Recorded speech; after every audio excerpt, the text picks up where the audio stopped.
Hey Praco, Pokemon, Yucca. Howdy do.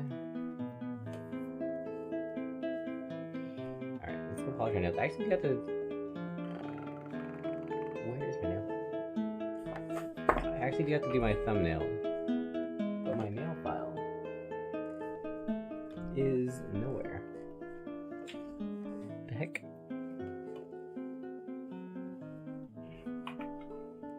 Oh, there it is. It was not nowhere, it was just hiding.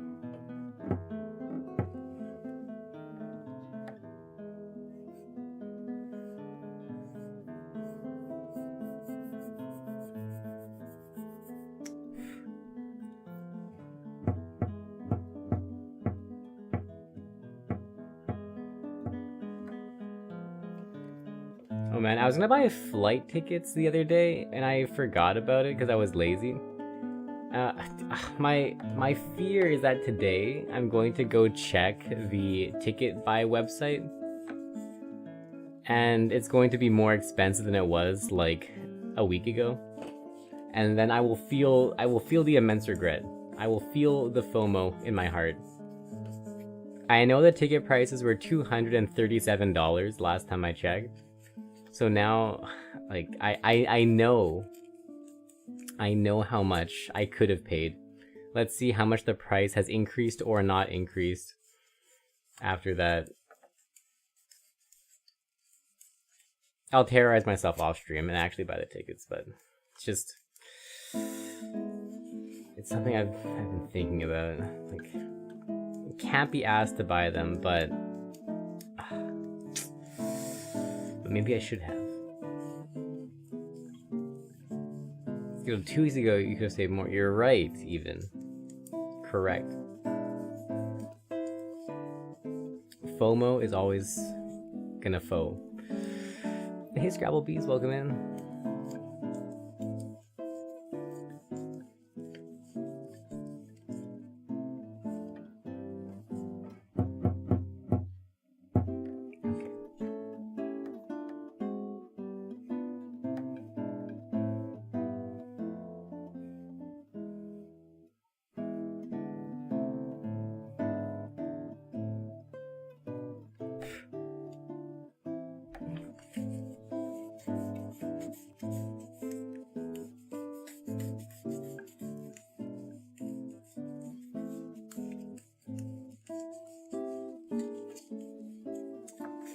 Buying tickets years in advance, scalping people by reselling the tickets. Interesting. That sounds like it has a very high chance of not working well for you.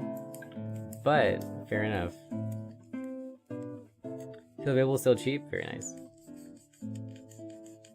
Might have been Expedia. Oh, interesting. I never realized that Expedia actually sold tickets. I assume that they just like... Huh, you actually know that kind of makes sense. $71.67 a night, downtown Montreal. That's really cheap. Is that like Airbnb or something? There's no way that's a hotel, right?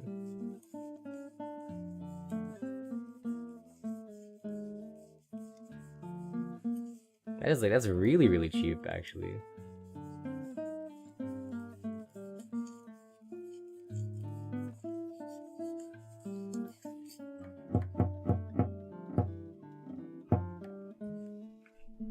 Oh, Concordia. Oh, that makes sense.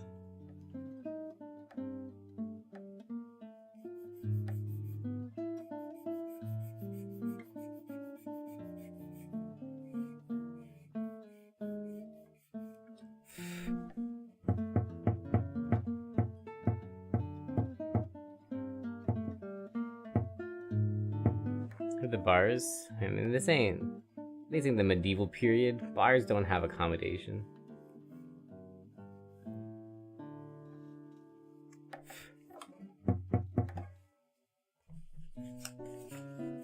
You say anything with the Ottawa on your way back? Fair.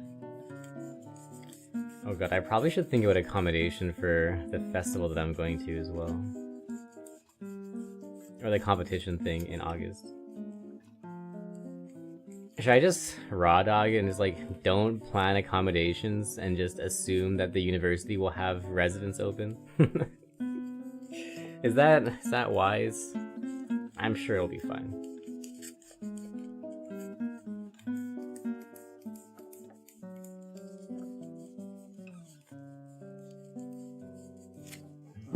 Oh, that's nice.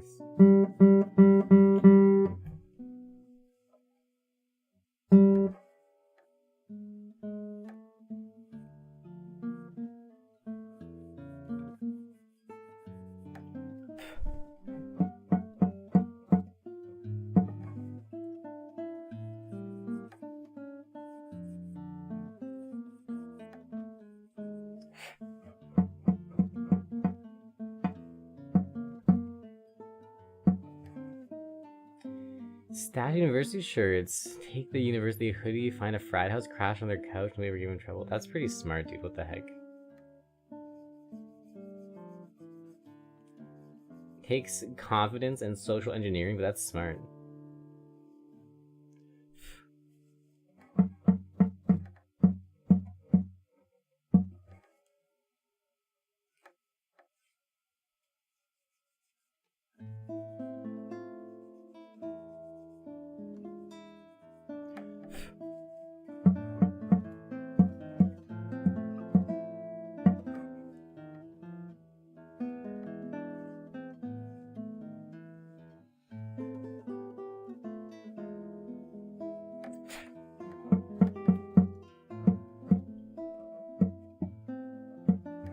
Cool.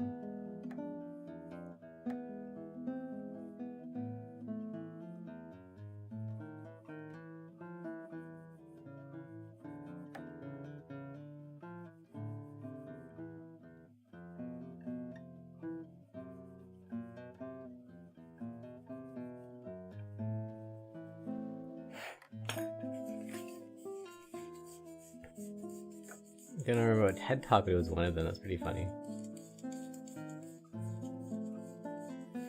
Not the point of the talk, him telling the story of how he left their college, doing interviews and stuff, right? That's pretty funny though. See, I aspire to that level of not caring and also being like immune to fear of consequences. The social, I don't know how you say it, like social immunity, I guess. It's wild.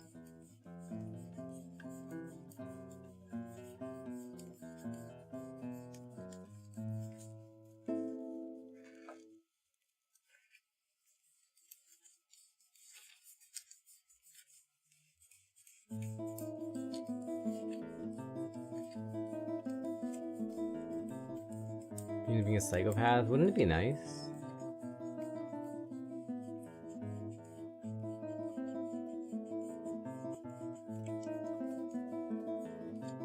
I feel like I can beat all of the allegations of being a complete psycho by the fact that I actually am kind of like socially ashamed of doing anything.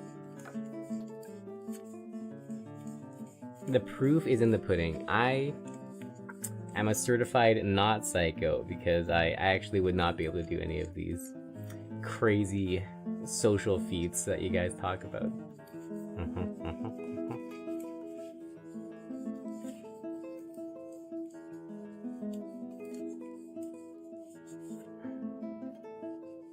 Like asking people out? Correct. I would never.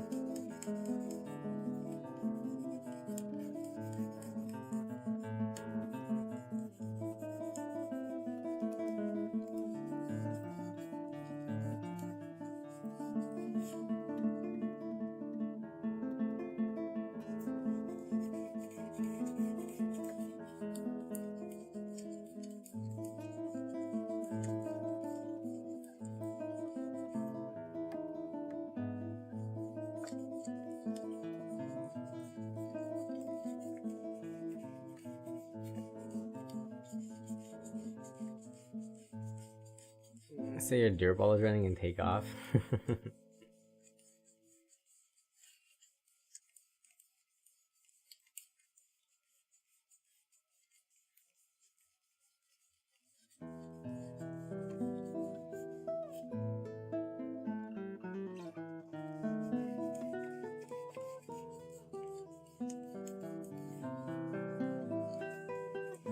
Okay, I think her nails are good. Are they? Oh no. This is a bit crunchy still.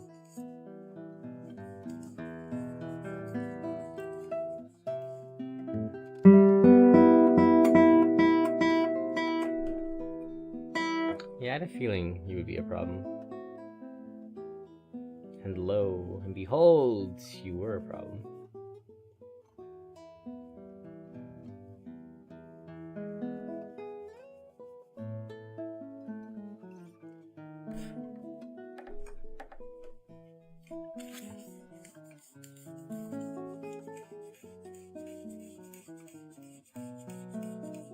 It was animated. I can't tell if you're joking or not.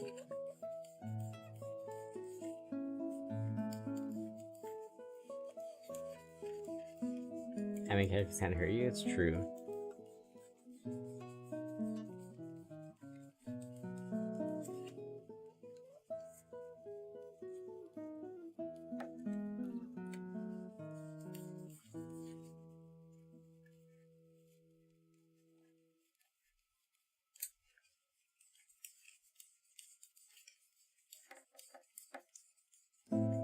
Hey Nocturne, what's up?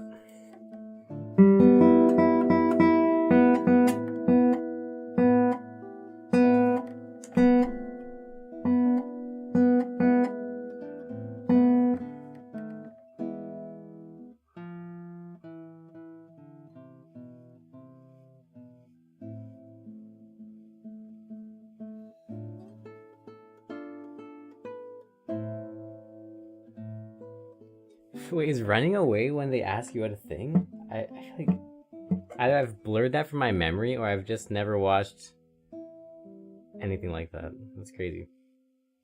That's crazy, dude.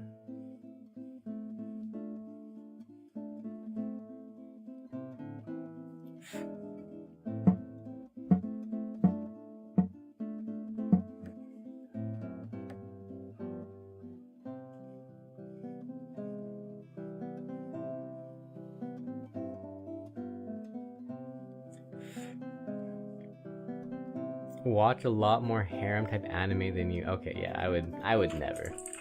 Wait, do we need this one? No, we need... Which one do we... I know we need one of these, dude. Why is it always the opposite of the one I think? We need a plusle. Okay. I always think we need the middle. But it is in fact a plusle. Fair.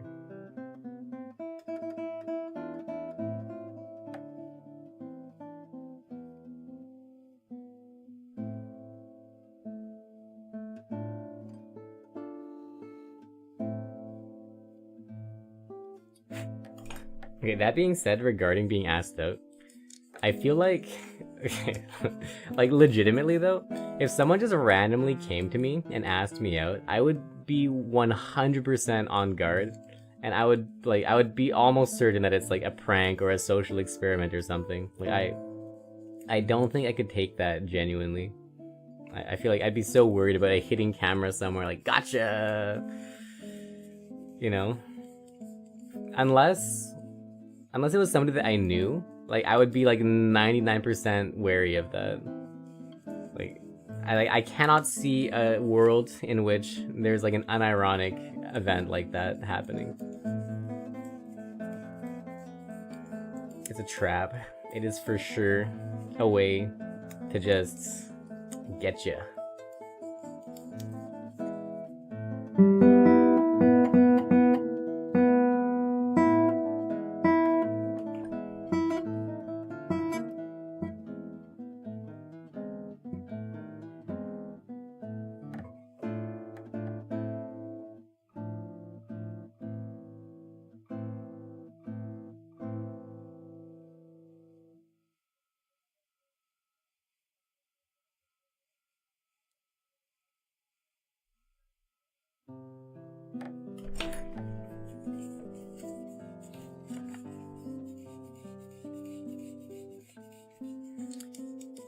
You're gonna say same? Because you assume they're just doing a mean prank or joke, you haven't figured it out yet. On the flip side, you'd still think that even if it was somebody that you knew. To be fair, actually, if any of my friends that I knew in real life asked me, I would think it was a joke. I wouldn't take it seriously. I would probably be like, okay, dude. So, like, you want me to buy pizza next time or something? Or like, like what? What's your end game? Like, I'll spot you at the gym. Like, you don't have to say anything. It's fine. I'll still come to work out. You would run away. Okay, that's kind of awkward, but did you actually run away?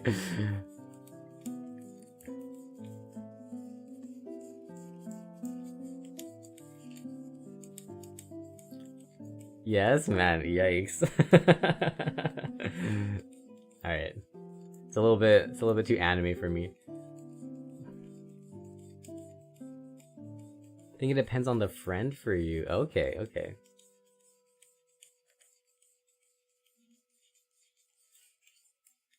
When you get overwhelmed, you run really fast.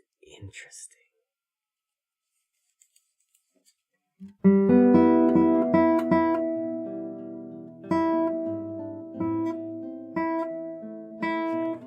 Why does that just make... I'm just conjuring up a picture of Lenny or something like that.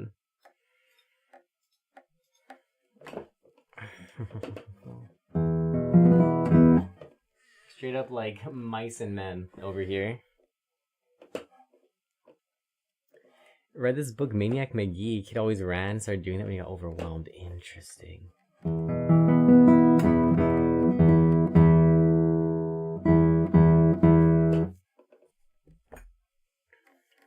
Alright. Why don't we get grinded? Actually, man, I still have it scrunchy. Let's polish that a little bit. Interesting. Hey, yo, dude, speaking of running, dude, today actually pissed me off so bad. I was running, right? And there was a pedestrian and their dog, and they very pedestrianly chose to block the entire sidewalk. Like, you know, like if you were a real human being, you would like move off to the side instead of just standing in the goddamn complete middle of the sidewalk blocking the whole thing.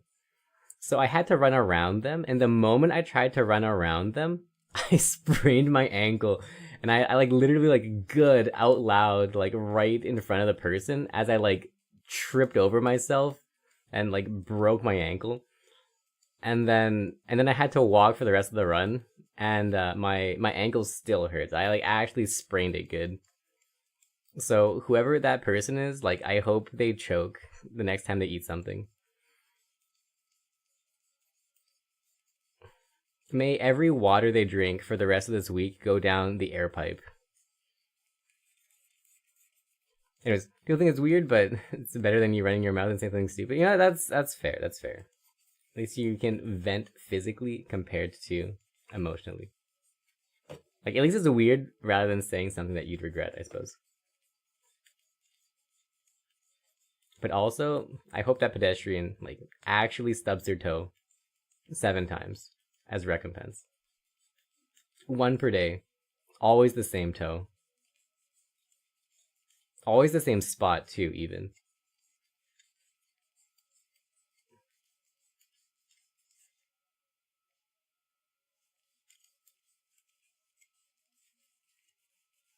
Same thing with people who do that in stores. True. Oh, and the worst thing is, like, they weren't even walking. They were just standing there. Like, they saw me running. They stopped right in the middle of the sidewalk and just, like, they just stood there and blocked the entire thing. Like, my guy, could you not have, like, moved off 2 feet to the side to not be in the middle of the entire sidewalk with your dog so you take up 3x space? My guy, please. Let your dog walk on grass. It's better for them.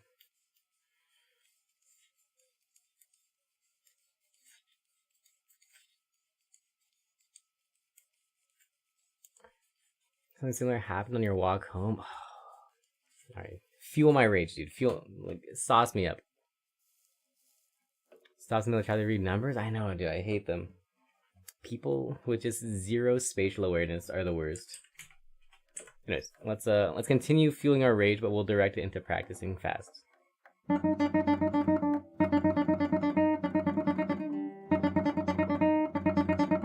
Well, why is my camera like 0 FPS?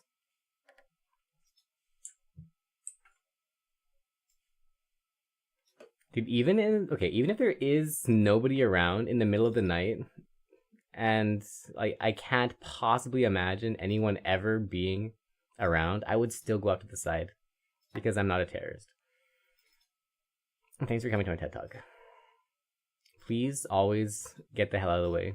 Like, what if there's a ghost trying to go for a run? Be respectful for your invisibles too. Stop and reverse back to your exit. Oh, that's psychopathic.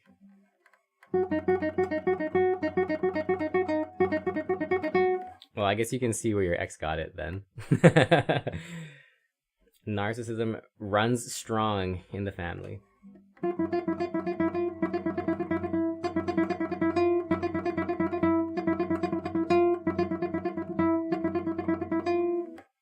Pot to the right side? Good for you. Bike stops next to you. Ooh.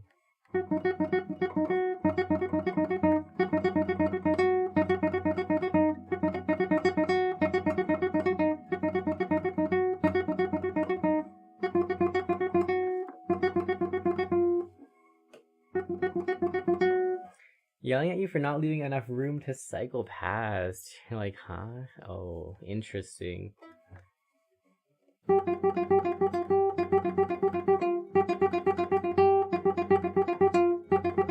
Wait, why is there a cyclist on... Yeah, I was just gonna say, why is there a cyclist on the sidewalk? That's like the equivalent of stealing from somebody and then blaming you for being poor and not having enough to steal. It's like, huh? Excuse me?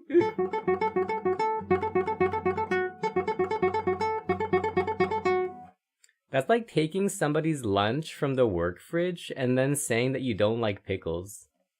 So next time, can they do better? Like, huh?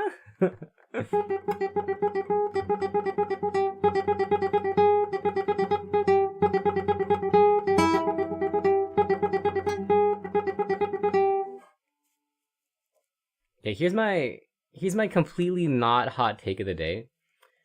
Whichever person has the capacity of going faster is the person who should be making accommodations. So if you're a car, you should make accommodations for the bike. If you're a bike, you should make accommodations for the pedestrian. If you're the pedestrian, you should make accommodations for like the crunkled old person. You know, like he or she who is faster is the one who should move out of the way. Correct. I know. That's why it's a not hot take. This is like my 100% not hot take. Yesterday, end of stream, was my 100% hot take. This is my 100% I know I'm correct take.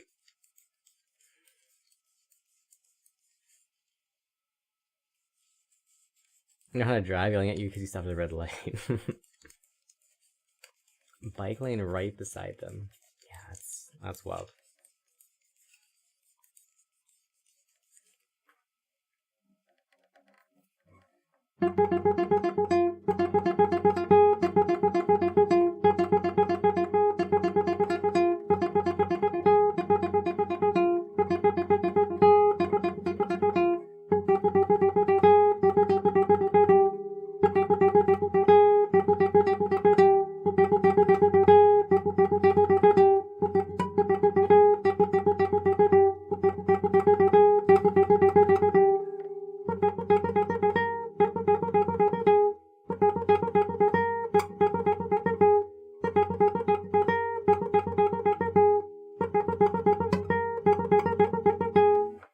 There's the open space and the bike lane. That's pretty funny. That reminds me of that one skit of like this lady who goes into a store looking for a refund and like the store just refunds them and they're like kind of upset about it because they wanted to get into a fight because they were having a bad day. So then like the cashier was like, oh, okay, you want to get into a fight? Okay, yeah. And then they just like start like arguing and like complaining about blah, blah, blah, blah, blah. And then not letting the refund happen. And then afterwards, like the lady who was trying to be offended was like so happy because she got to vent. That's what I'm imagining that this biker is doing. It's like they just wanted to pick a fight. It was like having a piss day, and they just wanted to fight, dude. They just wanted some beef. And you, alas, denied them the beef.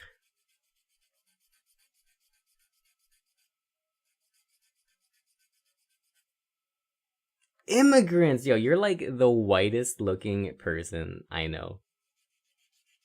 No offense, but you are like so white coated that I cannot see you as anything except for like a giant white guy.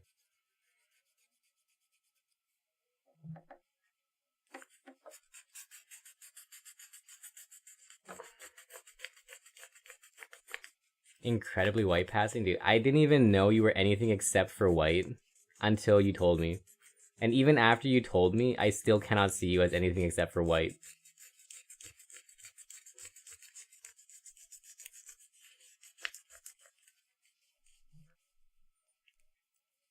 I thought you go to the streets when people are on sidewalks. Correct. Correct. In fact, like you, like really, like bikes should go on the street 99% of the time. Like I only go on the sidewalk if there's like something funky going on, like construction. And so I'll go on the sidewalk. But if I do go on the sidewalk, I will ride on the grass if there are people. Because as the bike, who is the faster form of transport, you should be the one making concessions. So I will like shimmy off to the grass part of the sidewalk so that I'm not like inconveniencing the slower moving pedestrian. Because that's what you should do. That is one of the consequences awarded to you for having a faster vehicle than someone else. You are the one who must make way.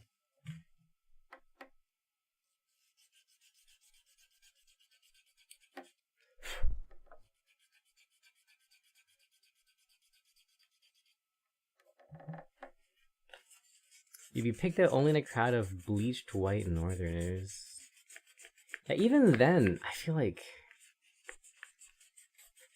honestly, like I really like you're not like vampire white coated, but you are like super white, honestly. Like I feel like you would fit in perfectly like any country in Europe, basically, and like no one would bat an eye.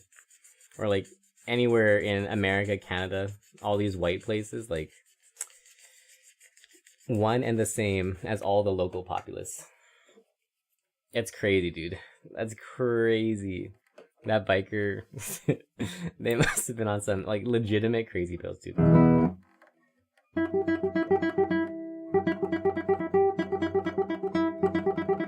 Hey, DSS Gaming, welcome in.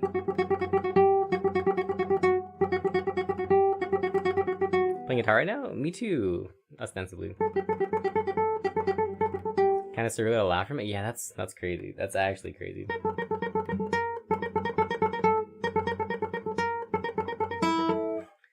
Okay, teach you nothing else matters? Of course, I would love to teach you nothing else matters. The first step is to say to yourself, nothing matters. The world is meaningless. The universe is a gigantic, unfathomable cosmos that your tiny human mind cannot even process 0.01% of. And you are 0.1% of 0.1% of 0.1% of 0.1% of this infinite cosmos. Now, when you think about your petty human struggles, you realize that really nothing else matters. So just live a good life, do your best, be kind.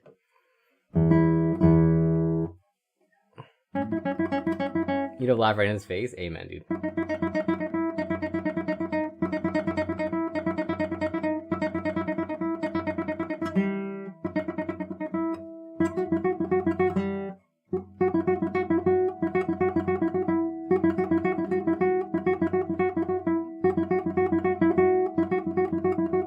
Hey, a Rye Project.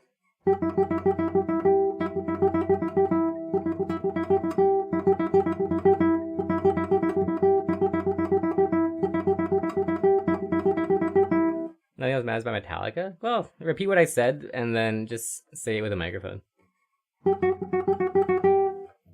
Kindness overrated. Soon to your life for the win.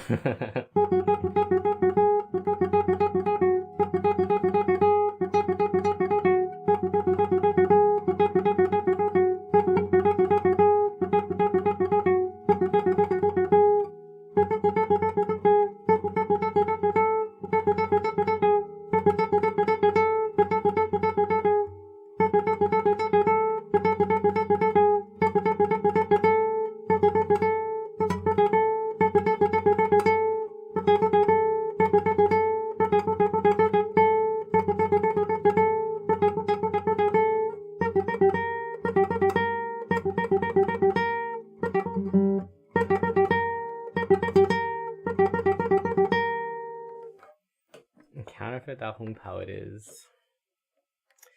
Alright, let's go do some...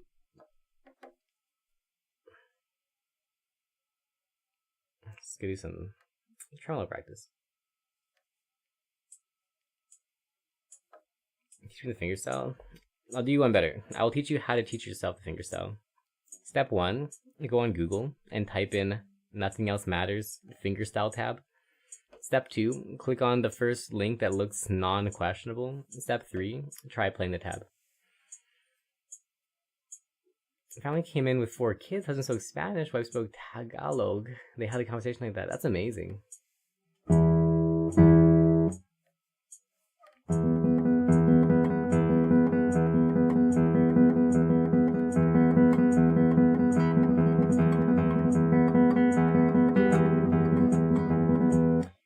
Is there even much relation? Like Spanish and Portuguese are like pretty close-ish.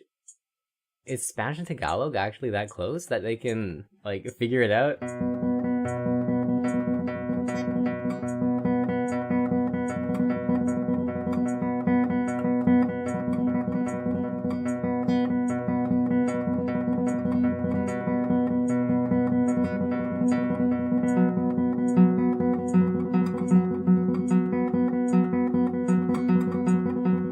Or in English. That's super interesting.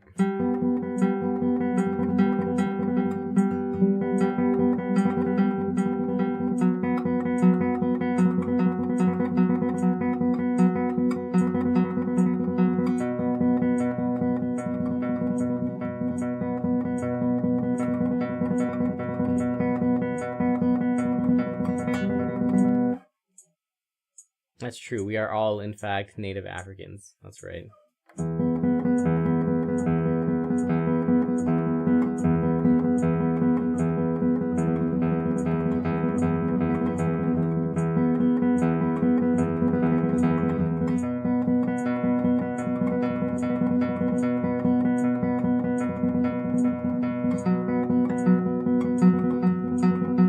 We have Atlanteans, native Pangeans.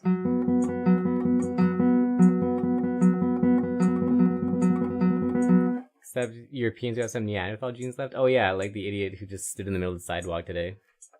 Actual Neanderthal coded.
The cyclist was 90% sure he was Korean. That's pretty funny.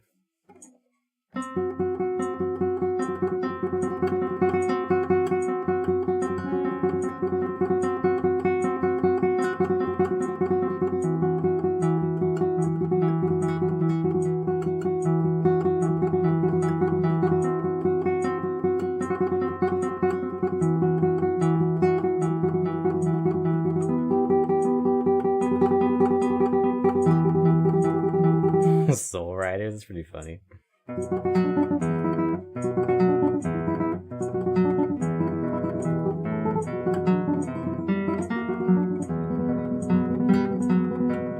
Hey Jeff, how's it going?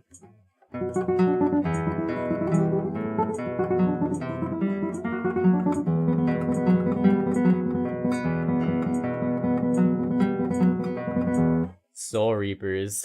That is wonderfully edgy. Also, it unironically sounds like a Korean Portal Fantasy manhwa or something.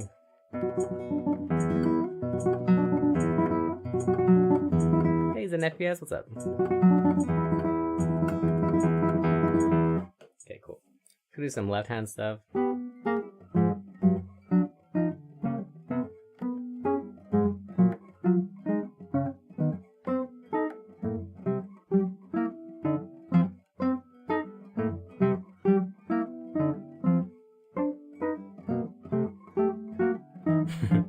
Hey, Nat, good morning.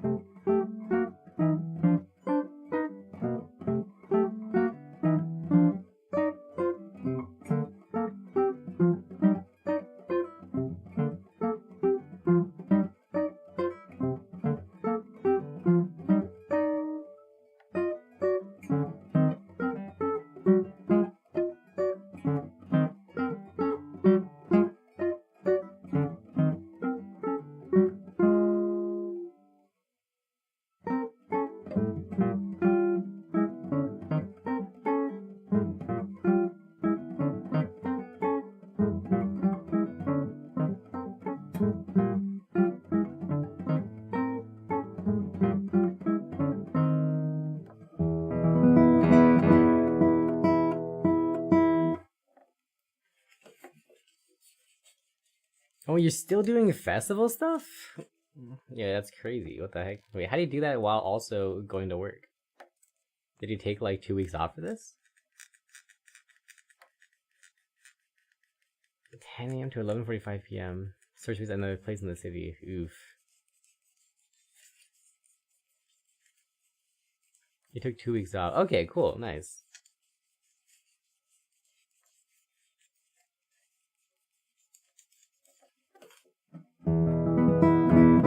Body is sore? Yo, that's a workout, dude. That's the gains coming in.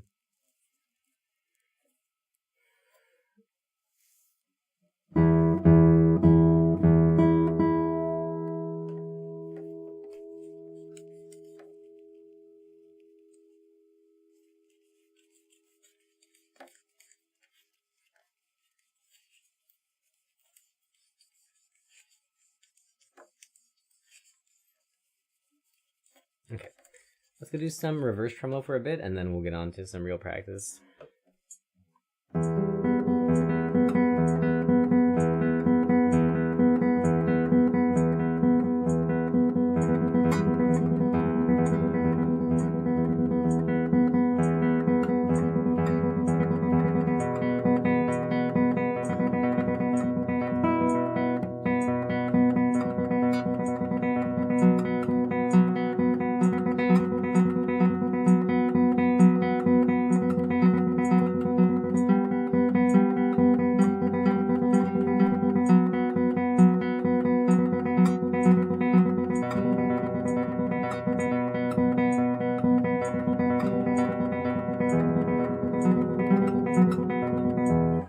How we got this beginning, 60, and that's not too bad. That's a pretty good like adherence for the volunteer stuff.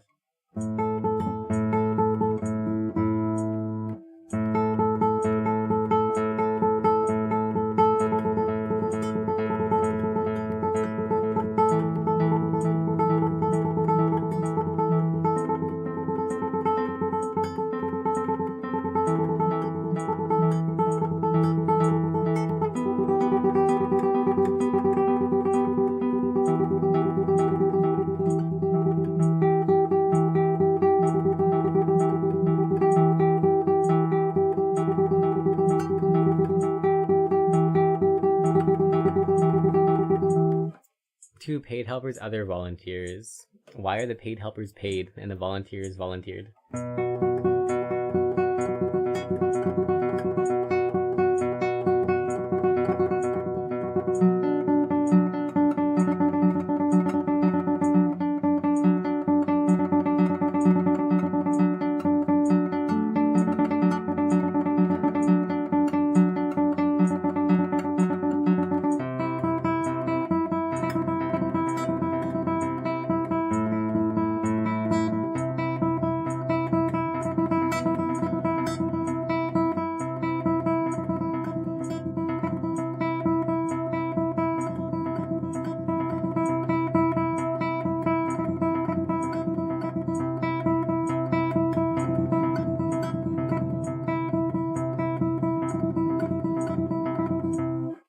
additionally fixed. Fair. 100 total volunteers.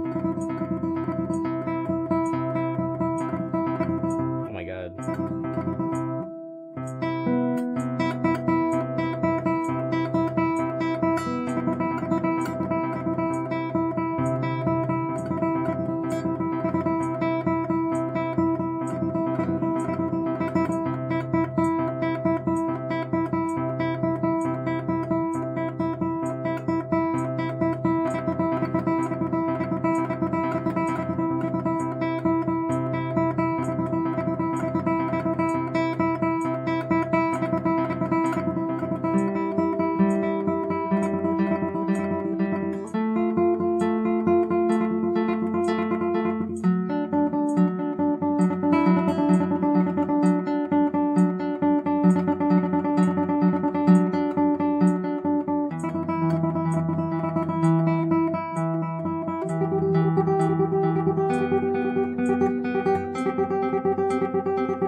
Every day from 9 to 10, all the way to 11 p.m. That's crazy, dude.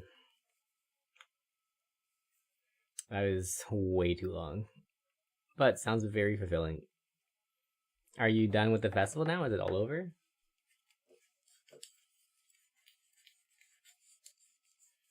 A Pokemon has appeared. I don't really want to catch it, but I do want to get this mission done.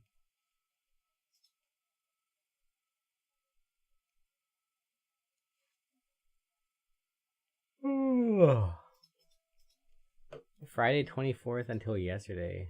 Whew, that is a lot. That is many days of long days. Can you imagine this Portland guy so perfectly?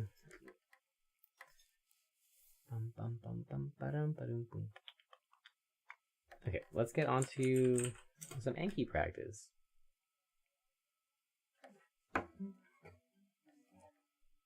Wait, what? There's only 15 cards in the forever pile? How is that possible? There was like 1,000 of them yesterday. Cool, okay, well today's gonna be a chill day then. Nice.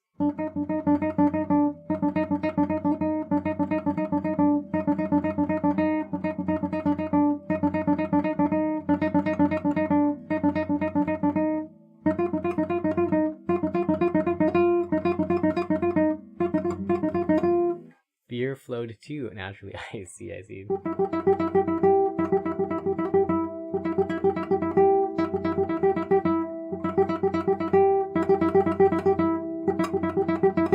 Cool, okay. Well, before we start doing anything productive, I want to go play through a full run of this Tansman Cavatina because I feel like it's going to be a dumpster fire when I perform it in a month from now. So we should probably get a lot of good practice on it.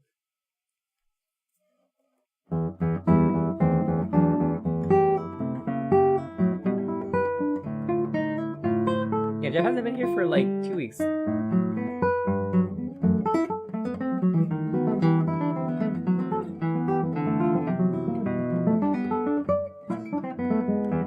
My only contact with Jeff has been asking him random Jesus questions.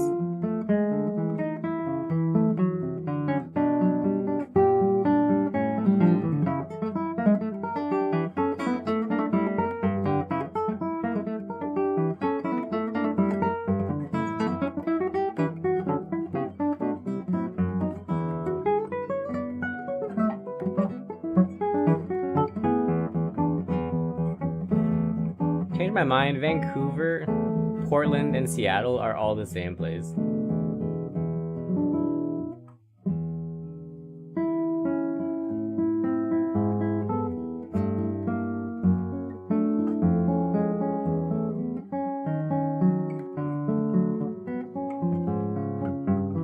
Variations on a theme, you're right.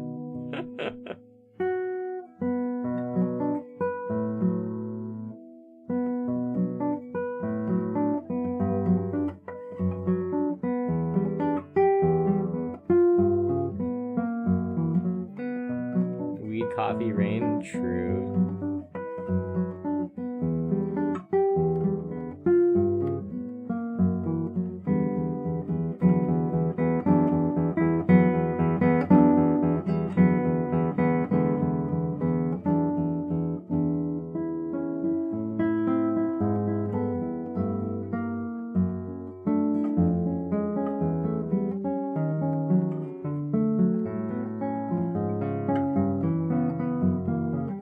Allie do live in the same city, you're right.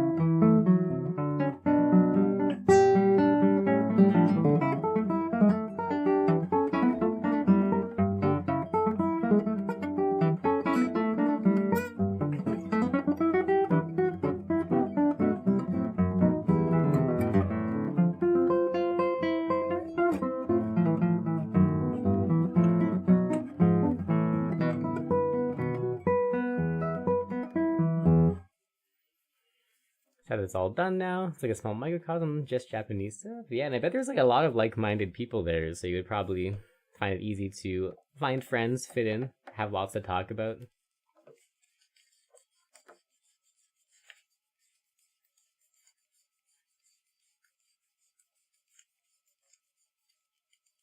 So it'll be something to look forward to next year. And odds are you'll probably see a lot of the same volunteers. Not easy because you're so you, but didn't you say that the people at the festival liked you and that they wanted to be with you and you guys got along well? So let's crush this self-doubt. Let's eviscerate the negative self-talk. Let's use real evidence of real life to challenge these established beliefs.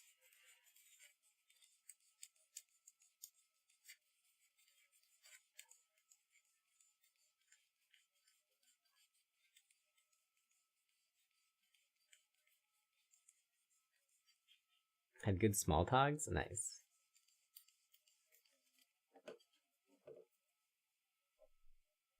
Yeah, why is my thumb so crunchy? See some outside the festival. Hey, friends get. Very nice.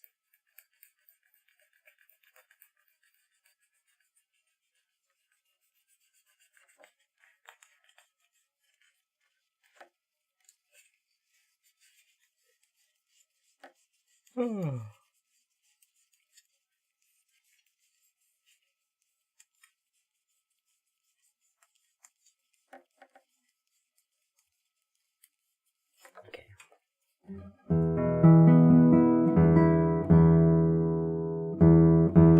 Found a therapist at the festival or just like unrelated?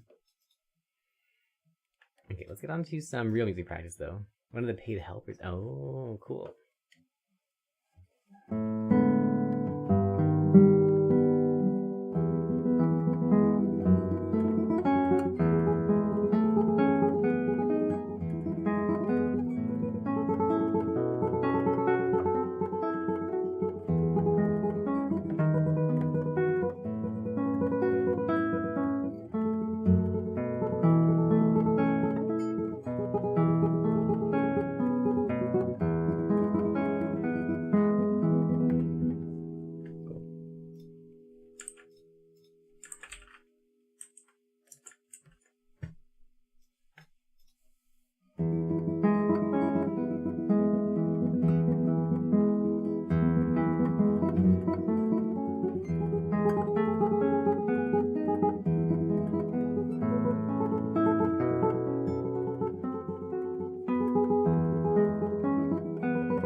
to the gym now, so I beat you. Let's go. Continue working in a cultural or movie-related field. That'd be sick, dude. Really cool. I just don't know what.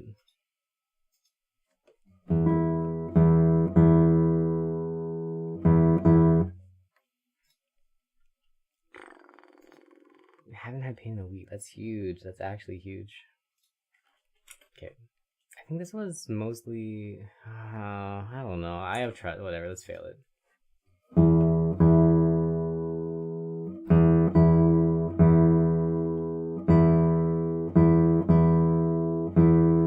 The atmosphere makes sense.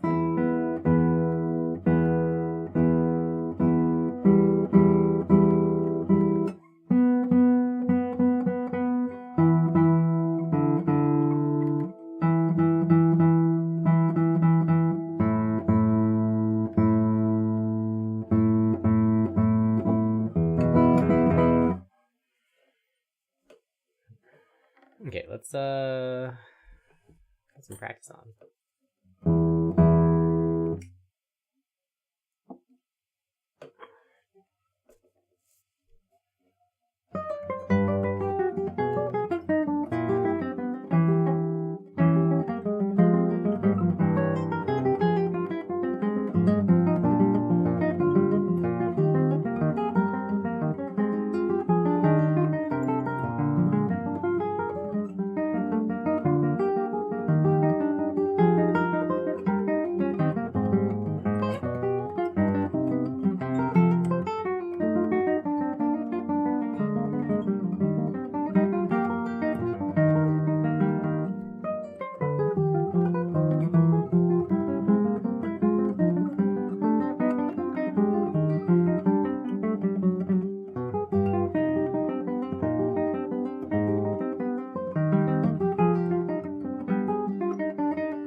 How'd you know? Like, can you see it?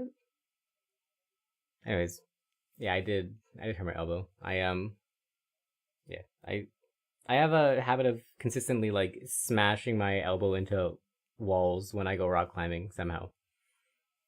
Like, I'm just minding my own business, and then I go to reach for something, and then all of a sudden there's a rock in the way, and it scratches my elbow.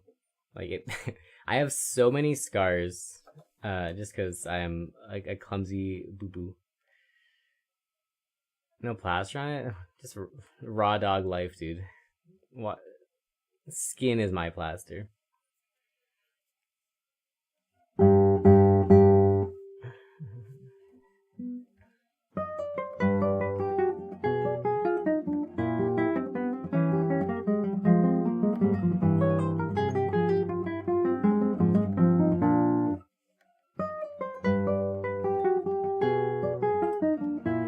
Yours is an open wound? Correct. But it has like pus / scabbed over enough to be adequate. Nature's plaster is the thin film of pus and scab.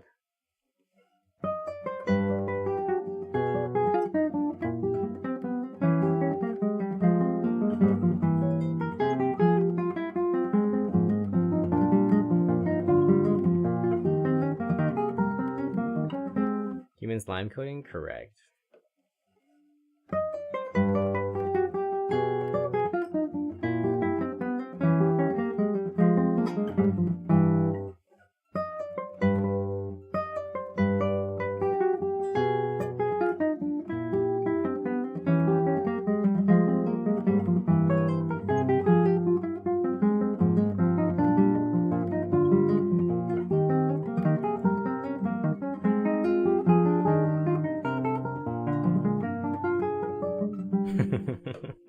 Hey, Nocturne.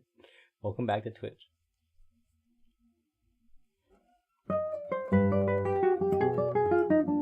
Okay.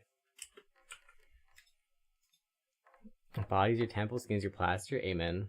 Got your yearly work interview in 1.5 hours. Wish you luck and money. Good luck. Good luck.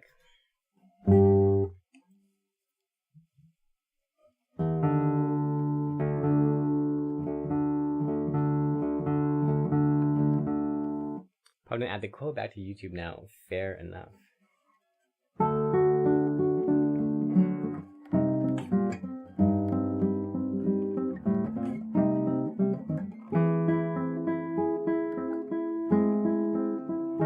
Inspire you to clean your room? Great. As the paragon of cleanness and completely zero degenerate habits, I approve.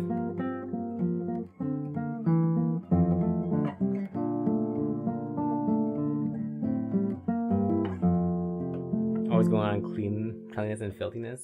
Blessed. I'm glad you're inspired to better yourself and your living conditions.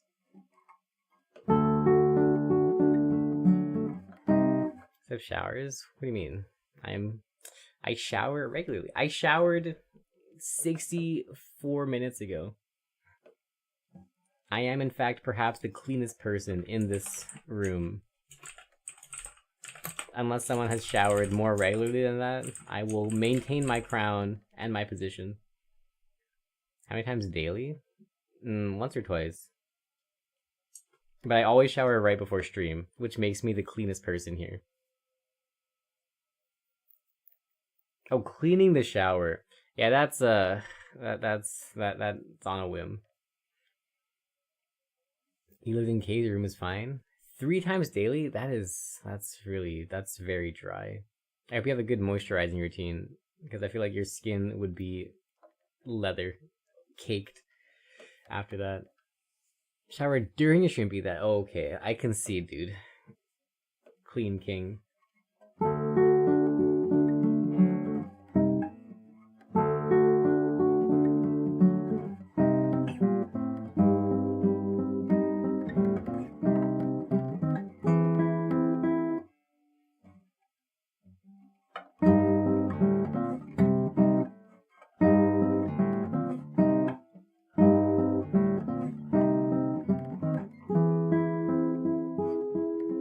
Clean and flex coincidence?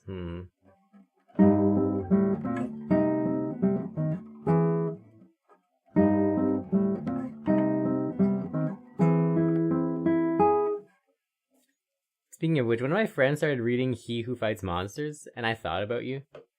But then, shortly afterwards, my friend put it down, because the writing style just kind of, it irked him.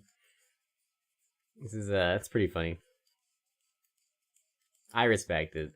There are certain styles of writing that I cannot stand. And fair enough. You're trying to lock and wreak havoc on your scene in the long run. Yeah, I think it's not too good.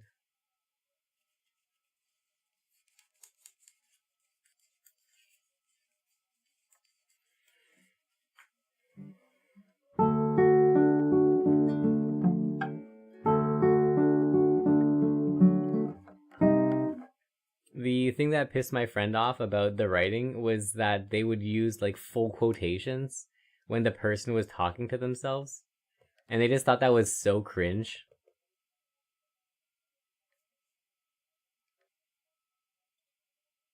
Living for an hour, what you remember can be condensed into 30 seconds. I thought you were the one who was shilling this thing as if it was the best thing ever. Or is it just that the audiobook is terrible?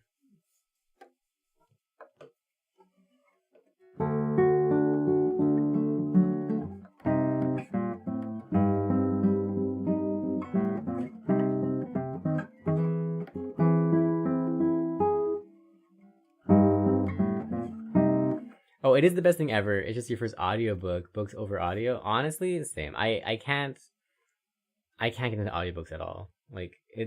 Okay, I can get into audiobooks only if I have the real book accompanying me and I'm reading along, but I just have a better narrator than myself.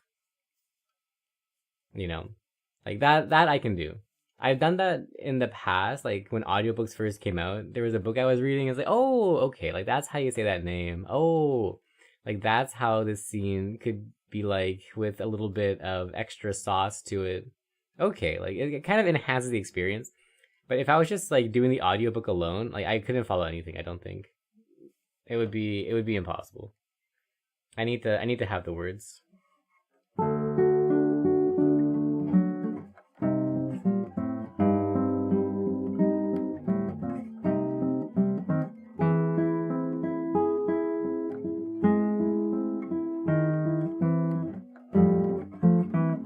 But at that point, it's kind of like it takes away the benefit of the audiobook, which is eyes free. And it also kind of like it's also kind of just worse than reading as well, because when you're just reading, you can go super fast. But when you're audiobooking, you're limited off of the rate of narration, which is always slow. It's always way too slow. These people speak like snail speed. So it's like it's kind of like the worst of both worlds if you read while audio booking at the same time. So yeah, I can't accept the inefficiency. Also, what Yucca said.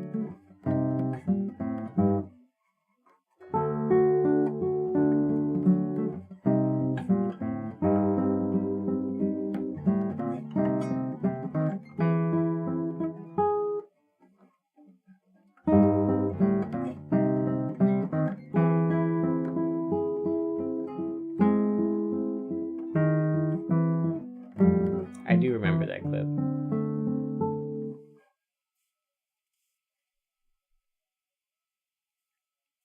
And I really wish I liked audiobooks. And like I think all the research out there on audiobooks has said that it's really like functionally equivalent to reading.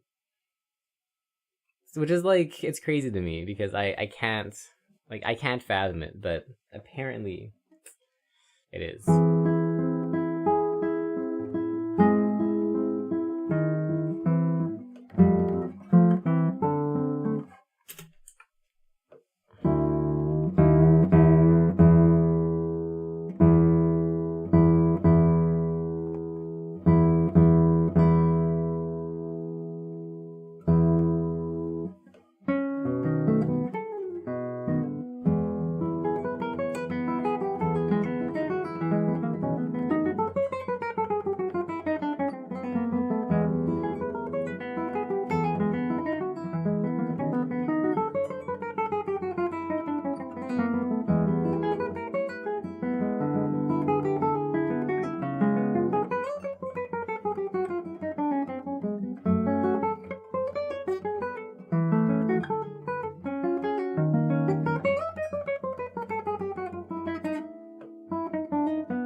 Speaking of which, dude, I was reading Haro and there's a word that I actually can't figure it out at all. Like I have no idea. Like even Googling didn't help.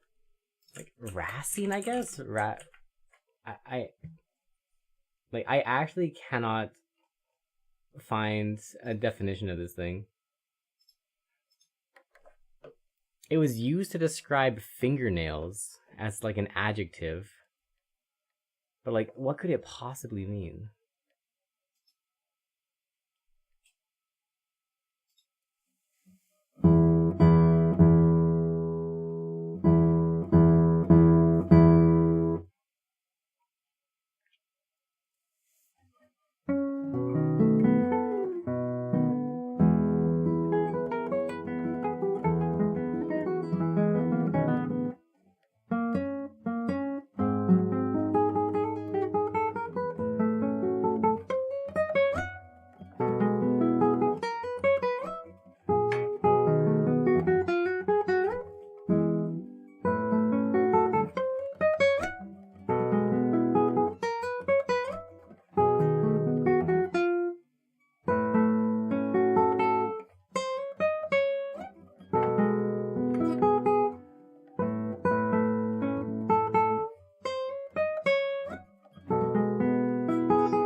Yeah, that means root.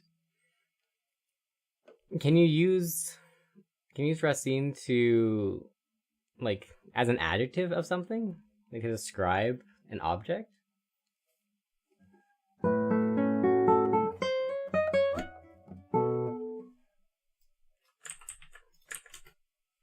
French, English, Racine, root. I see. Kind of.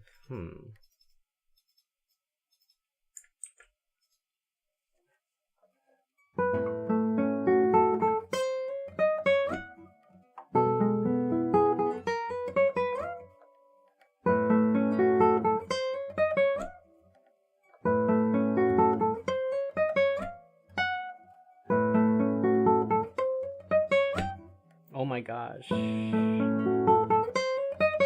Good.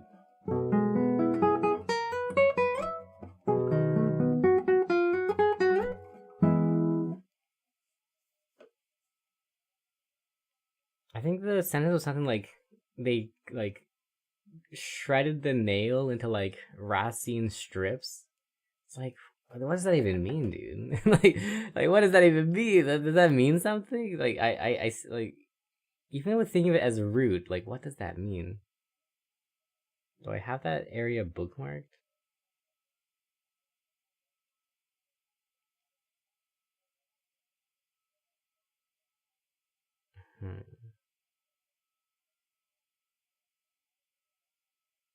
I don't think I have a book. I have no idea.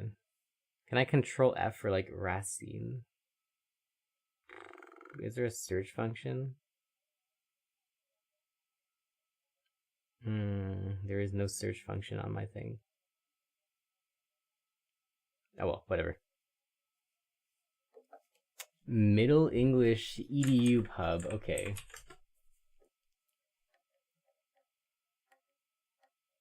Okay, so still root. Interesting. Root of the nail? I guess so. I'm gonna chalk that one up as like they were just trying too hard to find a fancy word. This author, I feel like, does that. Sometimes they try really hard to be poetic in a like kind of overly sweaty way.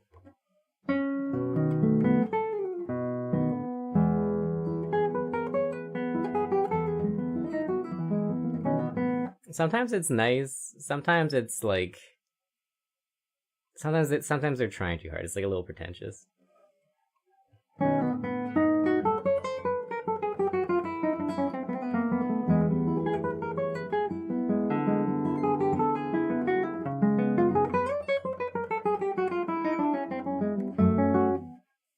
I think there's a certain beauty to like high fidelity writing where you use words that you know the majority of people will understand so that you don't have to like interrupt your writing flow or to interrupt the reading flow when you're going through a story. Because if you have to look up every 10th word, then like it's not so beautiful and flowy. Rancid? I don't think it would be rancid. It doesn't make sense. It didn't make sense in context. Like they were trying to be French for sure. Now that I'm thinking about it, like because they use like flechettes, like they like turn the nail into like 100 flechettes. Which okay, I see the vision. Use some kind of French word, and then use another kind of French word, and then your nail is like a French missile, I guess. Racine nail. Fletchette. But like it doesn't make sense though. It doesn't make sense. Like why Racine? You know, like it doesn't make sense. It's like it doesn't like stick with the okay, like Fletchette's kind of like a projectile thing. Like wouldn't you want to have like something that's like related, you know, like where the hell did like ginger root come from or root of something come from? Your nails don't have roots.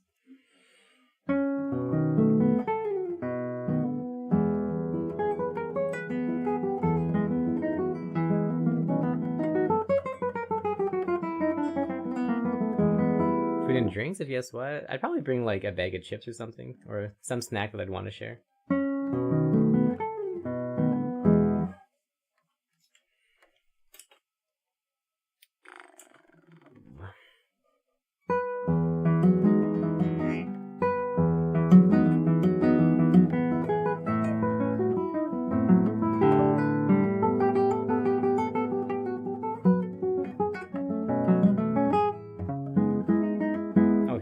chopsticks.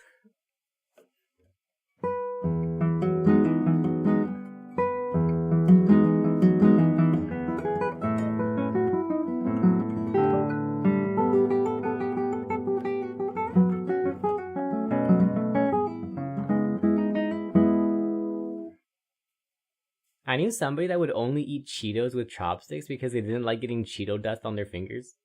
So they would like open a bag of Cheetos and like bring out the chopsticks and just go ham with it. And honestly, it kind of makes sense.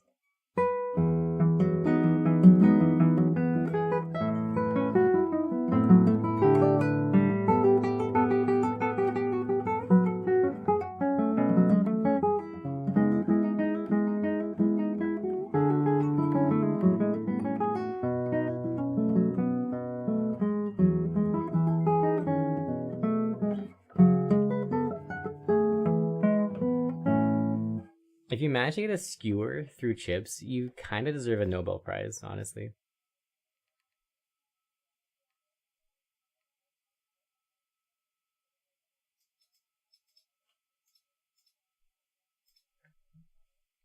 Like on a toothpick.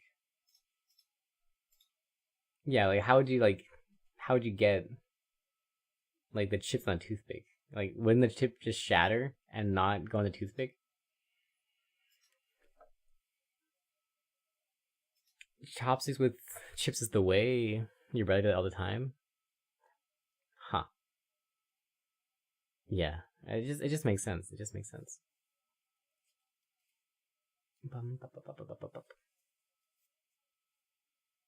The toothpick though, it seems unless your chips were soft, I don't see how you could like get that toothpick through the chip without also breaking the chip.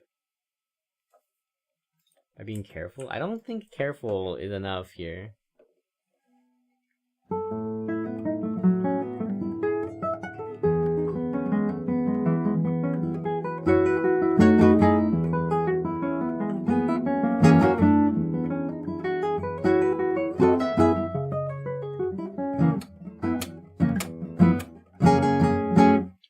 I'm gonna stab the chip. I think stabbing the chip shatters the chip. I think gently shattering the chip still shatters the chip. Also risky, true, dude. It's too short range. The backsplash might get on your hands.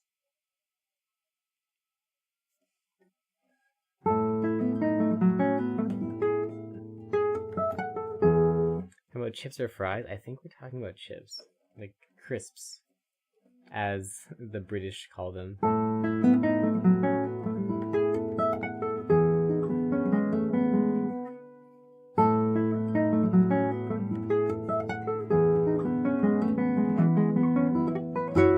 Just like crisp.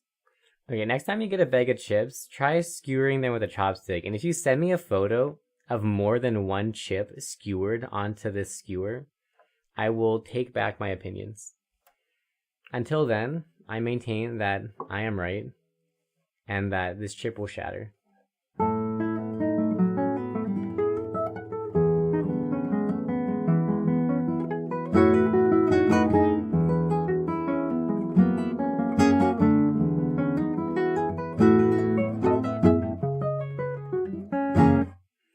Maybe Cheetos. Oh, that's fair, actually.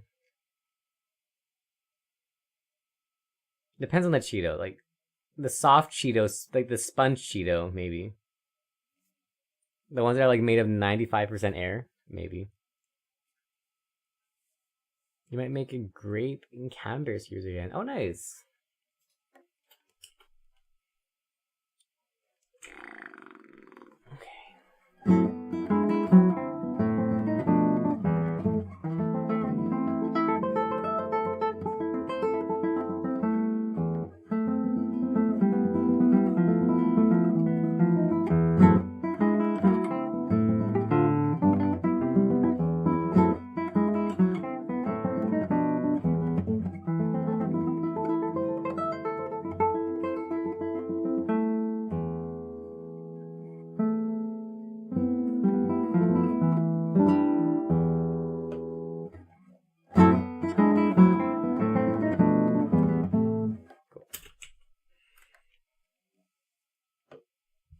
Question of the day. Okay.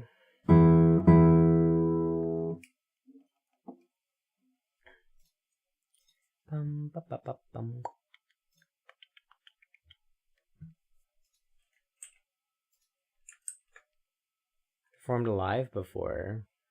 I did.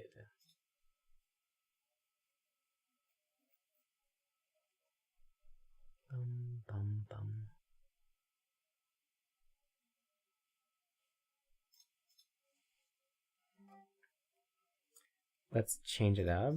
All right.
Perform live at a family reunion and bomb. The speaker had feedback. Oof. Yeah, feedback's hard to deal with. It's a skill in and of itself. I'm sure it went a lot better than you thought it did, though. Feedback's, like, not entirely your fault, so I think it's okay.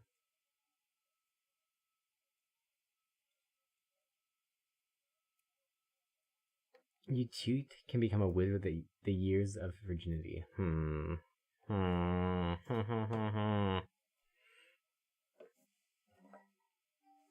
Are they, like, old and ugly? Or are they, like, extremely attractive? This isn't a question that cannot be answered without knowing the extent of pretty privilege that I am allowing.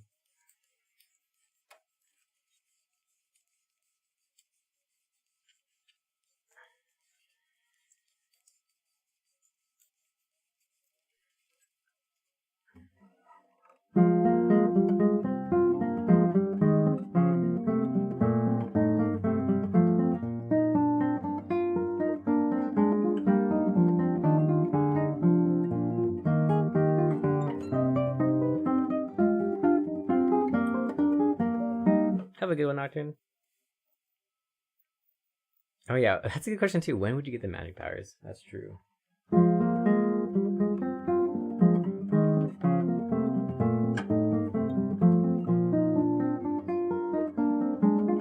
No, absolutely not. Absolutely not. The answer is only yes if they're like a minimum 9 out of 10, like K-pop star level attractive, and exactly my type. Absolutely not. Absolutely not.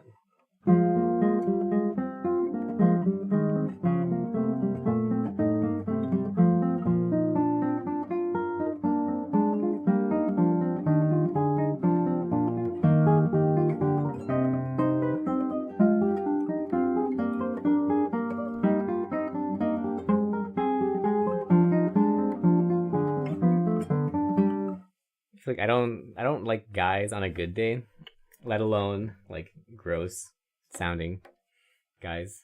No thanks. No thanks, boss. You can have it.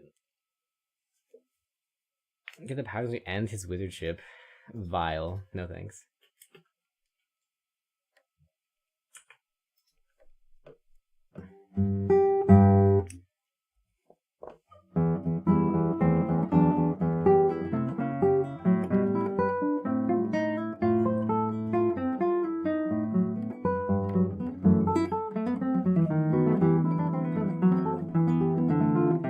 What'd you do it, Jeff?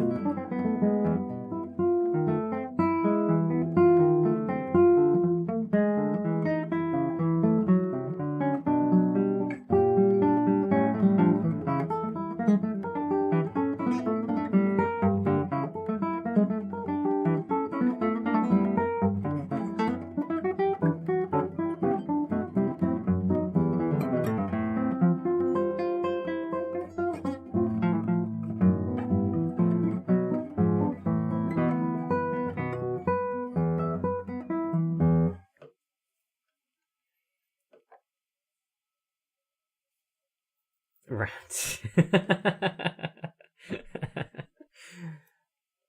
I feel like my stance with magic is always like, yeah, it's possible, but like, do you know how to do it? I feel like I would extend that to this as well. Like, yeah, it's possible, probably, but like, do you know how to do it? As a fledgling wizard who just acquired magic for the first time and has never cast a spell ever, would you know how to do something as complex as like full on biomancy like that?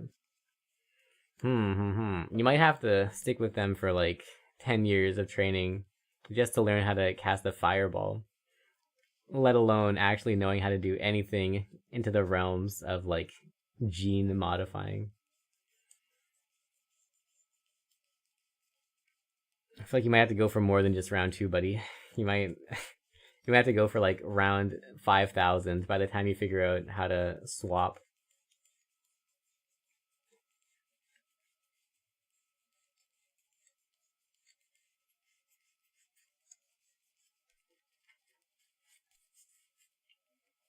Has to go to medical school for 20 years.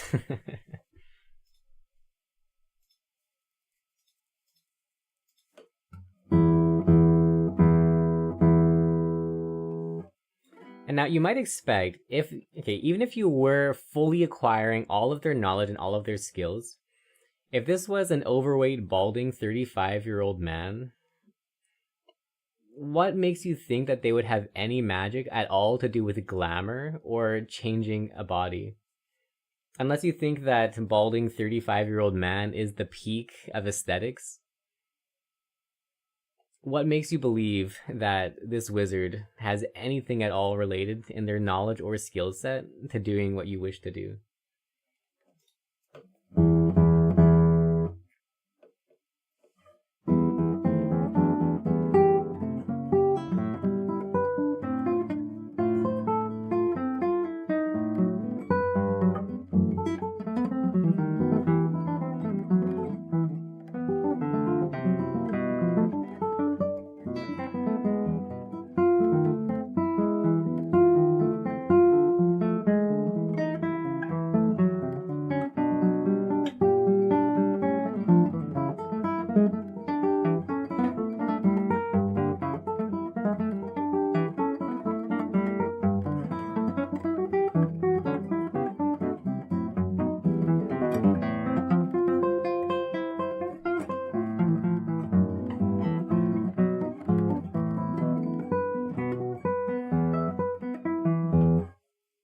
How's the universe? Nah, no thanks. No thanks. It's not worth it. The risk reward ratio is too high.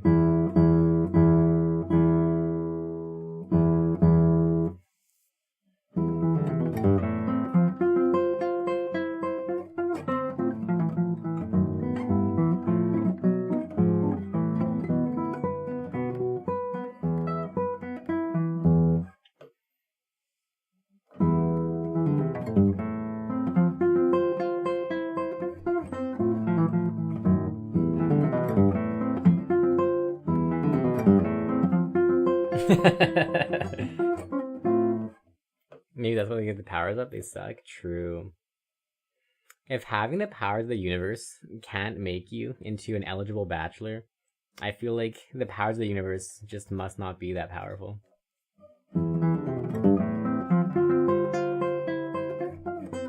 There are too many plot holes in this premise. I can't accept it's a trap.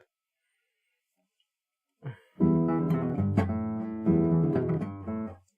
we need this? Is this a dex entry?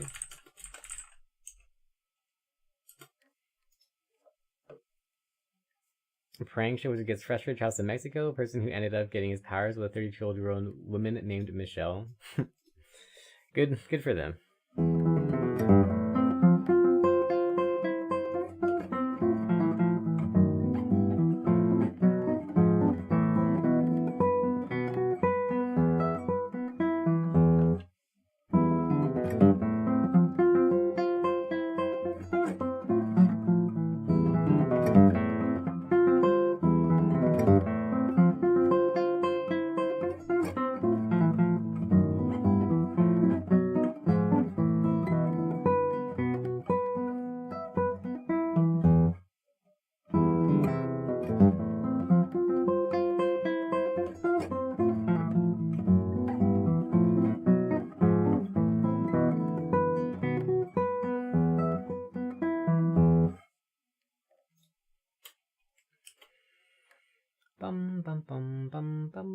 Let's come back to that one.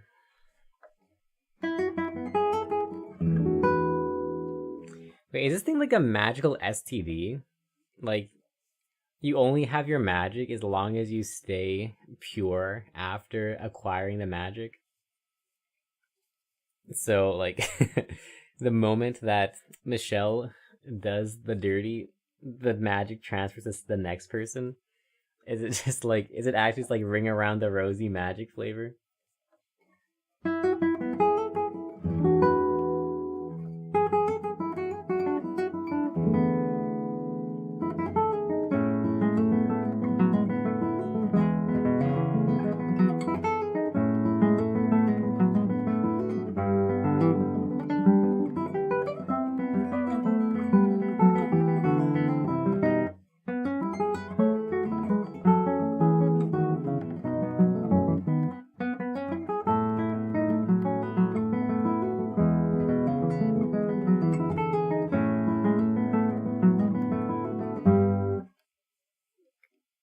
Create a startup business that empowers women to take control of their own destinies and finances by recruiting their friends and families to actualize their own potential as entrepreneurs. Nice. Except, it sounds like a good boss. And have a good night, Procto. Take care.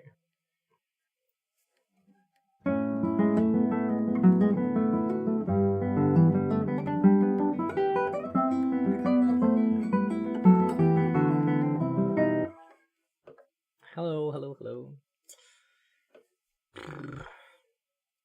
I wonder what your response would be to the actual question of the day. Which was basically like, would you... for magic, for great magical powers, would you do it with Hammy, the Ham Fister, McHamster, whatever? Hammy McSweaty, Hammy Hands? I, alas, was not willing. Shrek? Alright, we got the Shrek movie.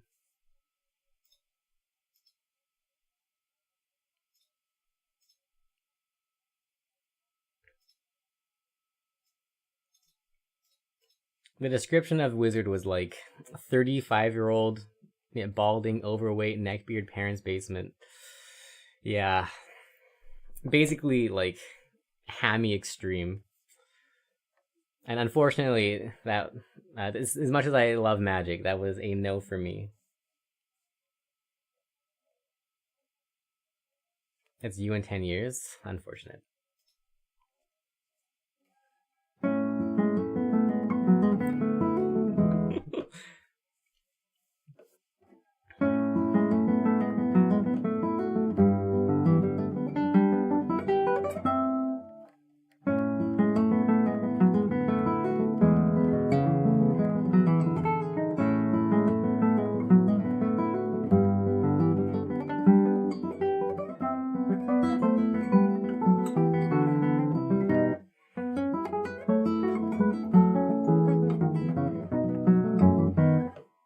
Negotiate powers of the universe.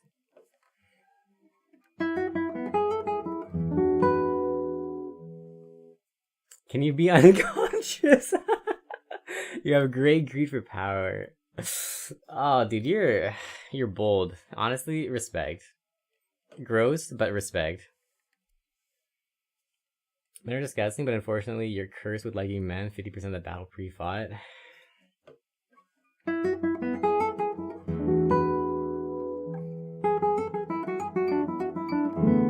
Use managed to wipe memory of the event.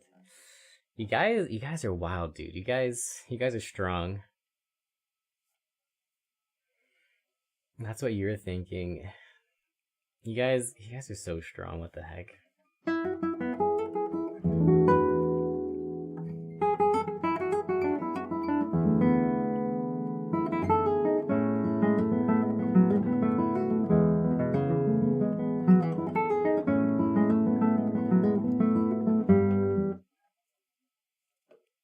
I feel like, once again, my stance on magic is always like, yes, but how? Like, do you know how to do that? Like, how precise can you be as a fledgling mage who has just acquired powers of the universe to trust that you can actually, like, single pinpoint a memory and erase it without causing any other problems?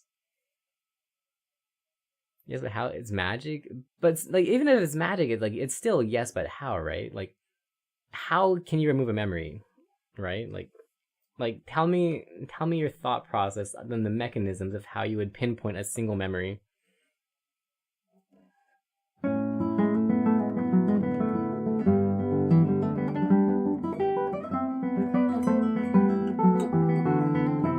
Like, even magic has a logic to it, right? Even magic has operational principles.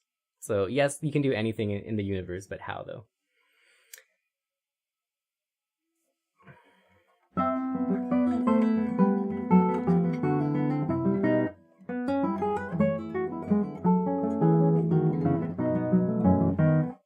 Or in your world, like, even in like the crappiest world like Harry Potter, which is like the most worthless magic world out there, even that still has like operating principles, right?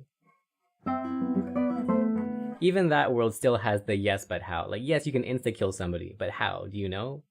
Do you know it?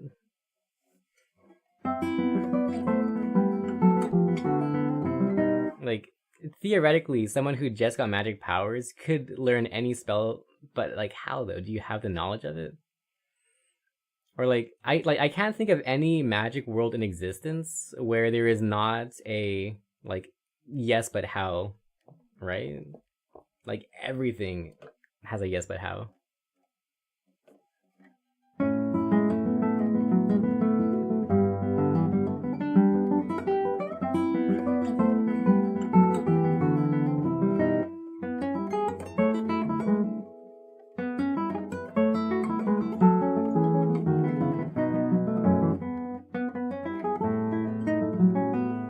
Because they're trying to wipe the memory, prevent it from forming in the first place. But I mean, you just provided a how though, right? Like, you just provided a yes but how. If somebody did not know about this kind of memory blocking drug, they have not provided the yes but how.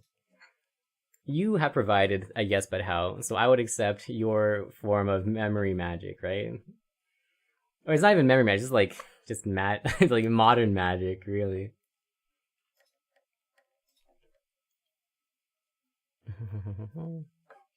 You know what I mean? But like, if you don't have the knowledge of something, you necessarily can't do it, right? It's mad. I mean, it basically is. I feel like most modern drugs are kind of magic.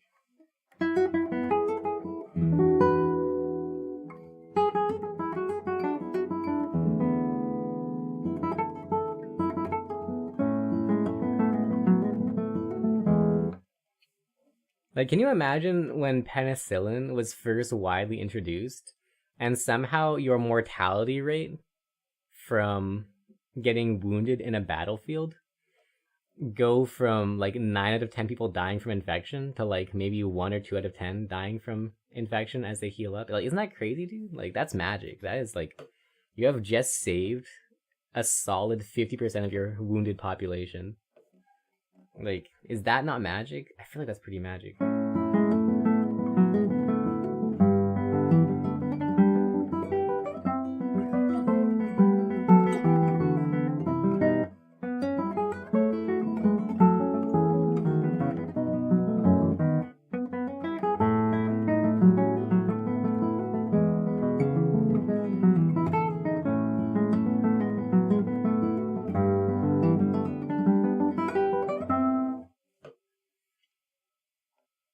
This is just time travel. I'm using it again over the next 4 books.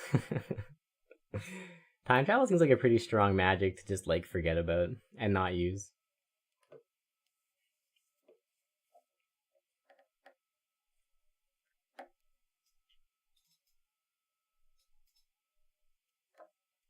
Worse than that time after college. Yikes. Okay, let's get magic. Yikes. All right, you guys are strong, dude. You guys are super strong.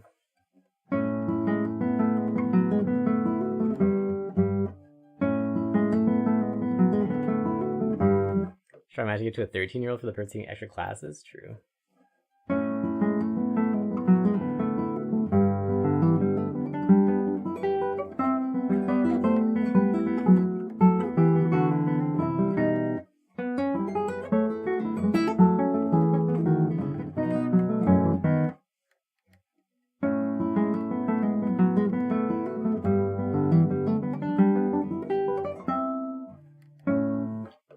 I feel like this is like one of the very few things that I wouldn't do for magic. I feel like my grossness tolerance when it comes to other people is so low that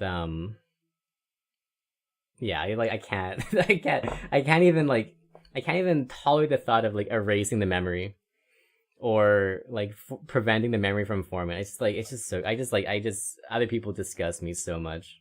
Like I would rather do it with like I don't know, man, like a centipede or something, and like practice like an ovipositor, whatever, than to do it with like a gross person. It's just like it's so gross. The thought of it is like disgusts me to the core. Ugh. You guys are strong. You guys are strong.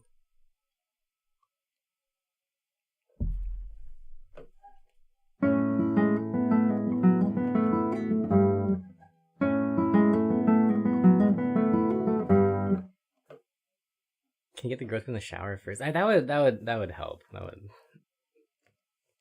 help a little bit, I guess. It's just gross. It's a low price to pay compared. You're right. It's just so gross. It's like actually like my trigger, dude. I hate gross people.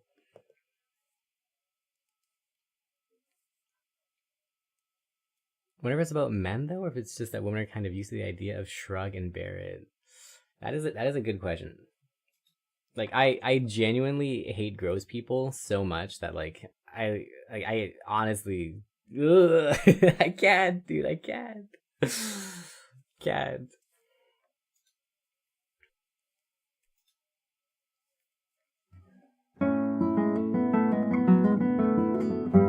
Like it's honestly the point that like I'd rather let a centipede like crawl like from mouth all the way through stomach and then back than I would like able gross people are gross. I can't do it, dude.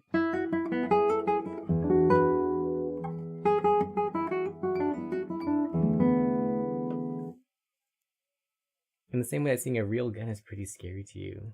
Fair. Would it change if it were a gross witch with a neckbeard living in her parents' basement? No, no, dude. Gross people are gross. I hate it. Like men, women, like if they're gross, they're gross. I feel like men are way more likely to be gross than women, but like a gross person is gross. Yeah, honestly, if they fixed their life, worked out, got ripped, sure, because like that would make you like not a gross person. You know, like if this person flossed their teeth, brushed their teeth, had good hygiene, showered, exercised, ate well, then like it would be fine. Like if as long as they weren't gross, like I like guy, girl, whatever, like doesn't matter. As long as they're not gross, it's fine. But like if they're gross, I can't, dude. It's just I can't. It bothers me so much. Help them fix their life, long-term project. True.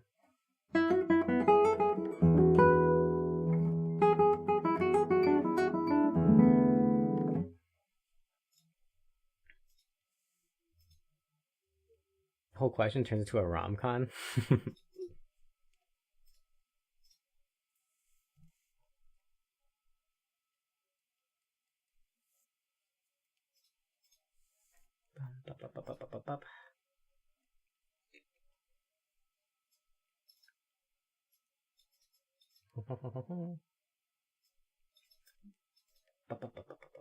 Pokemon's appeared. We should probably catch it. Okay, speaking of wholesome things, you have gone the murder route. That's good too. That's good too. Wanted to take his magic, but he took your heart. Bless. Speaking of eyes, yeah, D. I feel like this was a good one. Can we swap professional evaluation? I feel like I felt the L word very strongly in this batch of messages. I felt seen. It was very potent. From the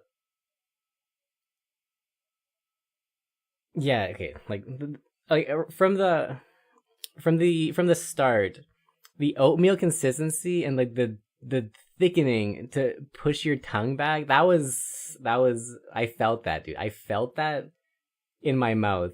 I actually like, ooh, that was unfortunate. That was that was very unfortunate. The what cement was good too. But what didn't do it for me was the sharp shards. I feel like the sharpness of it, like it wasn't that potent. Like the mushy thickness of it as well as the clanking was good, but like the sharpness, like it wasn't doing it for me. It wasn't doing it for me. I think something about like I think in like one of the earlier ones, it was like the clacking around like dice or marbles or something like that. That was gross. There's something about like the roundness, like the slightly jagged roundness of that's what does it. Not the sharpness. Sharpness, it's not so powerful.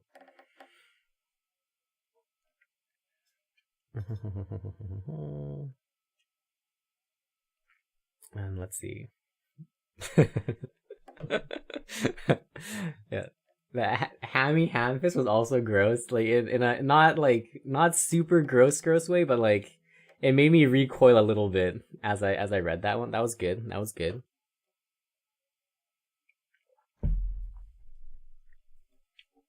I felt the hammy ham-fisted clammy sweat. That was the slightly damp raw chicken sweat. That was.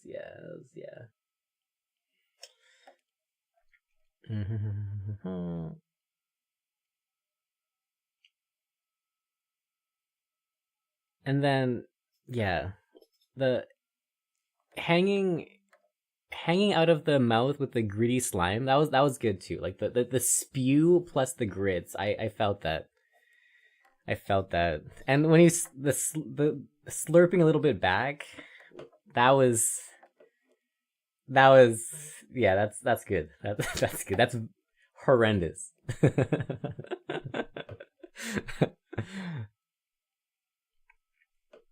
And matching the jigsaw at the end was also quite good. And this has been my professional review. Air cooled, very gross, vile.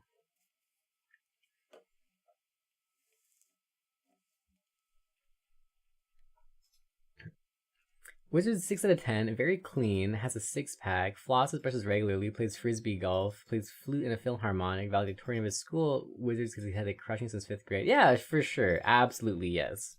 That's an easy yes, dude.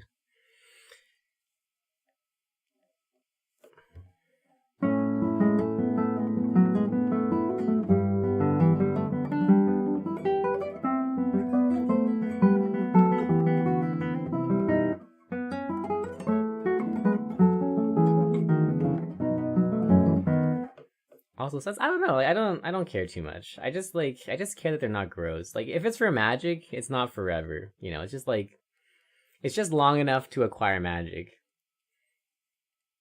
So like, yeah, I can conscious it as long as it's not like gross. First paragraph made you eek. Everything was awful. Good job. Thank you.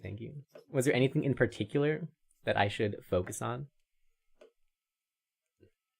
Anything that was weak? What was the weakest part?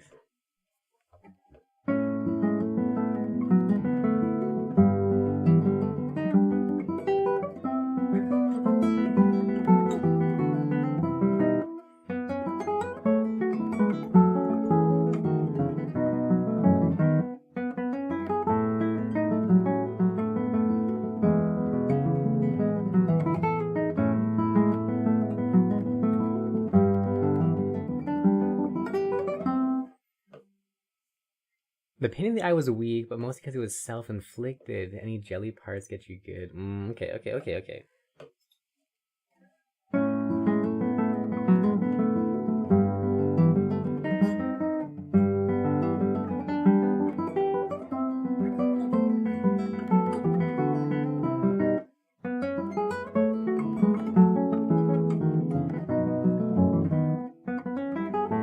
Favorite jelly flavor? Eyeball, apparently. The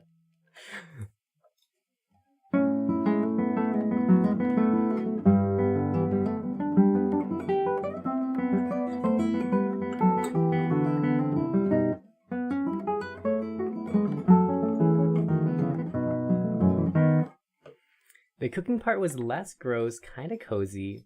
Okay, pack infestation stuff was icky. Good job there. Okay.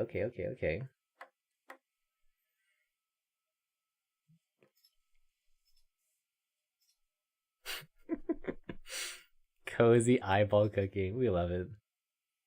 The able taste of eyeball jelly. I imagine it's kind of like saline-y, right?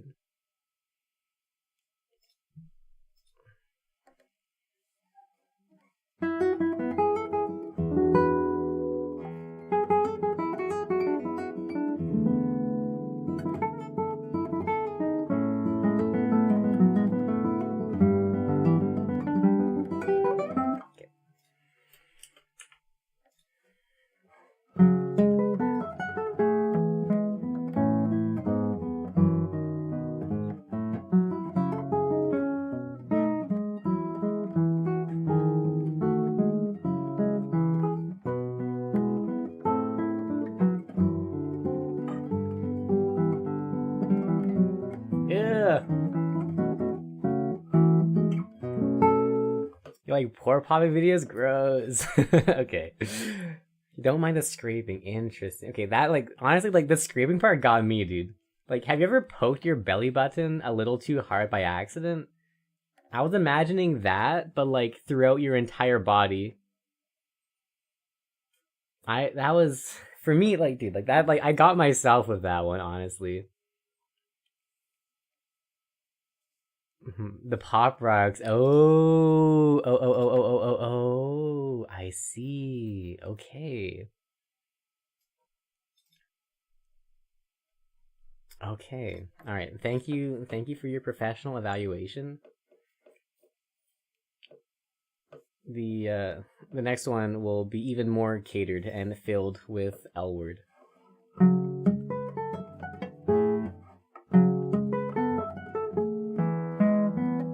So except everyone else? Surely not. I can't. Nah. This is Tuesday stuff. This is normal. Everyone does this.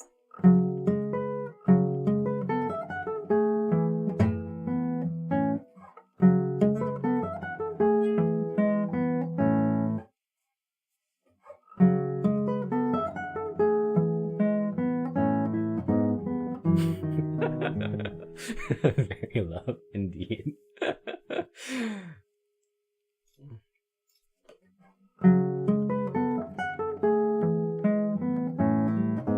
This must be how the Victorians felt as they swapped letters, carefully crafted with attention to detail and like a look into the mind of the other person to try and suss out what really makes them happy in life.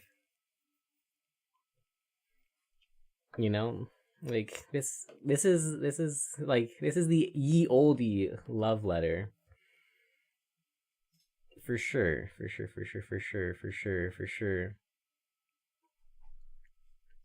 Eyeballs, teeth, sweaty hands, hammy mixed chicken raw. squirting eyeballs filled with eyeballs. This is a true classic Victorian tale.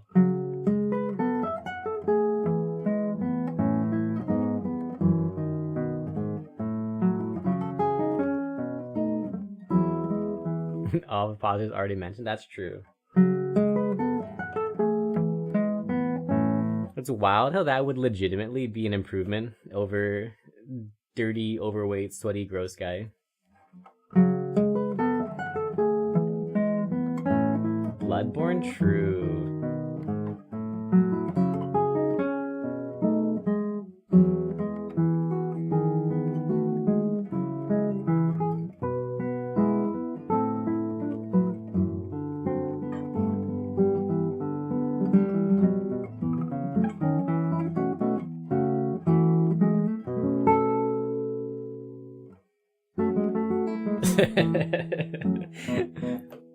You would generally choose because it's too.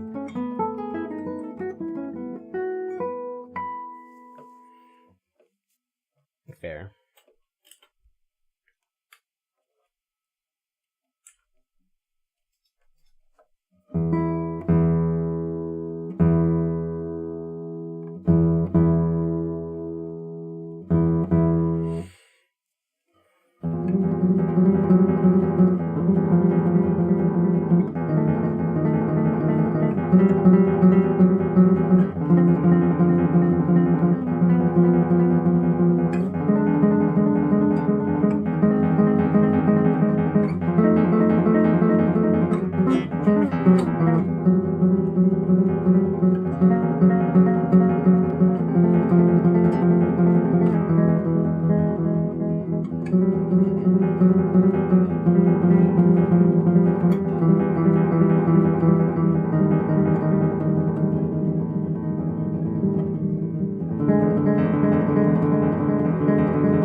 Cool, okay.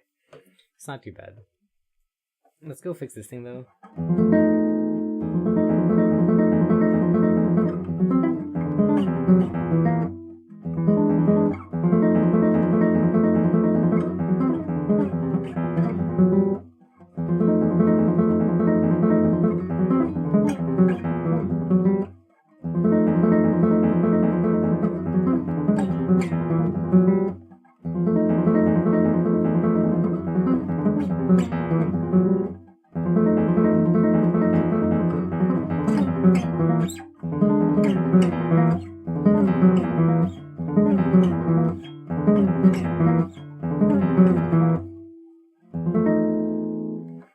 Shout out to bed, let you do whatever it is y'all do when you're sleeping.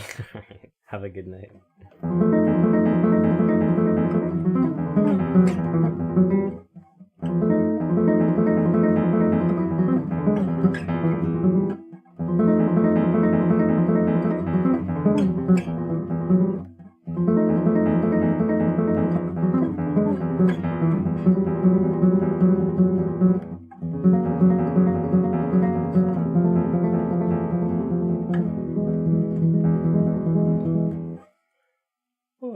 Okay.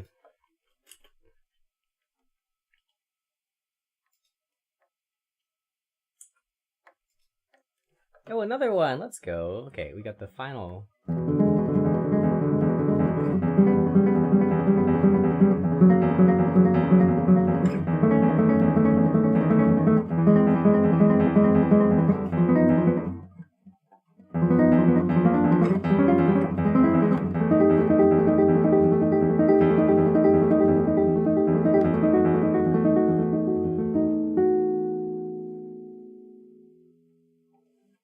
Cool.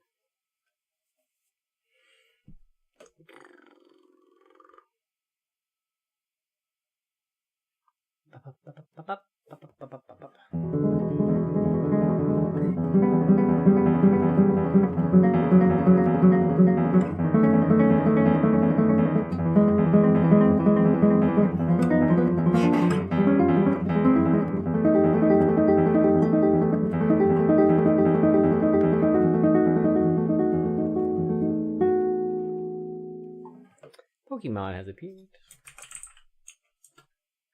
Oh yeah, speaking of things, dude, I watched the newest Game Changer. Yo, I felt so bad for the first girl who got eliminated. She was just a little guy. She just wanted to play puzzles, dude. I felt so bad. She should have made it all the way to the end. She deserved better than the treatment she was given. She was actually just a little guy. What the heck? How could they do that? She just wanted to play puzzles, dude. She's your favorite, right? Dude, it was so sad.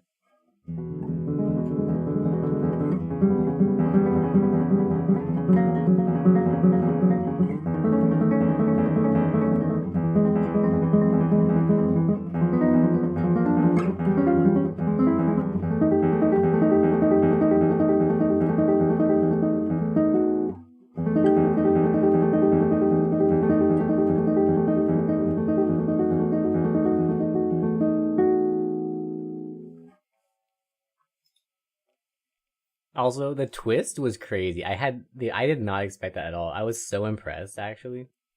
They got me. They actually got me. Like, and then looking back at it, it's like, dude, it's crazy how they were so convincing. Like, I did not doubt a single one of them. I did not doubt it for a second. It was so good. It was like they were all so good.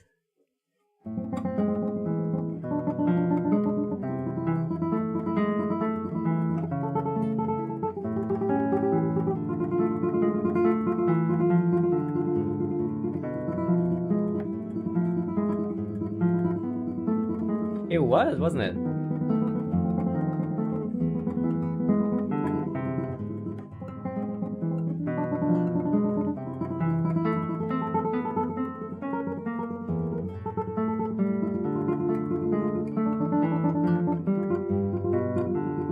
It was so convincing. Like it legitimately I was transported, dude. I believed it wholeheartedly. It was like it was amazing. Every one of them deserves an Oscar for that.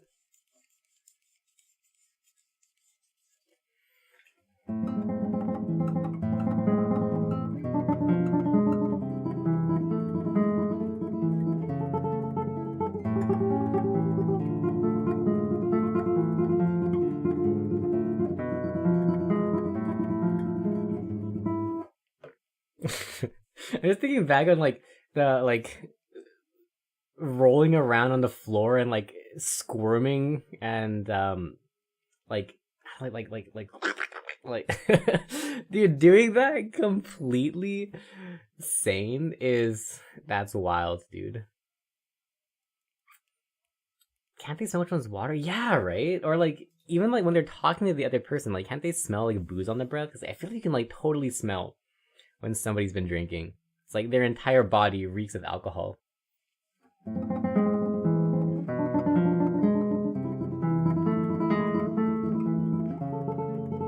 Like I feel like you become numb to it when you're drunk. So I kind of like when I was watching it, I didn't think too much of it. It's like, okay, like drunk people can't really smell when somebody's drunk. It's like sober people can smell the drunk people, but like drunk people, like you kind of like get like I don't know, like alcohol blind, and like as in like you stop tasting alcohol and you stop smelling alcohol, right?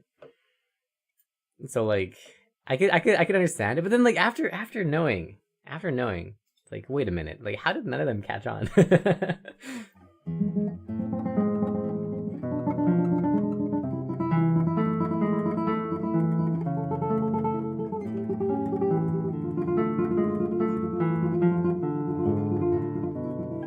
Or maybe they did something like behind the scenes before the show started, just like spraying like some like beer in a spray bottle at people so they kind of smell boozy. Or maybe putting like a little bit of scent of something into the flask. Maybe like yeah. Don't know what you're talking about. Oh, a game changer. There's whiskey perfume. Yeah, maybe. Well, it's really good. It's very interesting. I highly recommend it. Even I think season 1 is available for free on YouTube. So if you like season 1, I think you'll probably like the whole thing. It's really funny. It's either funny or like super giga cringe.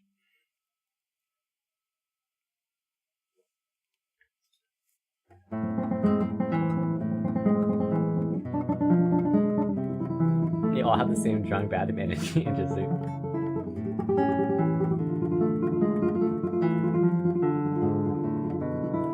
Is that different than the YouTube improv group? Yeah, this is kind of like an actual game show.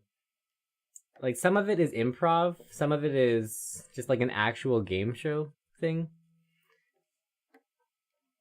Like, there's one episode, for example, where you just have to do like super socially awkward stuff, like go outside and talk to a whole bunch of random people and like say different words to them that are just like out of this world awkward, and in the hopes that like one of them is like one of the paid actors, but like a lot of them weren't paid actors. It was super cringe. Oh dude, I was dying.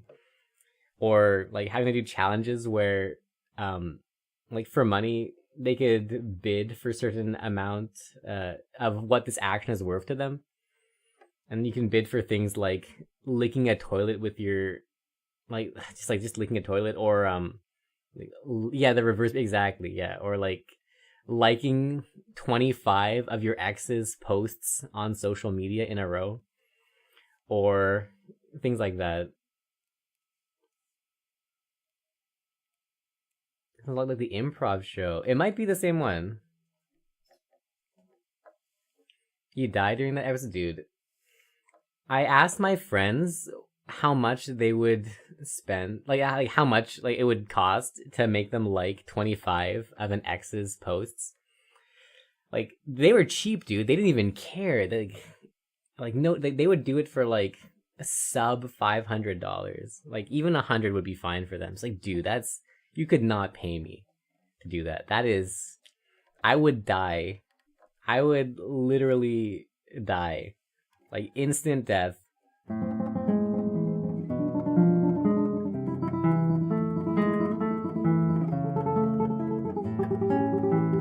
Depends on the X for you. Okay, that's fair.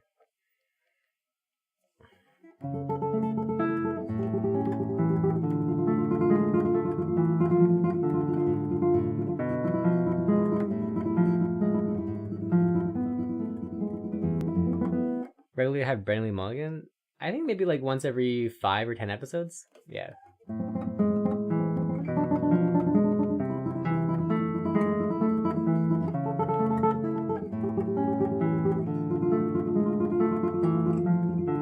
You know the show, you love it? Yo, it's so good.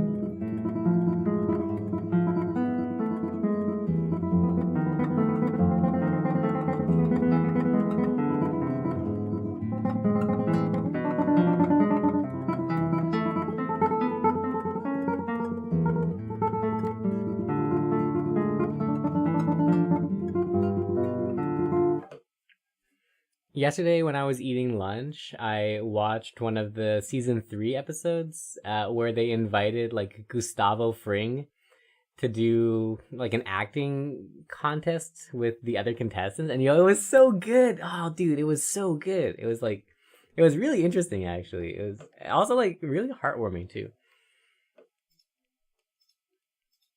Like they invited the actor for this guy onto the show to like read scripts. So like the contestants would read a script and act it, and then like he would follow up and do his own performance of the same script. And it was so good. It was super fun to watch.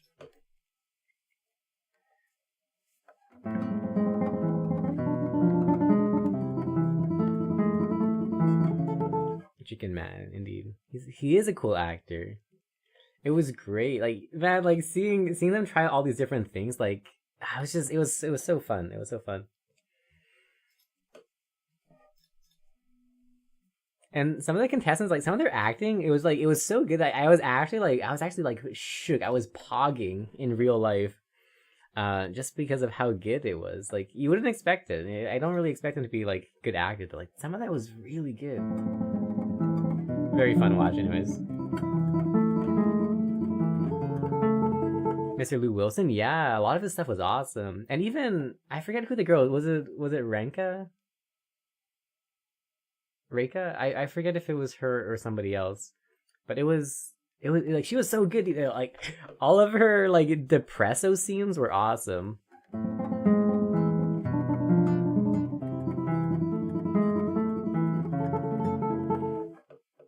Like she knows how to cry on the spot apparently, and like it actually got me tearing up when she was reading the script. It was so good.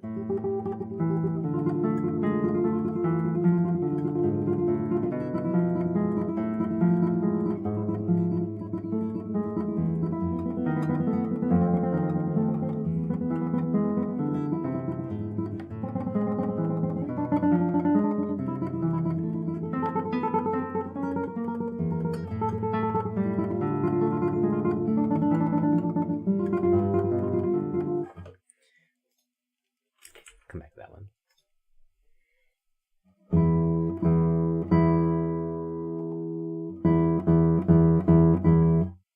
But yeah, anyways, 10 out of 10, do recommend. I've been shilling Game Changer to like all of my friends recently. It's just a good show to watch. It's always interesting. I think there's only been like 1 or 2 episodes that I haven't liked out of all the ones I've seen so far. You consider watching the D20 stuff, maybe. I'd have to get through Game Changer first.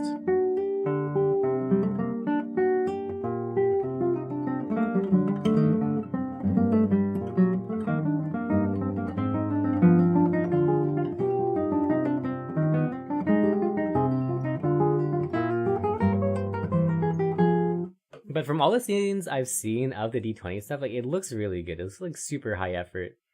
And also just like being able to hear Brennan Lee Mulligan just like go off on a monologue.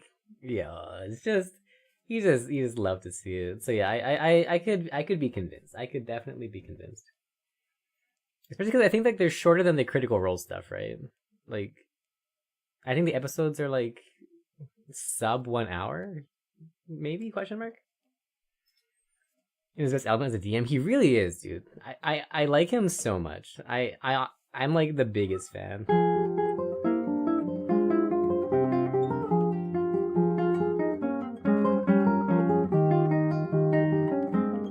Shorter edit for time, yeah. So I could definitely see myself watching that more likely than most of the other D&D broadcasts.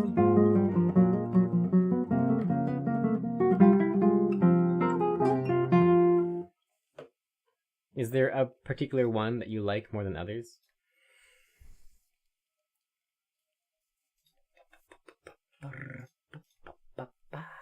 Okay, let's come back to this. The one Critical Role thing. What is your favorite live play? Nice. I think I've seen clips from that. He's just good, man. He's just like he's an amazing all-rounder. You're partial to Crown of Candy, but you like politics. Okay, fair.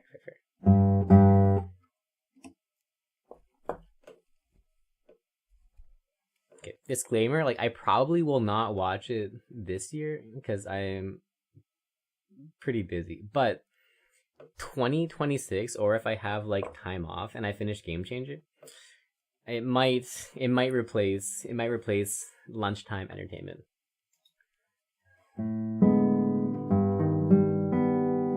Should probably subscribe to their site. It's what Game of Thrones wants to be, but with food people. Amazing. I tried to do something similar in a campaign that I was running a while back of like sentient vegetables, like this like magic gone wild. And so there was like an onion kingdom, carrot kingdom, and so on. Like there's like all the different vegetables have like their own kingdoms. And they broke off into like a separate thing, and the party had to like navigate through all the like through the vegetable wars. So if it's anything like that, I feel like I'll be a fan. You know, like all the vegetable plants that are available to you, when you have a whole vegetable kingdom, it's blessed.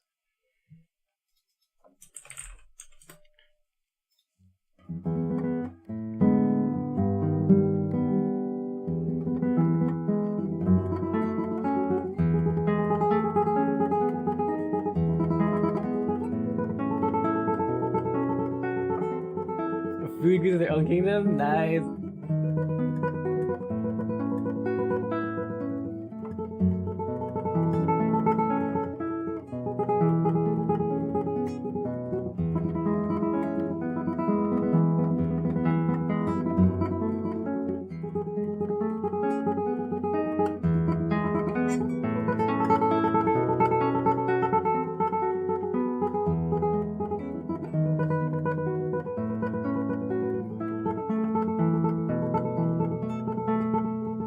I wonder if I can find the assets that I used for that.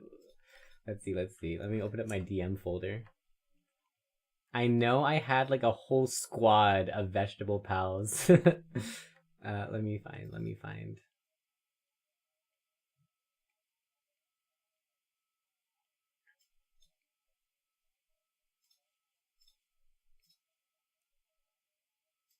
Okay, here's my token. Yeah, it's so cute too. Yeah, I love the vegetable squad. Just carrot dude, cabbage dude. Where are my other tokens? Onion dude.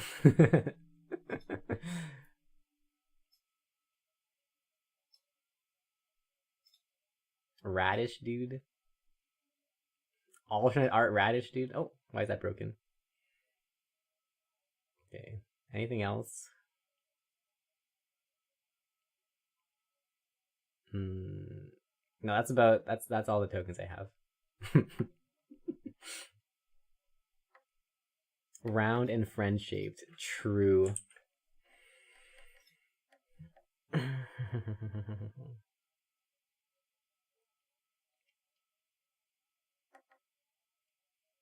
Oh, there's also these Photoshop things I found online. I didn't actually get to use these, but like these were in the works. The app owl. Huh? The app owl. Okay. And there's another one too. Oh yeah, the coconut. Cause it's like a coca, the coconut. Where are the other Photoshop ones? Oh, the pineapple owl. We love the pineapple owl, dude. We love the pineapple owl.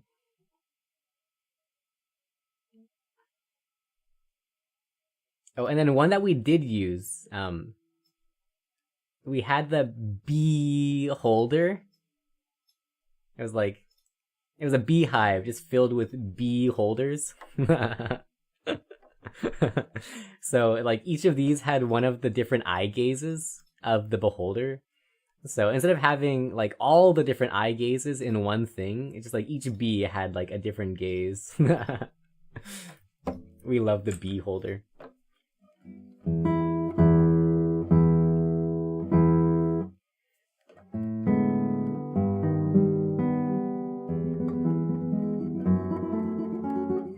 Hey Red Knights, what's up?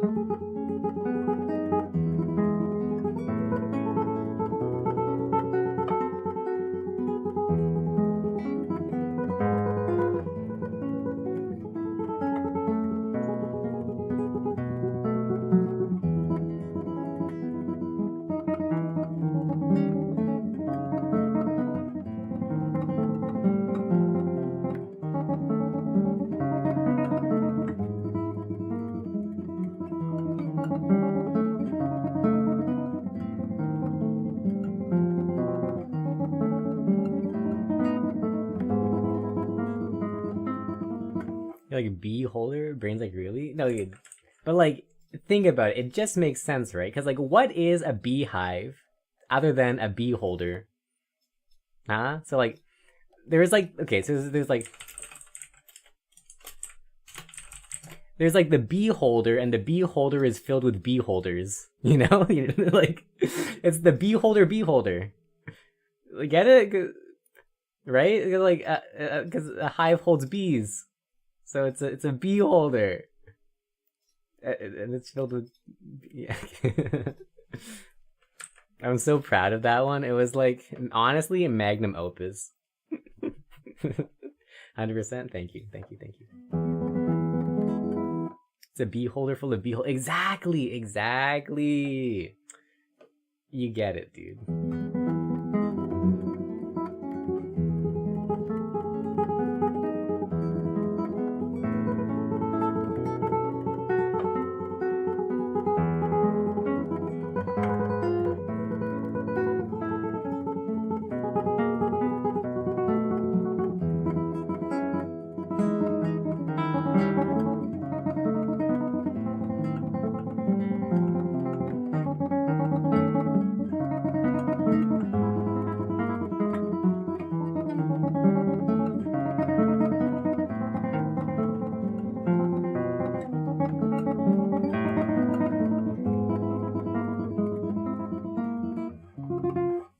$50 tall dragon. Yo, sick. That's big. Is this a new Lego kit?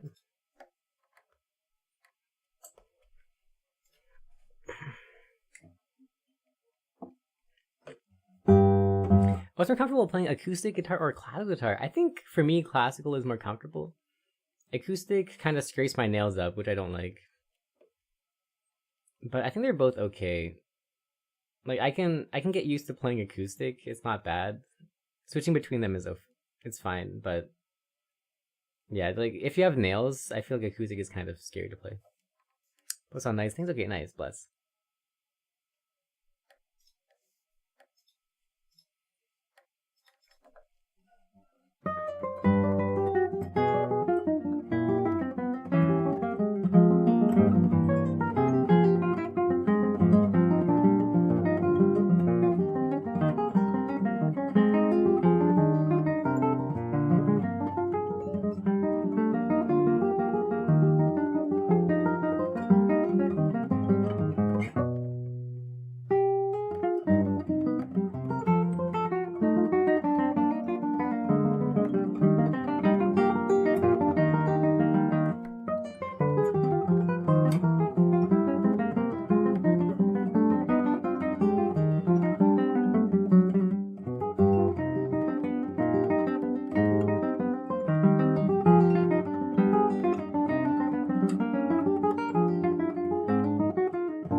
Posted? Alright, let's see.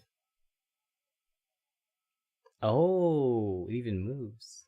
Or the camera moves, I guess. Oh, that's a cool dragon.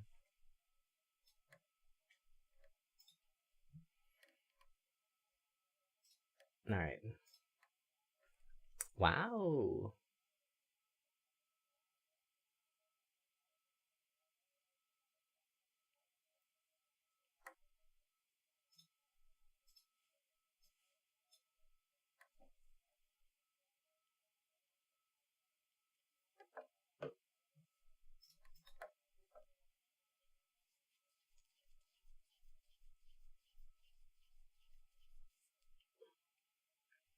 Really like this set. It's a cool set.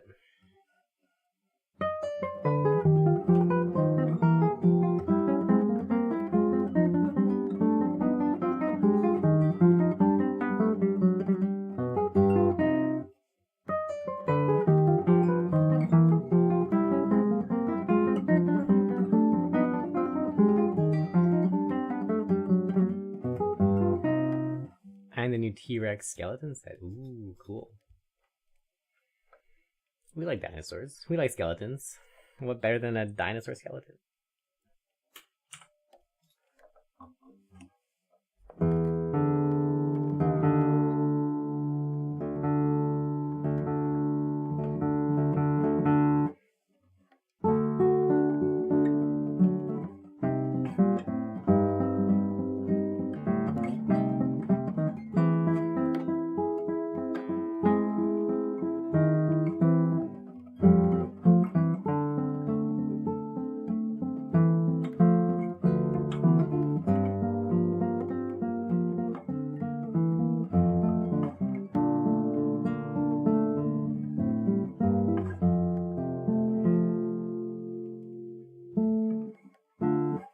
Been a true Lego enjoyer lately. Nice.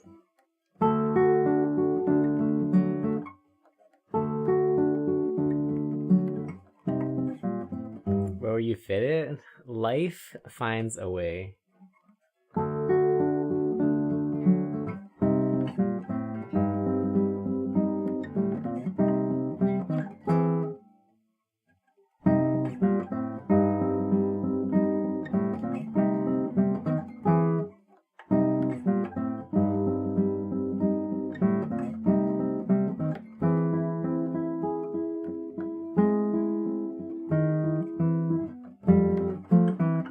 Wait, do you have it too, Nat?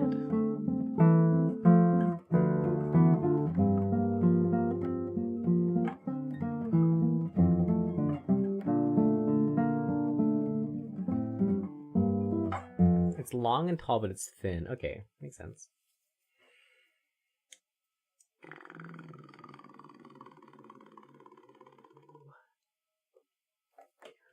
Let's come back to this one. It's kind of weak.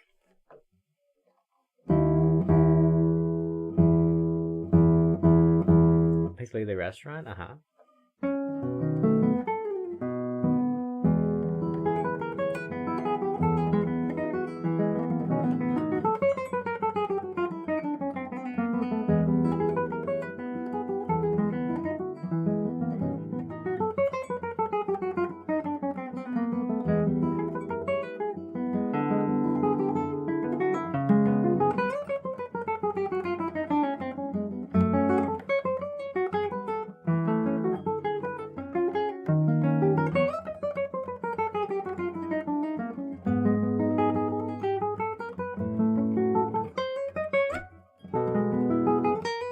Well, that was actually good.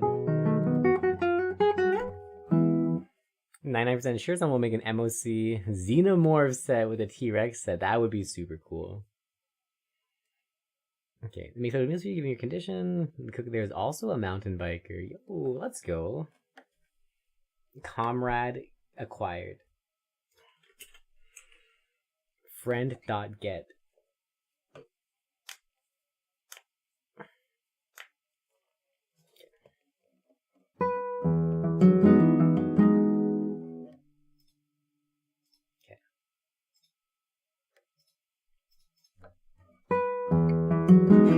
Oh my gosh.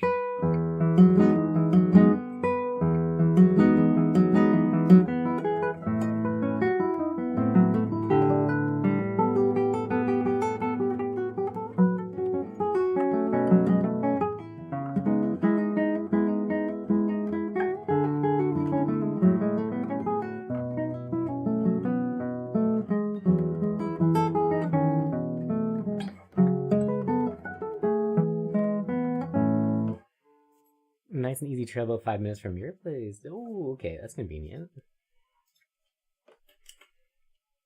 Have you gone biking together yet?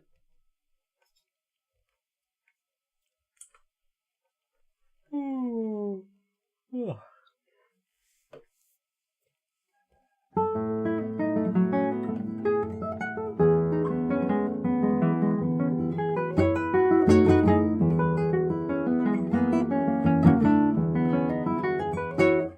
You go biking together on Monday. Nice, dude. Are you gonna be hitting the easy trail, or will you be going to one of your other ones?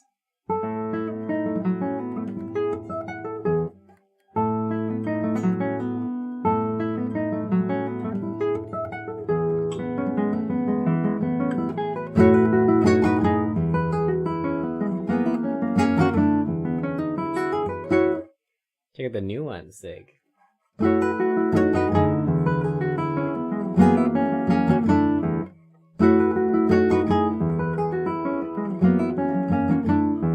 How does mountain biking together work? Do you go like one after the other very close together, or do you have like more space between?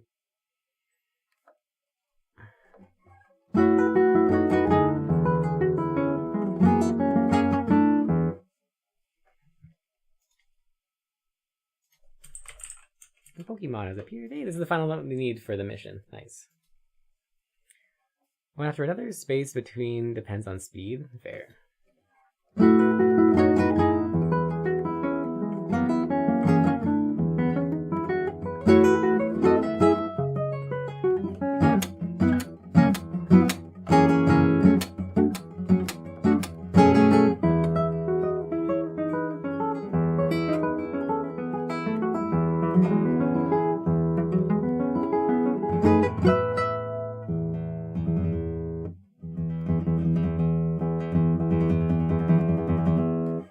want to go too far away, don't want to crash.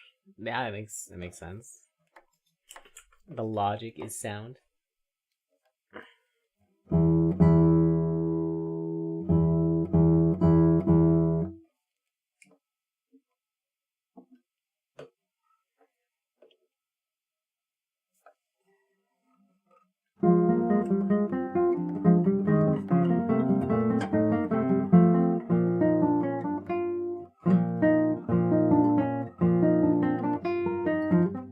Whoa, that's weird.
Okay, let's fix this opening. It was very strange. Okay,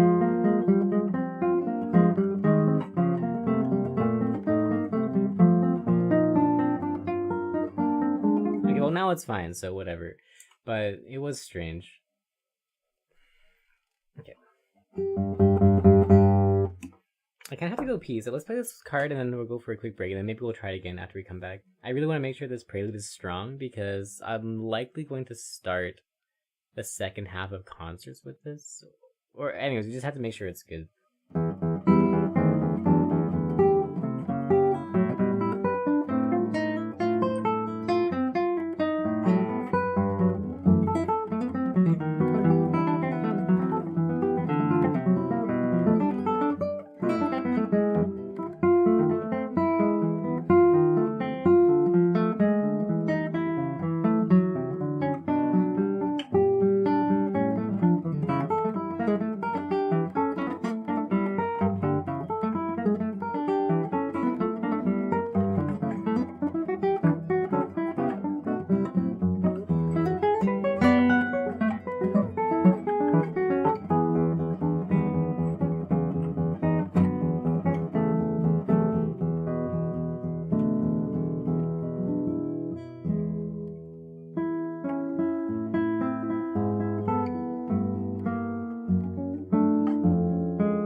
Let's go for a quick break, and then we'll come back after bathroom and snack and keep practicing.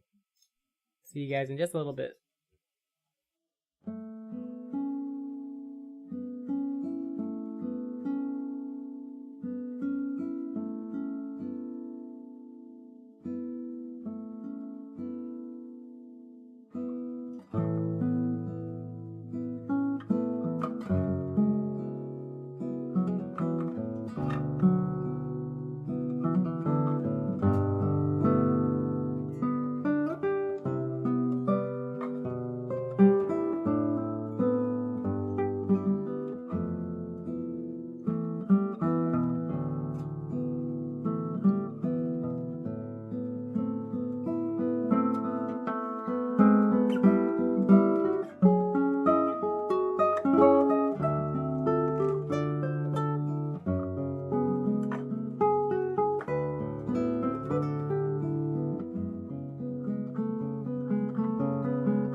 Hello, hello, we are back. How's everyone doing? For break today, we had a vegetable crepe with onions and bean sprouts, as well as some tofu snacks, as per usual. Nice break. Anyways, let's get back to practicing. Also, I thought about doing some exercise, but I actually broke my ankle yesterday, so I don't think it's safe to do exercise for a little while. Nice break, thank you. Dude, the more I think about it, the more annoyed I am. I went for my midnight run yesterday, and then broke it. Well, not really, but I sprained it really bad. When I went for a run at midnight yesterday, and about halfway through, there was this guy and his dog just standing in the very middle of the sidewalk, blocking the entire thing. And so they wouldn't move. They saw me coming.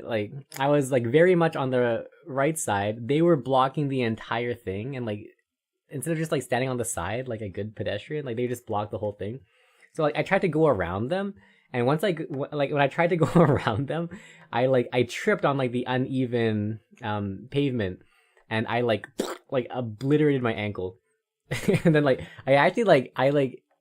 actually groaned out loud involuntary because of how much I goofed my ankle up. And then the guy was just standing there, dude. Not even walking. You were just standing, blocking the entire sidewalk. I was so annoyed. Anyways, I tried to continue running, but I couldn't. I couldn't put any weight on this thing, so I had to limp back home. And even now, it still hurts. I can't put weight on my ankle.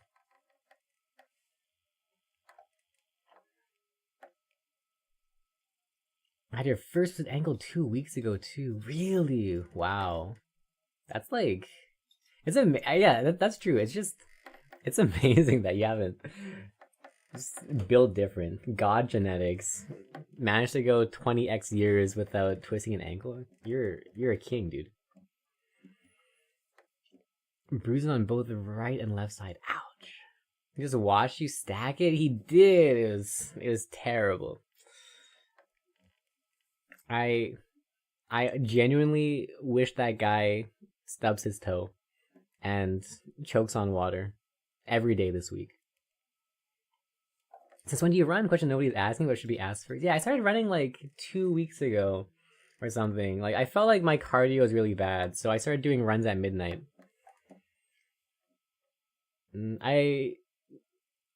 That's Hammy Hamfist. You're right, dude. We hate Hammy Hamfist.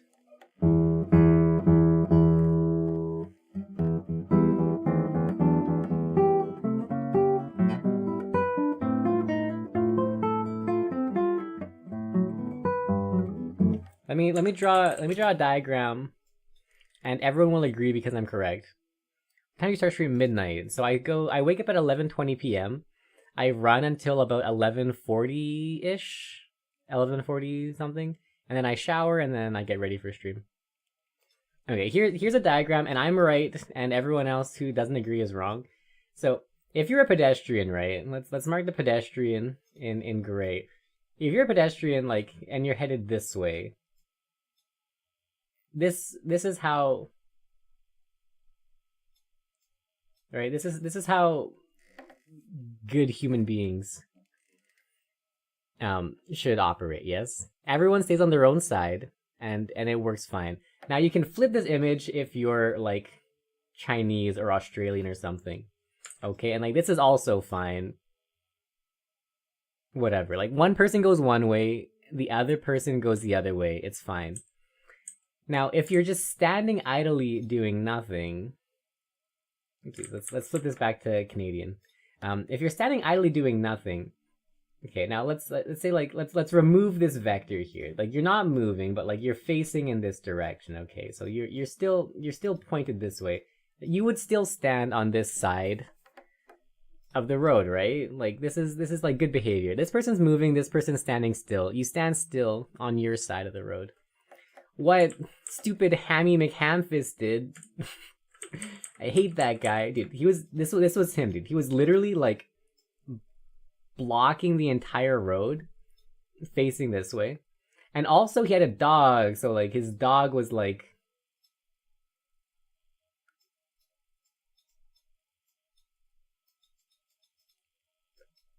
his dog was also blocking the other parts. So like how terrible. You see, like it wouldn't have been too bad. I know, right? Like why would you stand in the middle of the street at like 11:20 p.m. on a Wednesday? That's crazy. That's psychopathic behavior. Anyways, but like proper etiquette, okay? Like if you're a person standing could not knock. I know, but like dude, think about this, okay? Like imagine Hammy McHamfist was like a good pedestrian over here, and then their dog was like a good dog over here.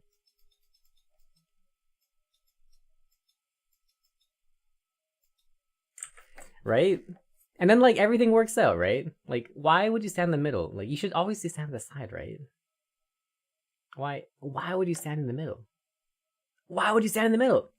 Dogs on the side, right? Isn't like sidewalk is bad for dogs, right? Because like it's hard and it's like bad for their joints and stuff and their claws. Dogs, I feel like prefer grass because grass is nice.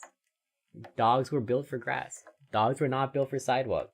So not only is it animal abuse, it's also me abuse because he made me break my ankle. The double whammy, double whammy. I should have turned around, honestly. I should have turned around. My greatest regret. Arguments are also not made for. You're right, actually. It's really bad for people to run on sidewalk too. My greatest regret yesterday was going clockwise instead of counterclockwise when I started the run. Like I normally run around the park near my house, and so like I normally go counterclockwise because if I go counterclockwise, it's like on the nice part and I get to walk on the grass. But I decided to go clockwise today, and it was my mistake. I should have known, dude. I should have known that changing things up was not the right play, and I should have gone for tried and true. Not very wise. We were the wrong wise today. We were counterwise. Okay. Anyways, that's my rant for the day. Thank you for listening.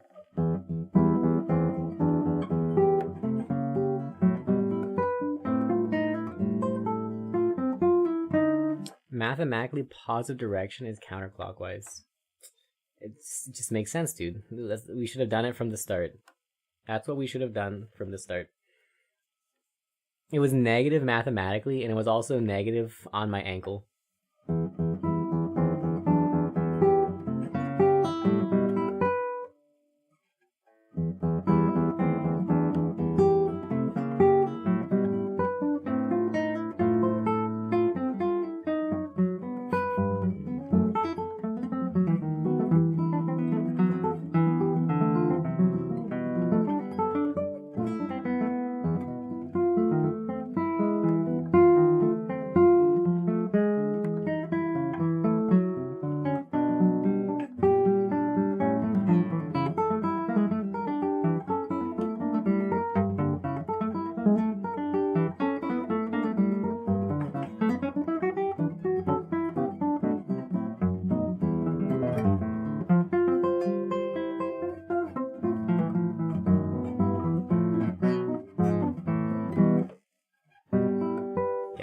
This is a bit of work, but we'll fix it later.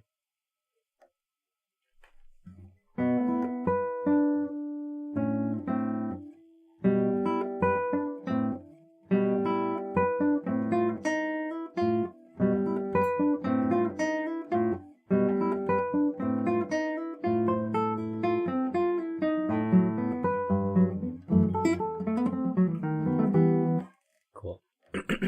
Alrighty. Let's work on that tomorrow. Oh yeah, also in other news, we'll be doing, I think, 4 interviews coming up. The people are actually really interesting, so it should be not too bad, but It's all.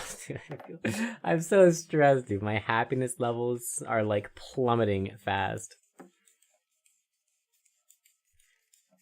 Not only do we have like 2 weeks left until I have to disappear for a month, but during my precious 2 weeks left of happiness, we have like actual work to do. No. No.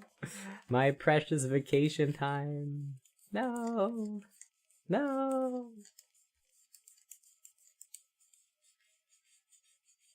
So yeah, we have 4 interviews to do, and then I also have to make a PowerPoint for the workshops that I'll be giving. So alas, my cozy vacation days are over. We have to get back to doing stuff. Tragic. Truly tragic. I hate working. In vacation? No, I don't get paid for anything. I am fully fun employed. But it's a vacation for me because like I have a set schedule, very routine, very consistent, very cozy. But now it's being interrupted by having to do stuff,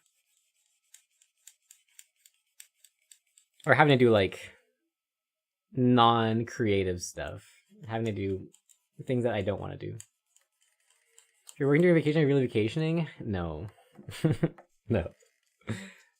Okay, but like I feel like I like schedules so much that as long as I have a consistent schedule, it's basically a vacation. As long as it's predictable, it's a vacation for me.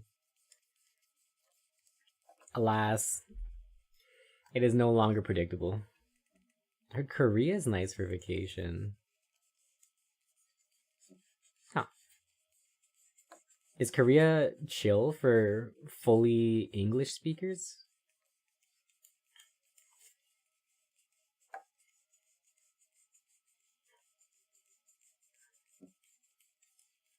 Or rather, like for fully non-Korean speakers?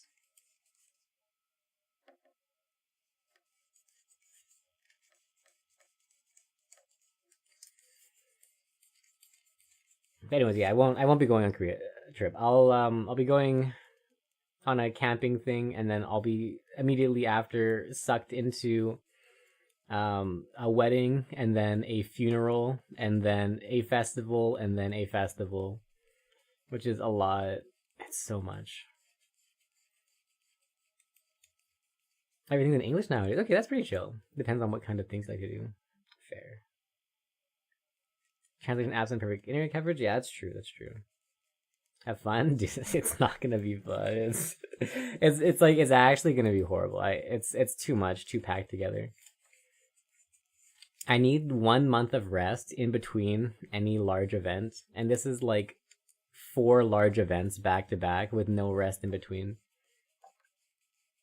In fact, like there's so no rest in between that I'm actually like bouncing from thing to thing to thing, like without even like a single day in between. Actually, it's so packed.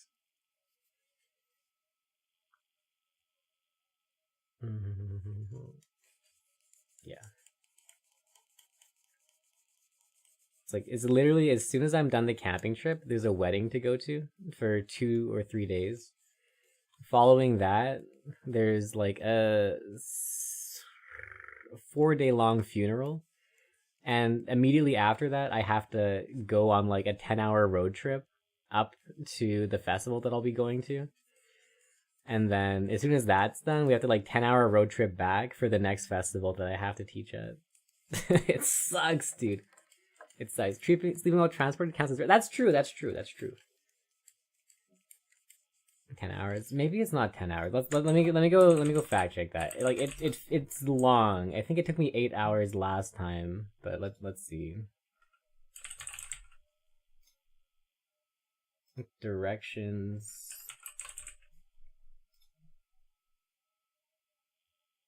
Are you walking? No, but it's like 500 kilometers. Okay, so I lied. Okay, it's typically about 6 hours road trip, but that's like assuming perfect traffic. So like, if perfect traffic, it's like a 6 hour road trip. But it's never perfect traffic, so like normally it's like basically it's like a whole day. Last time I went with a friend, and I think we left the city at like 8 a.m. And then we got there at maybe 4 p.m. ish. Yeah. Yeah.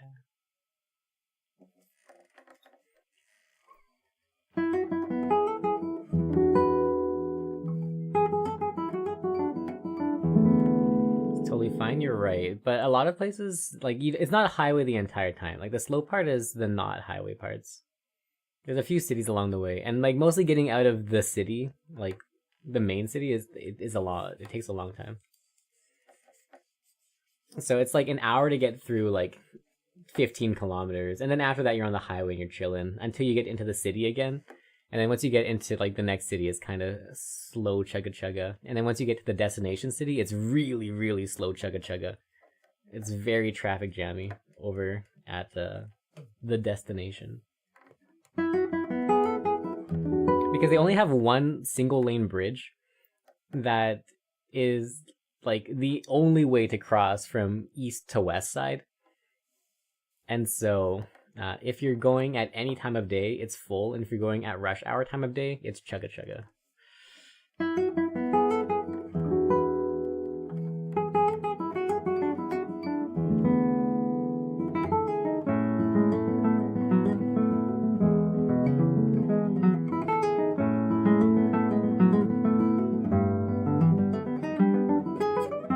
Drive safe. I am a leech on society. I will find somebody to drive me there.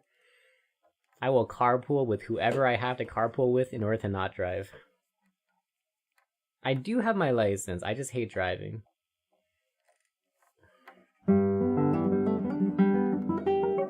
I drive if I have to. I drive if nobody else is willing to drive. But if anyone is willing to drive at all, I will mooch off of them. I will take the carpool option, thanks. Think about how much you could get done in like 6 hours of not driving compared to 6 hours of driving, you know? 6 hours of driving means you get exactly nothing done except 6 hours of driving. 6 hours of being a passenger princess means you can do anything. Like 6 hours of reading, 6 hours of writing, 6 hours of studying, 6 hours of anything, dude. So good.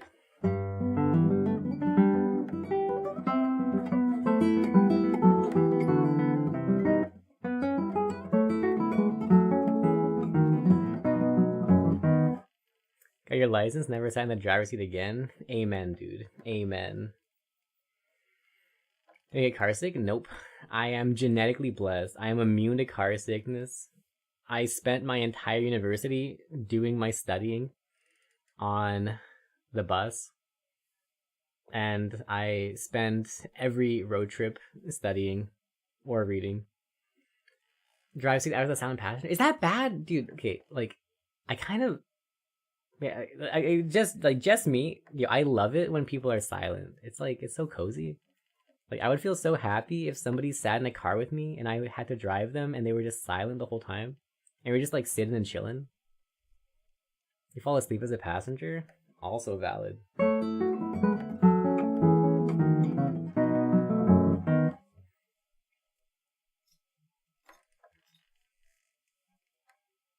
Need to sleep, otherwise you go to Vomtown. Really? Damn. Genetically not superior. That's unfortunate.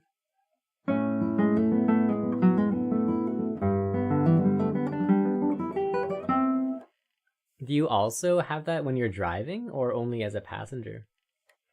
Yo, Quartet last week, hour and a half on the way, hour and a half back, nobody said a word. That sounds so good, dude.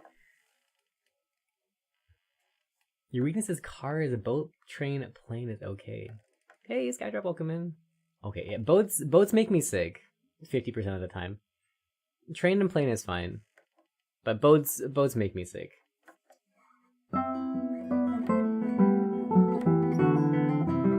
Or rather, I got sick once on a boat, and it's just, like, tainted my entire experience forever. I don't think I think I've gotten sick only once, and I've gone on a boat, like, maybe 5 more times after that. But like the once was enough to make me convinced that boats are evil. I think you would have been bored if they were chatting, but making the effort to drive, at least ask you something. Fair, fair, fair. The 6-hour wedding between was also bad and people couldn't play. Even on the storms of seas. Dang, dude. My captain, my captain.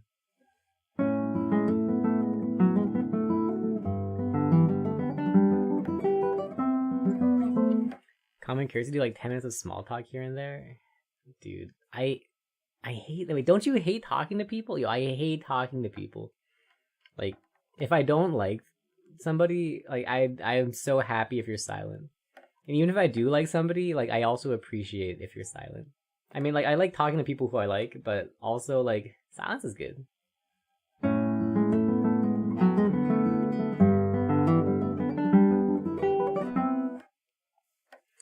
If the person is good at driving, you're less sick. Most people aren't as good as they think they are. Fair, fair, fair.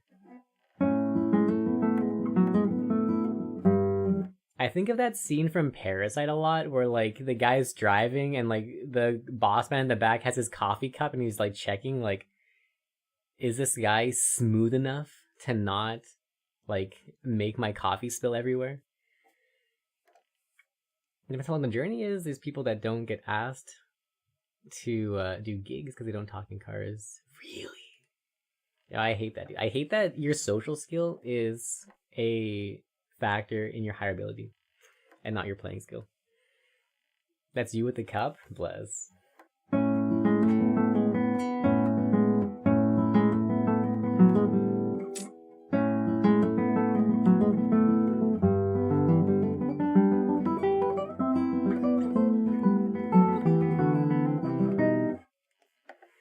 Dude, speaking of which, yesterday, I was so proud of myself. I wrote a really long-winded blah blah blah email being like all polite and glazy, and then I deleted it and it was just like, hey, this is me from this society. Somebody told me that you're available on this date. What time are you free? Just like 3 sentences, done. No fluff, no pleasantry. I just asked the question. Dude, I was so happy.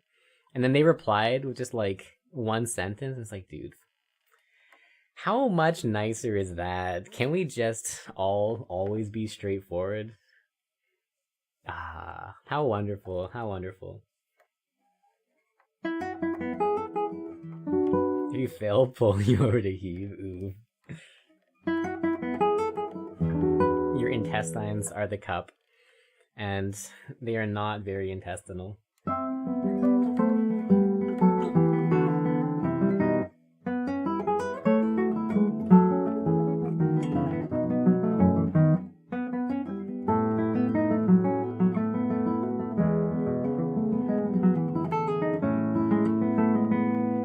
Hate small talk, avoid it whenever you can. Bless. How would you feel about a 6-hour car ride with absolutely no talking? Just pure silence. Would you be comfortable with that still? Or is there a limit to no small talking? You'd love it? Bless. You are my people. You're excellent at small talk, but you're not happy about it. Fair. You put on headphones or something and just relax.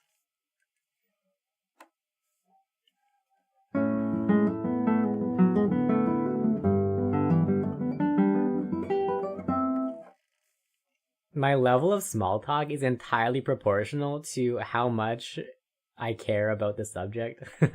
Which I guess makes it not small talk. But like, yeah, if somebody asks me like something about practicing or brain stuff or whatever, or books, or writing, or like meter, we can small talk for like hours, no problem. Or if somebody talks about like something at least vaguely interesting, like sure, I can make the conversation flow. I can let you talk about like your scuba diving or whatever. Like I don't mind. But like talking about like completely inane stuff, dude, kill me. I don't care and I don't want to hear it and I don't want to. Like I don't. Like, it's so boring, dude. You guys played so bad. You should be ashamed. This is my small talk. Not necessarily bad at it. You just don't enjoy it. Can imagine M wanting to speak. That's fair. That's fair. Driver has playlist rights. Listen to your playlist, driver. Let me disassociate. True, dude. True. True. No, that's the right opinion. Okay, but okay now okay. But here's my okay, mildly psychotic. I don't normally like listening to music. So when I have driven people in the past, we've done it raw. No music. It's like complete silence. Like I like complete silence a lot.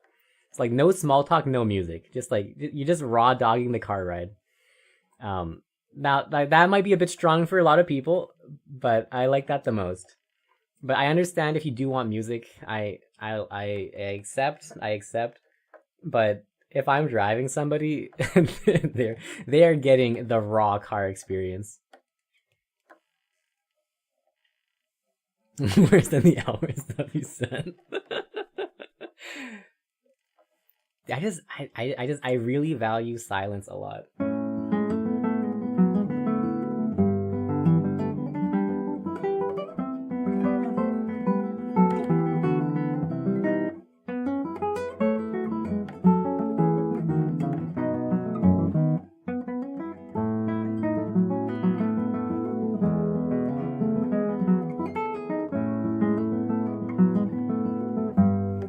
Can't handle all the pink noise. Hey, I see what you did there.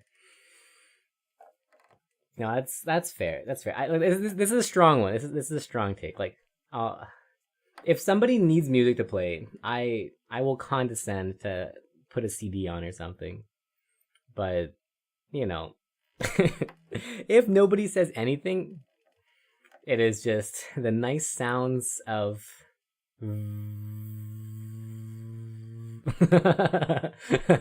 For like 5 hours straight.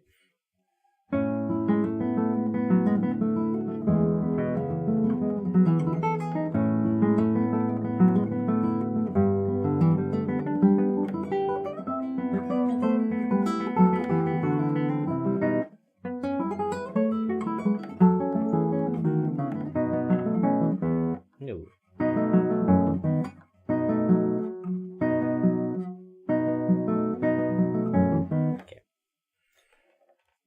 Let's come back to that tomorrow.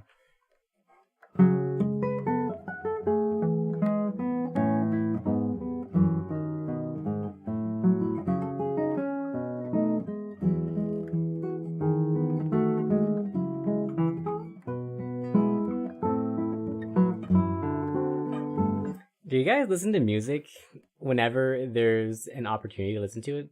For example, if you were exercising and there was nothing else, like, would you want to listen to music? Or if you were, like, reading a book or something, or if you were drawing, if you were cooking, would you have music playing? Or would you do it in just, like, silence / the sound of whatever activity you're doing? You always have sound on. L word love. You can't just uncensor the L word like that. You have ADHD, so it helps you focus. Fair. Lactose. You guys can't keep uncensoring these L words.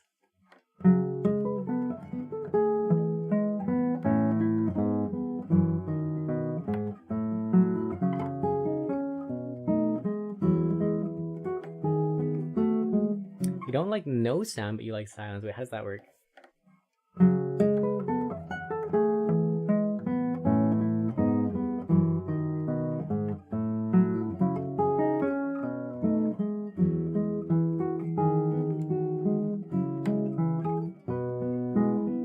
Sound in a loud place. Oh, I see. Okay. If you need to hear your thoughts, silence. If you don't need to hear your thoughts all the time, fair. That's fair.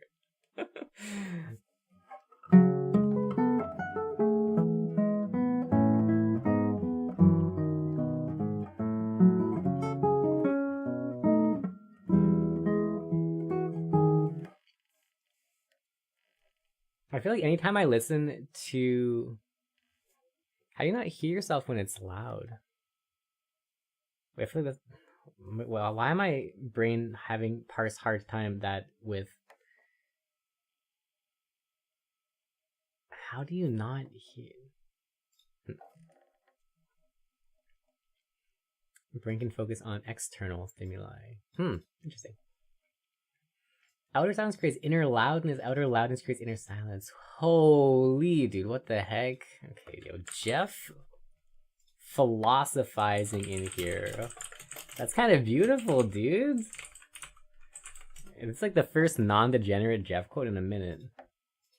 That's kind of beautiful, man. I like that. No, that's fair. That's fair.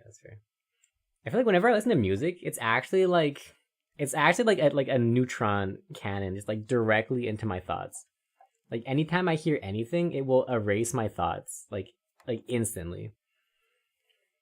So like if I'm doing anything at all and I hear like music, like ping, like my attention goes to the music and I lose whatever thought I have. And anytime I hear anything, it also like pings my thoughts away. So like if I'm writing something and I hear my neighbor yell, it'll like ping my thoughts. Or if I hear like a car go by, it'll ping my thoughts. Or if I hear like an instrument, it'll just like ping the thoughts away. It's like I'm like 4x weak to noise damage.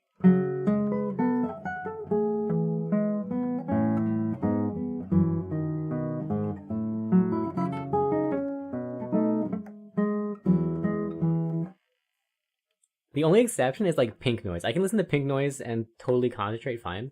So like crunchy snow noises or like water noises or like fireplace noises, whatever. Like those are fine. Those don't do anything. But anything that's not pink noise, like just instantly pings my thoughts out.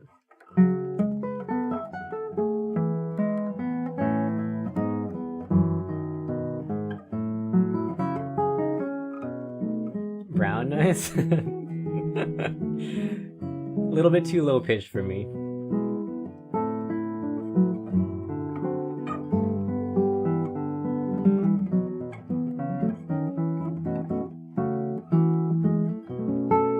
Brown noise is the rumbly. Is that the rumbly one, or is that the one that makes you poop yourself? I don't remember.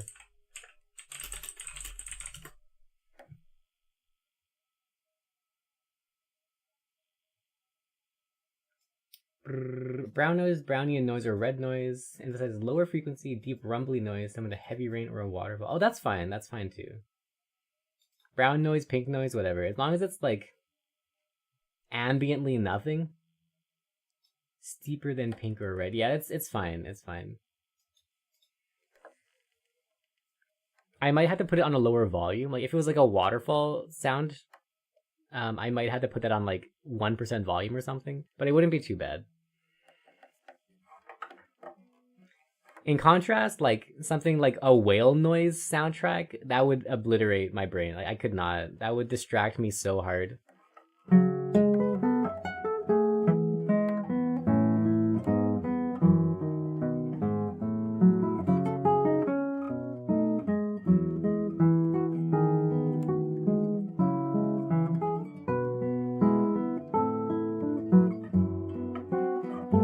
Okay, blue noise is high pitch, red noise is low pitch, and then brown noise is like lower pitch. Okay, that makes sense. Where does microwave noise fit in? You've got blue to red, and then you've got your infrared and microwaves, right? But microwave noise is kind of a pink noise. It's like microwave should be lower than brown, but microwave is pink, I think.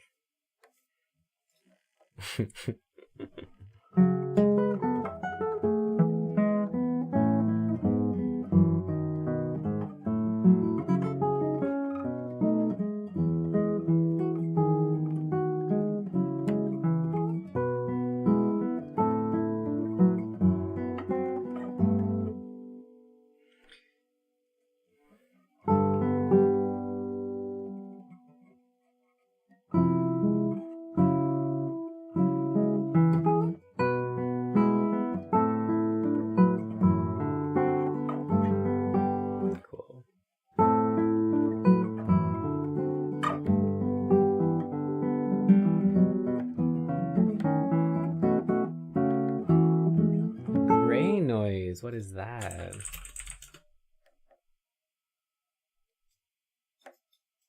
Equal loudness contour. All frequencies with equal loudness as opposed to white noise, which is all frequencies with equal energy. Oh, that sounds toxic. Let me listen to some. I'm gonna lower my volume to like 1% here. I feel like it's gonna blast my eardrums if I don't. I'm gonna pre-screen it before I send it to you guys.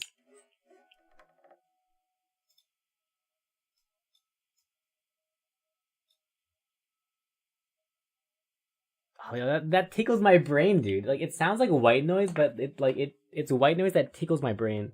That's weird. That's weird.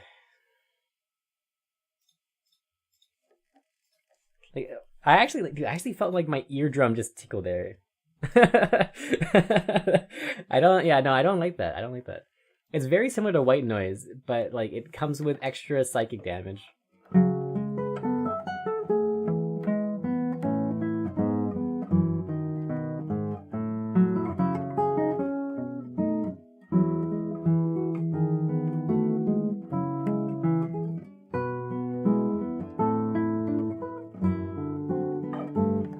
Very uncomfortable. Yeah, it's very unnatural. It doesn't really make sense. I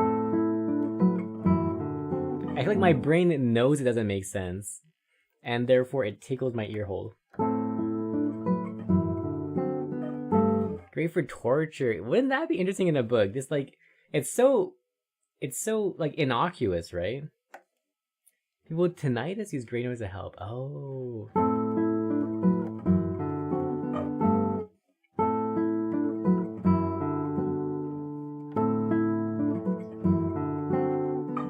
Interesting.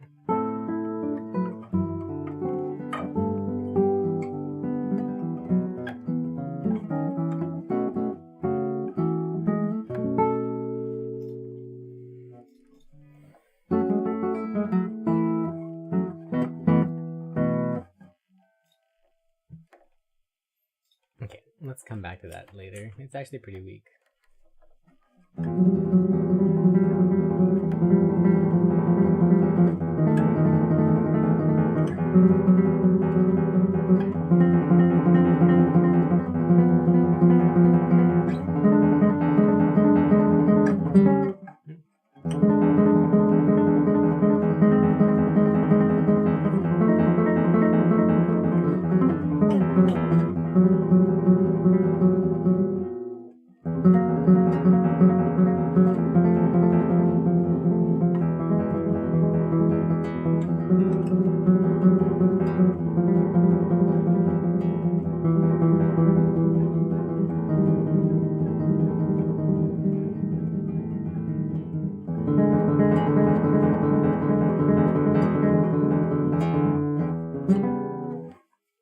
You know where the bus came from? It's a ghost. The gray noise reprogrammed your brain, just sent that input without your knowing.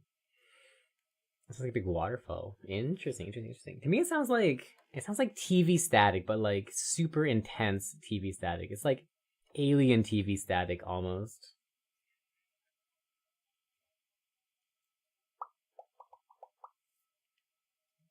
Oh, I know what it. Okay, it's like Uncanny Valley static.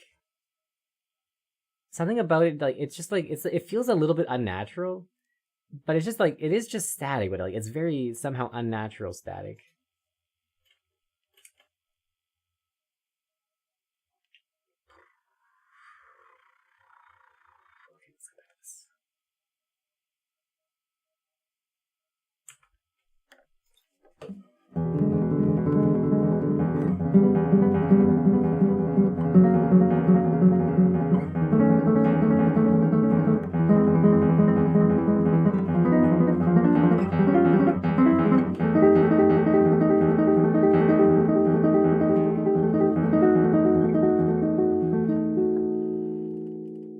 Mosquito pimped static TV noise. Strong description? Not wrong.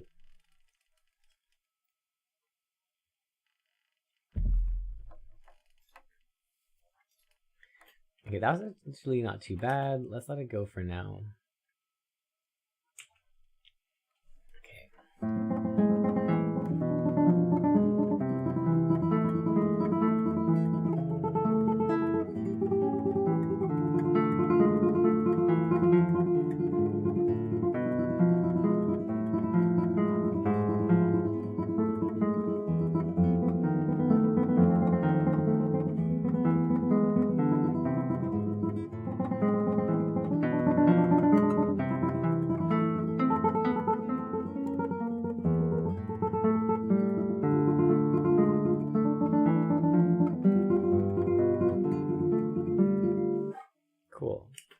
Also not too bad. Excuse me.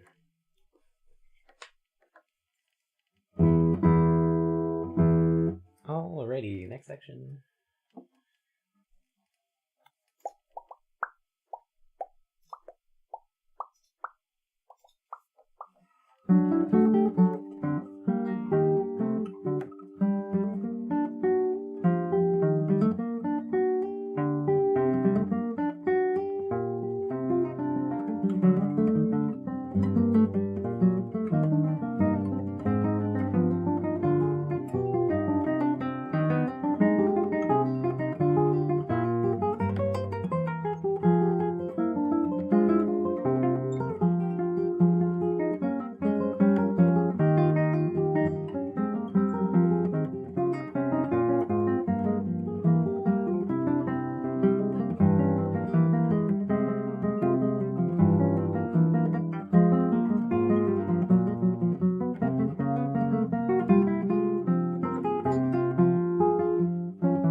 Medieval Tavern? Yeah, for sure.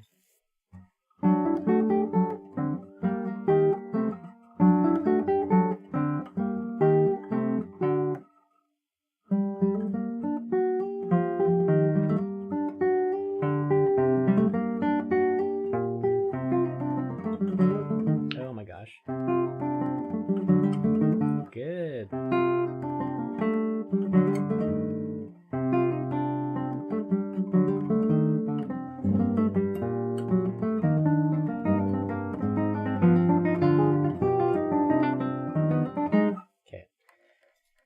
Come back that one more time. I think we can pass it today, but it just did a little bit more work.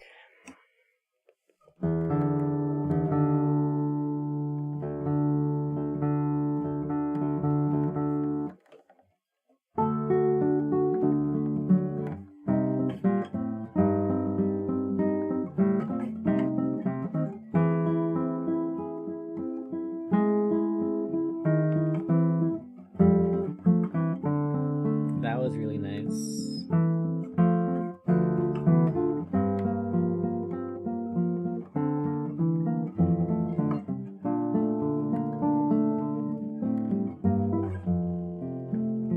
That was awesome. Really good. Cool.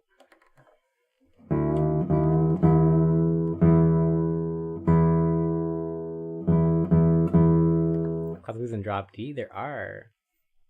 Most of them are not, but some are.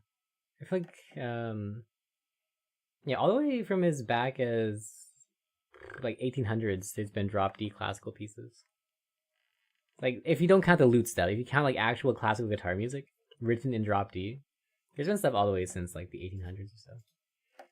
But it's definitely not as common. It got more common after like the 1900s, and definitely nowadays there's lots of drop D pieces. Makes sense though, indeed.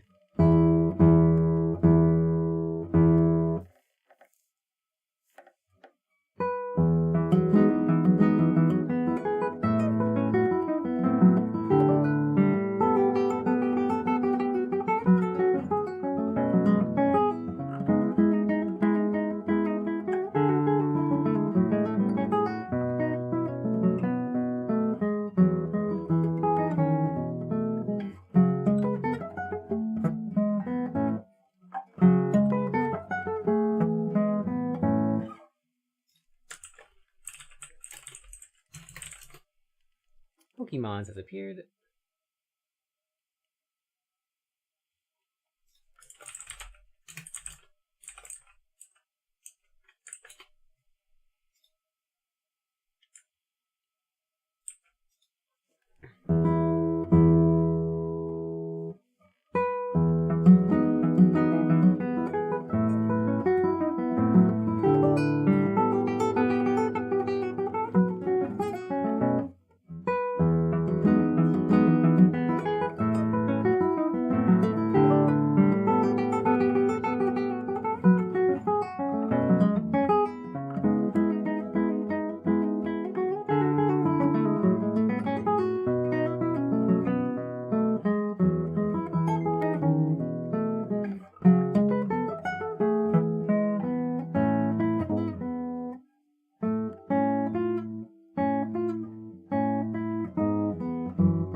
Okay, let's come back to that tomorrow.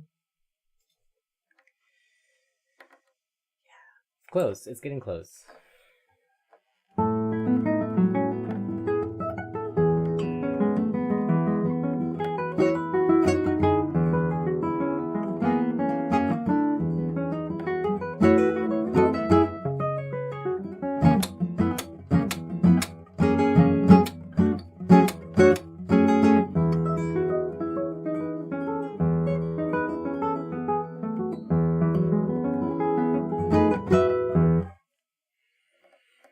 Okay.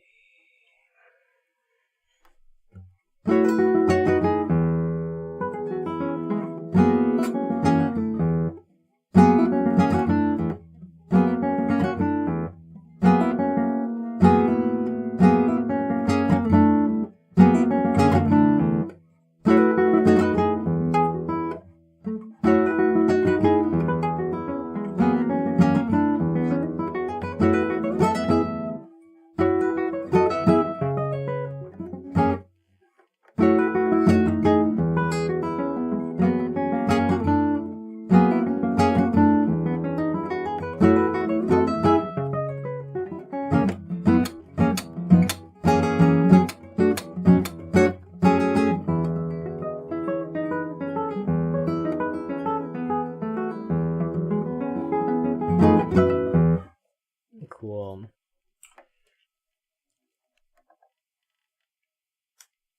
That needs a bit of work. Hey, work through the pile. Okay, cool.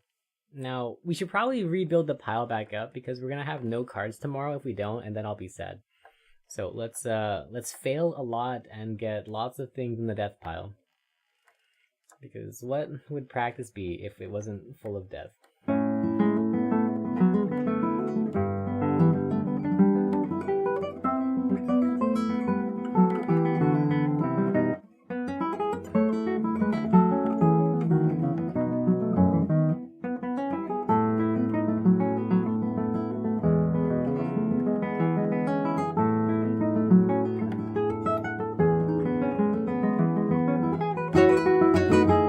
Yo, the ending was great. The opening was terrible. Let's fix that a little bit.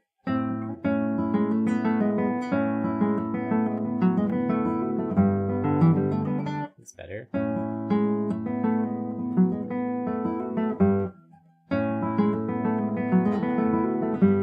One thing I've been thinking about a lot recently is negative self-talk.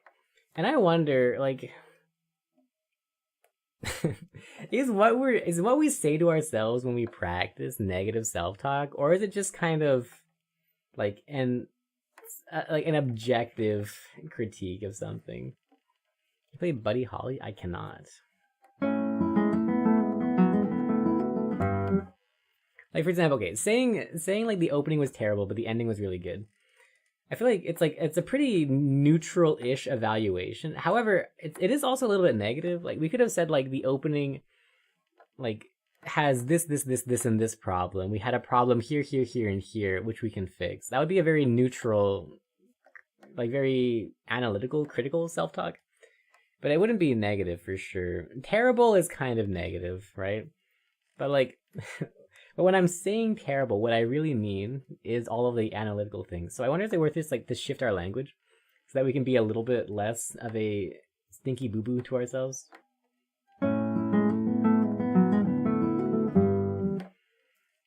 Opening sucked. Not sure if the second was equally bad as clean as the ending was. The goodness of the ending was better than the badness of the batting. So greedy is fine. I think native self talk is more when you're beating yourself up. Oh, I see. But I wonder too, like language, like for sure has like some kind of carryover effects, right? So I wonder if just like, even if you are using it self, like critiquingly, I wonder if there's just like something about just like using certain negative words that just kind of like slaps a little bit of like ink onto your brain and just accumulates all this meanie boobini stuff. Or is it just more to do with like the affect behind it? Like if you say something was like poo poo garbage, but like you don't actually feel poo poo garbage about it, then does it still have the same effect as someone who really genuinely believes in their boo boo garbage playing?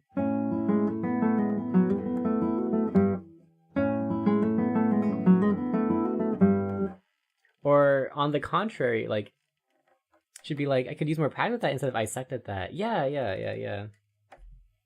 So even if like your personal emotional valence with both statements is equal, like surely the more neutral one is just a little bit like it doesn't like accumulate gunk onto your brain, right?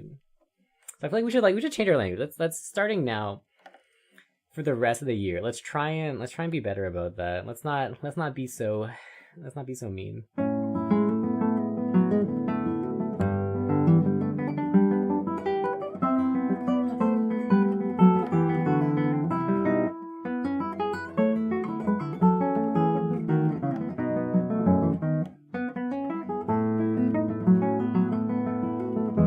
Worthing after a while for sure. I was watching somebody practice the other day, and they were like really angry to themselves about every single mistake. So that's why I kind of got to thinking about this. Like it shows up a lot in school if you're ever studying this, where like the things you say to yourself actually do make a big difference. And I think like over time I've gotten so numb to it that I don't really think about it anymore, and I don't consider it to be negative. It's just kind of like a thing. Oh, that's so mean. Okay. Lazy and fat because you overate and didn't work out for 12 months is a harsh truth. If you work for 2 months, taking responsibility for yourself and drive the needed change, words aren't the issue. Sugarcoating won't protect you from the truth. True. But I feel like if you call yourself a lazy fat person all the time, it kind of like it wears on you. I feel like art school cotters your brain. Amen, dude. I think it's like a defense mechanism. Like going through art school, going through music school, like only people who have self-cauterized can make it through without dropping out. Otherwise, like man, if you got upset over every criticism, like it's a tough life because it's just full like it is a field that is entirely criticism.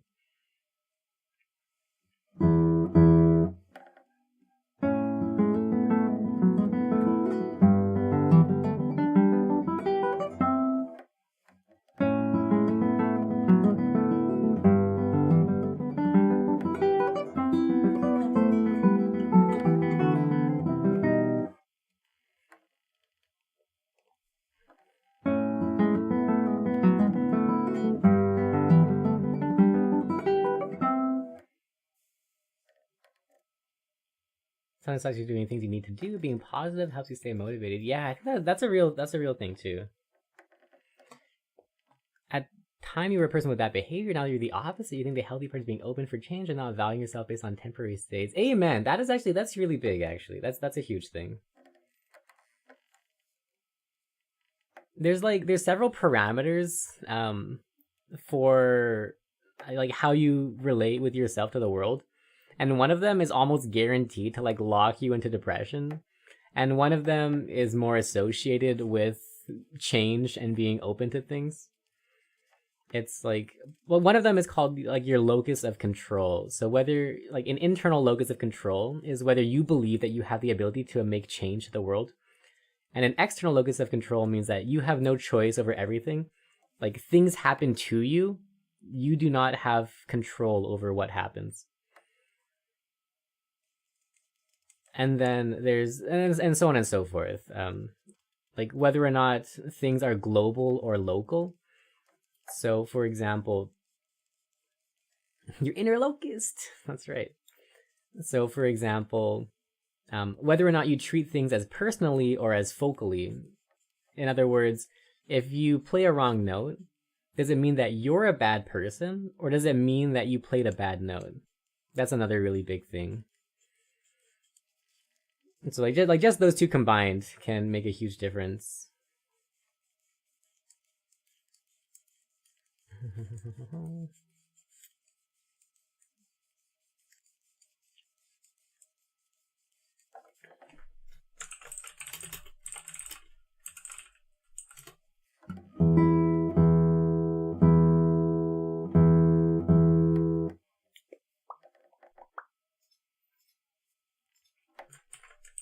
There's one more, but it's blanking at the moment. Like, I know there's 3 different parameters. One is the locus of control, one is the global versus local, and one of them is something else. Oh. Anyways. Failing is part of the learning process? Amen. Getting us to achieve ego death to prepare for the industry? Is that a thing? But it's like just roasting you for... That's crazy, dude. That's a little bit... that's a little bit strong, dude.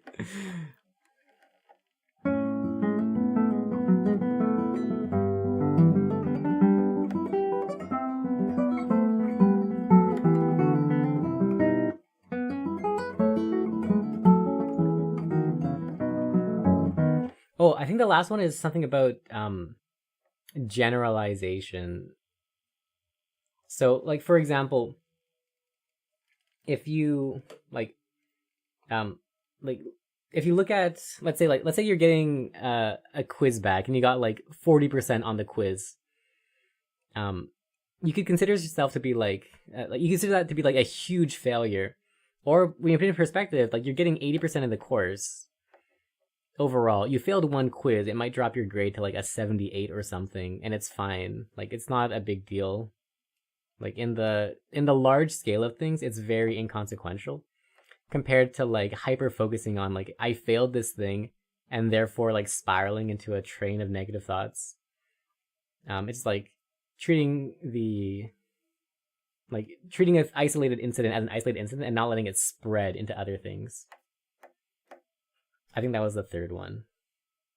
So whether or not like you treat a local event as a like broad reaching thing. Yeah. To develop some separation of art from soul, so when you interact with clients you don't spiral too hard. That's fair. That's fair.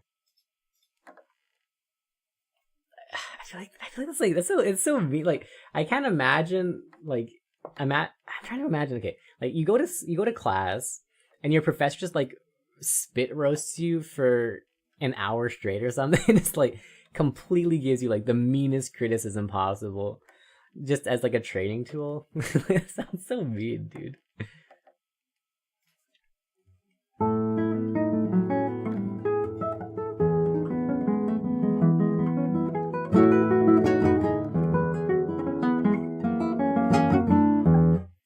Would have guessed dried blood, red, black. Art is subjective anyway. Well, yeah, I mean, to an extent.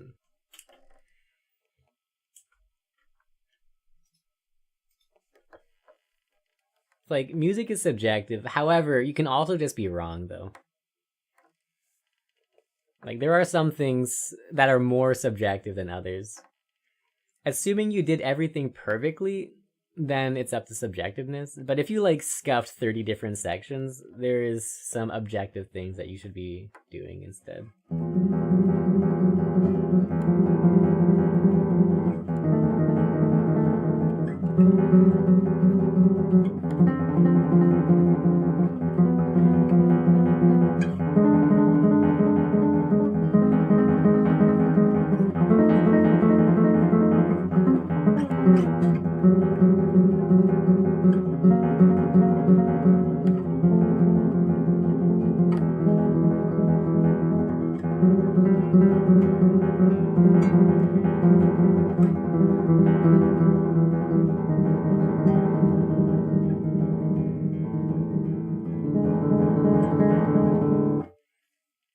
I feel like once the basics are more or less mastered, then you can go into the realm of subjectivity. But until then, I think you can be objectively bad.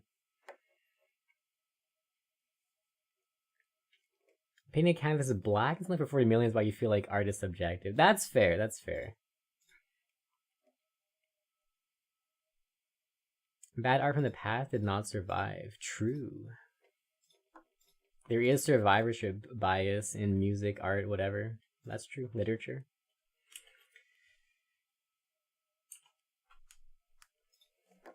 I'm gonna say silent on the modern art topic. I kind of like appreciate all art, so I'm not too bothered by anything. I took a lot of photos of some art things in Taiwan that I thought were super pretty. It's like it's all modern art stuff, but like it gets me. I don't know. Let me let me go sauce some stuff up. I went to an art museum and there was like so many fun things in it. Um okay, let me go sauce some of these up really quickly.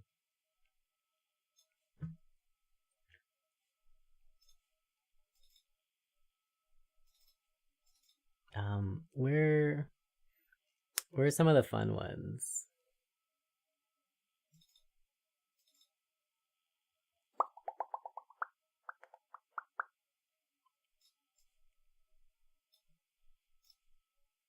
Okay. I feel like this guy's whole art series is really nice. Like I just like I don't know, I like stuff like this. It's like it's really like geometrically cozy, you know?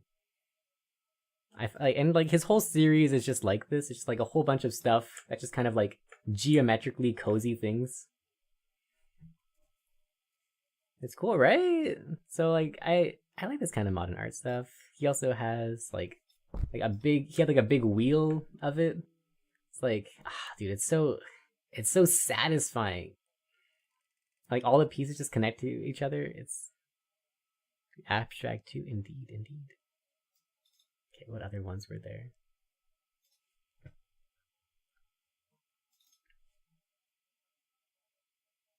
I thought this was a really cool sculpture. I mean, like it's just a goat, right? But like it's kind of a cool goat. You know what I mean? Like yeah, it's modern, but like it's cool. Things can still be cool even though they're modern. Like it's just a goat, but like it's a good goat.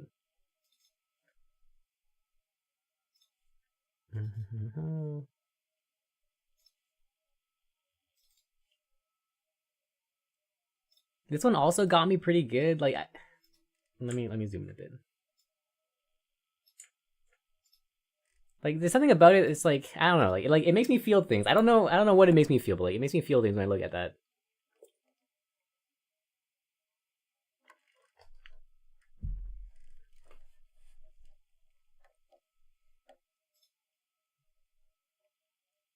Okay, let's find one more cool feels one. What Franz and Mario? I'm not familiar. Stuck in the maze. This is another one kind of similar. Like I like just feels. This feels like living in hell. The artwork. It's just nice. I don't know. We like hell. We like living in it.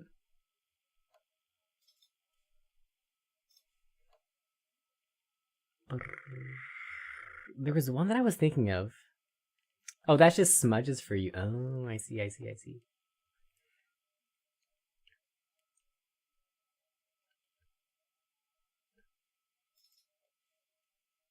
Oh, this is another hellish one. This one's great. This is like, for me, this is very hellish. Very enjoy.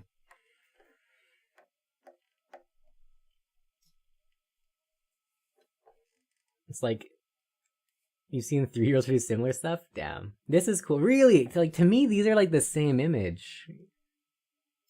Like to me, this one and this one are like really similar. Like they make me feel similar hellish vibes. Second of burning. Really, you find this one horrible. You see stuff in the second one though. Okay, and Jeff hates the second one, thinks it's horrible. Interesting. Okay. There's one I'm trying to find it. There's like this super horrific crane goose statue that I'm looking for. Like, it was like my favorite thing that I saw on the whole trip. Oh, the image is horrible. Oh, I see, okay. Like, it's horrible and like, but like, that's like the purpose, yeah. Not that you find it horrible. Fair. Yo, where's my creepy bloody crane goose? I'm trying to find it.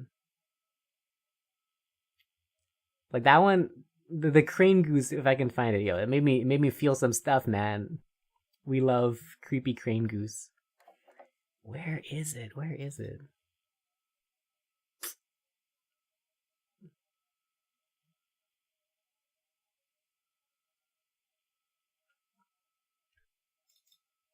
That's a crane. That's not my creepy crane goose, though. I know it's a black, white, and red photo. I'm trying to find it.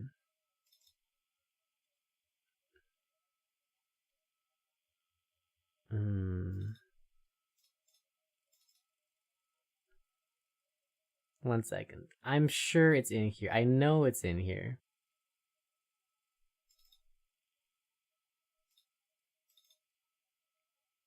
Okay. Well, since we're at it, anyway, another smudgy. I wonder. Oh, I love H.R. Geiger. Okay, I wonder. How do you feel about this in terms of like smudginess? I like this one a lot too.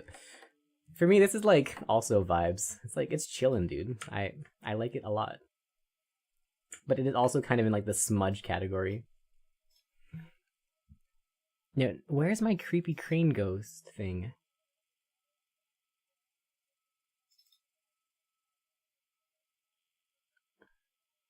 Oh, I found it. That has more structure. You like it. Reminds you of Neon Genesis for some reason. Don't know why. Oh, I found the yo, dude. I love. This is my favorite sculpture in the whole museum. Yo, I love creepy crane thing. Awesome, right? Yeah, I like it so much.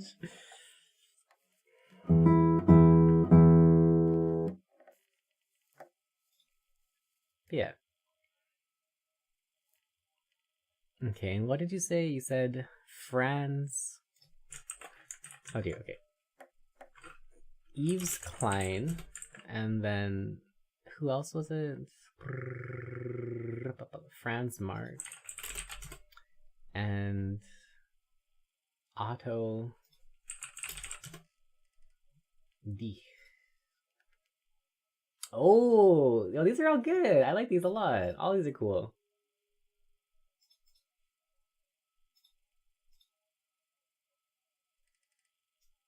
Yeah, okay, let's pull it up. I like all of these actually.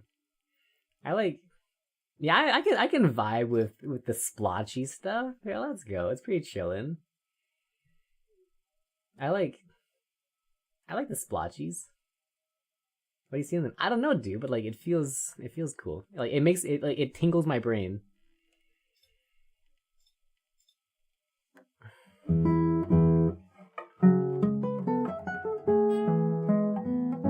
I'm a fan. Yeah, these are cool. This also tingles my brain. It's very satisfying. These are all very nice. I like that one a lot. Hey, you see, this ain't a Rorschach test. I don't have to tell you anything. Okay, I like the ones less with like actually nice looking horses. I like this a lot more than I like. Well, where was the? I don't like this one so much. This is like, it's nice. It's still nice, but I will say that I do like something like this a bit more. Or yo, it's just little sheepy guys. It's nice. Okay, we accept. Oh, we very accept. Yeah, give me that, dude. Give me more of this. Yeah, no, cool. Do you like Chagall? Who's she? Okay, okay. This is less nice for me. It's okay. I like this. This is nice. This is nice. For me, this is like, this is a little bit not a fan of it. I'm also not too fan of this. But this one was really nice. This one is really nice. I don't generally like most of these though. Tons of war disaster stuff. Yo, we love war disaster stuff.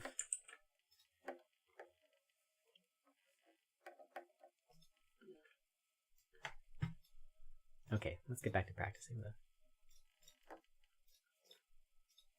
I feel like I'm very easy to please when it comes to art. I don't have any vested interest in it, so I like most stuff. As long as it's not in the uncanny valley range of where like they're trying to do something that's human-ish, but like it's just not, like it's not abstract enough to be abstract and it's not human enough to be human. I don't like that. So like I don't really like the Chagall stuff that I looked at, because like it's kind of like it's too midway between abstract and real. Whereas the other stuff was like fully abstract or like fully real.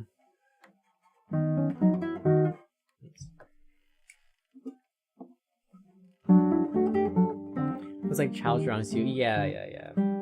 I can see that.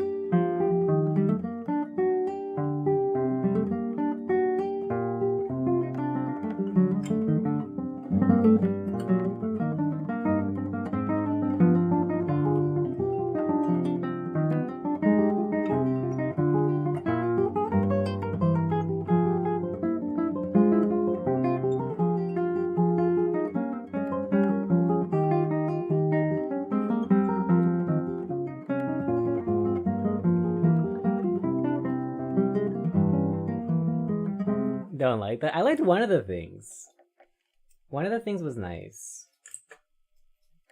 Like for me, this one hit in like just the right spot of like this is abstract and geometrical, and it's pretty cool. And it's not kind of like hovering the halfway point. This one is also kind of cool, but like oh dear.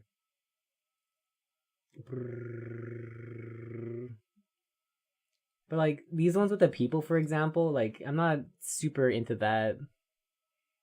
I'm also not super into this one. Or like these. It's like just like it doesn't quite hit. This is quite nice. But like most of these are not hitting for me. Unfortunately. Yeah. Loves blue, indeed. Not as much as not as much as this guy loves blue. But he does in fact love blue. Like I like these a lot, dude. I don't know, like something like this is nice to me. Walk through art halls of elementary school, you've seen plenty of stuff like that, indeed. But like that being said, like even though this is like super basic and like an elementary schooler might be able to do it, but I feel like there's a lot of skill expression in this just pure blue thing. Like I don't know. It's cool. I like it. How about Vasarely? Let's see. Oh. I like it, but I find it kind of boring.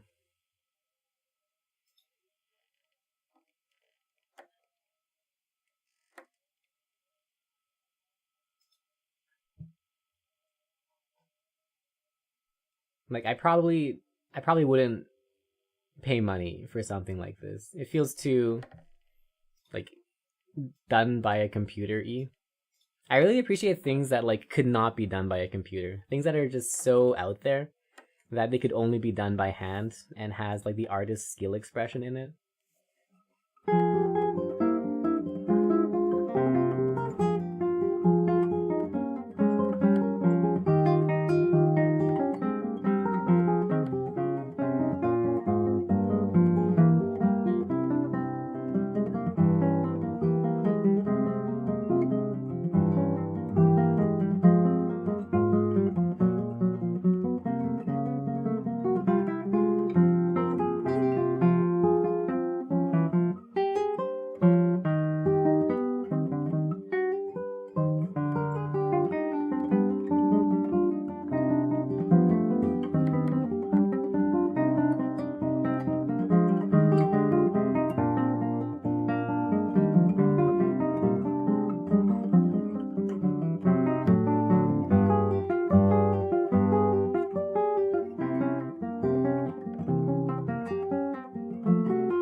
Oh, zebras. Do you have a link? That was pretty good. Go and pass for now.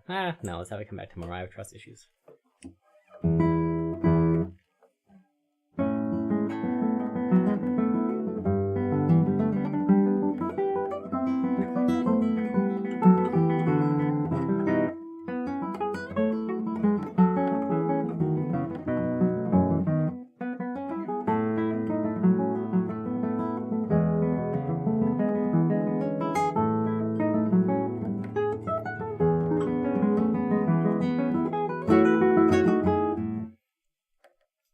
Psychos B, okay. Oh, that's really nice, actually. No, that's really nice. I like that a lot. That is satisfying.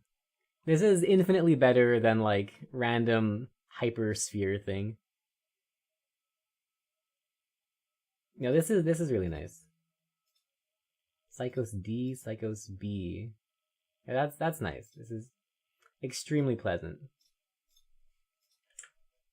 That is like JPEG'd as. Can I get a non-JPEG'd version of it?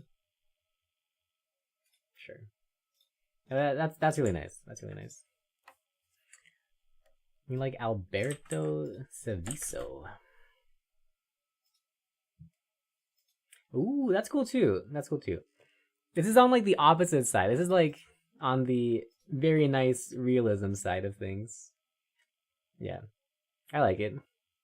I like it. Well, it's like it's like how do you call it? Like hyper realistic, but also abstract. We accept. We accept.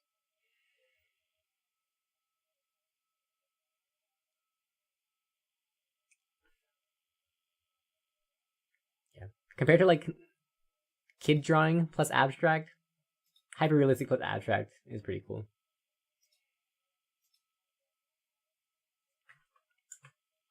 I'm a big fan of like abstract plus abstract.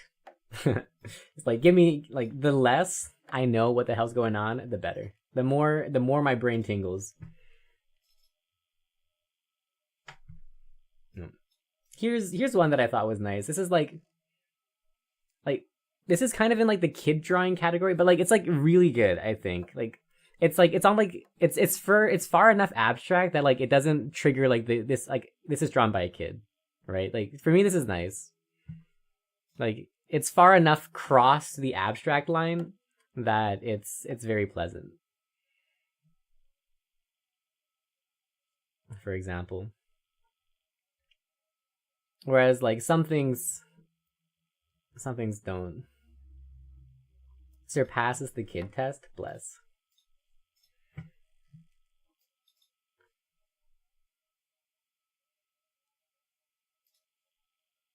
Are those dolphins with antlers? Those are dolphins with antlers.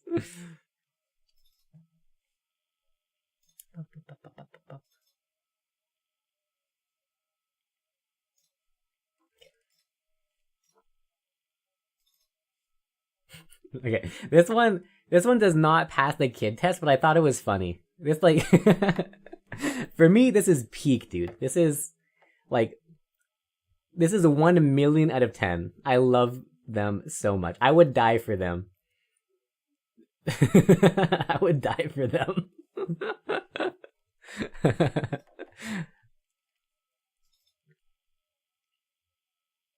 What's it trying to say? It's just the guy's name.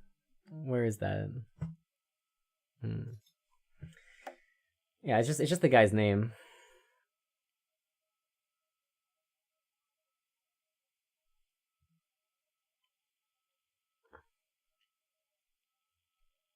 Anything else? Let me see.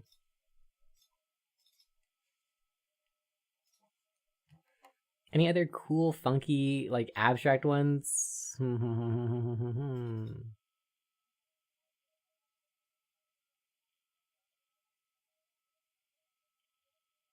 Eric Cochran's greet each other? True, dude.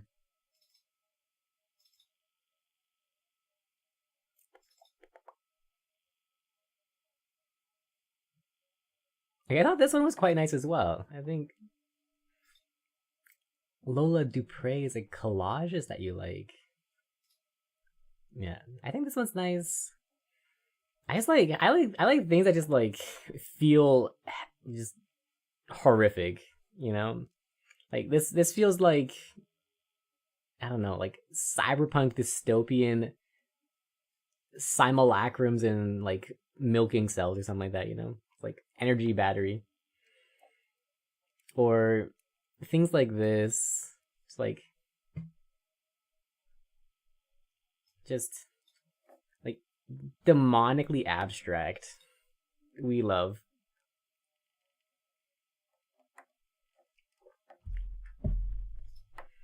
Lola Dupre. Let's see.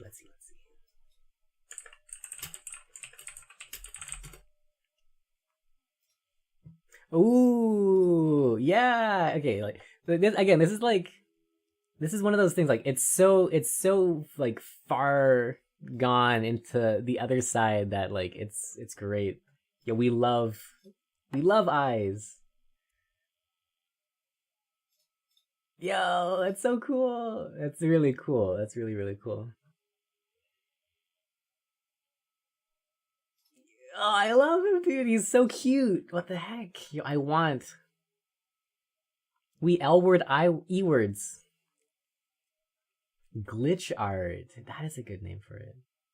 Oh my dude. I L word all of these dogs so much. What the heck? Yo, they're so cute. What the heck? Dude. These are amazing. Okay, what was the one that you said? Leszek Janowski. Oh, and then after that, yo, shout out to my favorite after that. Midjourney art. How dare you say that? Oh, this is cool. I know I like this. This is good. This is good stuff. All paper glue and scissors. What? Wow. No, I like these a lot. These are cool. These are good. Okay, let me go show you guys my favorite all-time artists. It's kind of like a obscure Polish guy.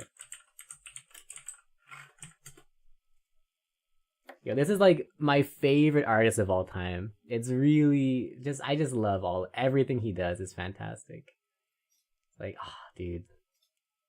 It's so beautiful, it's so eerie, it's so human and biological. Like everything he does is like just like a little bit biological in like the wrong places, and it's really cool. Like his whole thing is trying to add life into everything. So like this building, but like there's like life in it, you know? Or like it's like phase and there's just like a little bit like it's like the wrong kinds of biology mixed together. It's fantastic. I really enjoy. Like things like this, you know, it's like it's a building, but like it's very lifey, but like it's also kind of like it's like the ungodly mix of structure plus plant biology plus bone biology plus vein biology to make this like just like this unholy amalgamation, and it's so cool, dude. I like all of his art. I like 100% of it. Yeah. Well, I'll drop the name in chat because it's hard to spell. But yeah. I know you should probably practice. I've been screwing around.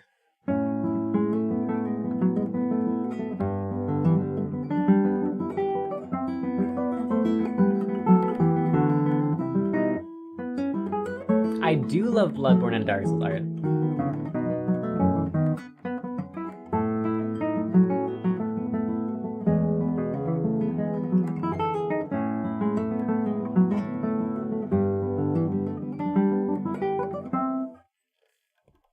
Love that? Yeah, it's cool.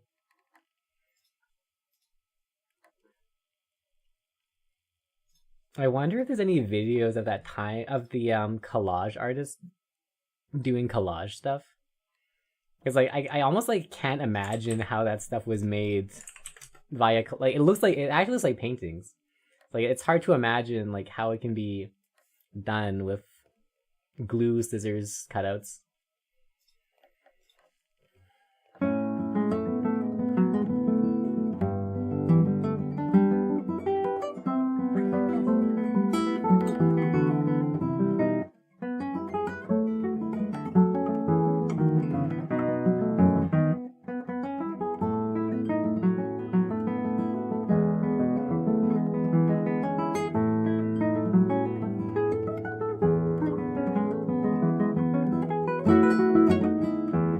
You might like Misha Gordon too. Let's see. Oh, it's good. It's good. It's good.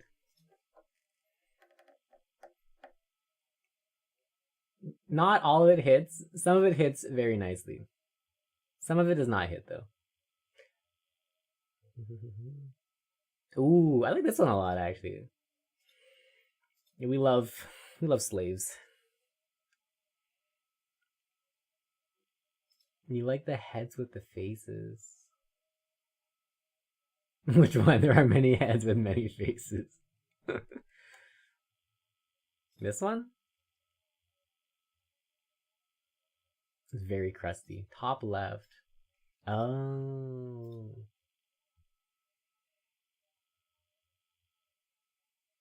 Bunch of orbs.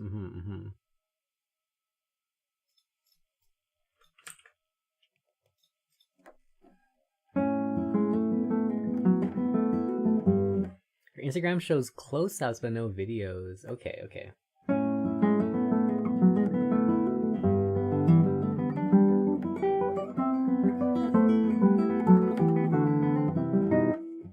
Let's see if we can find anything.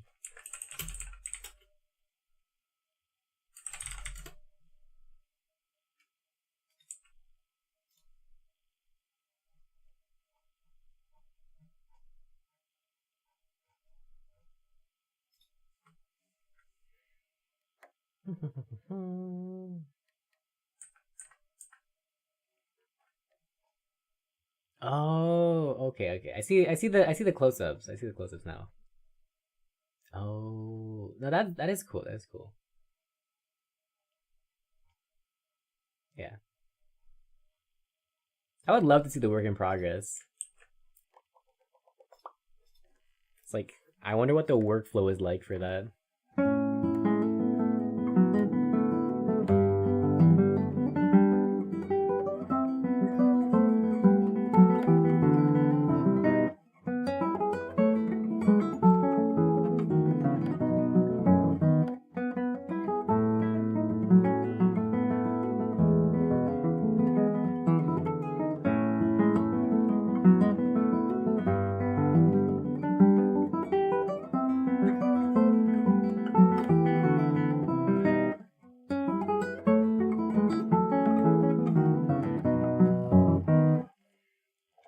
Okay, let's come back to that tomorrow.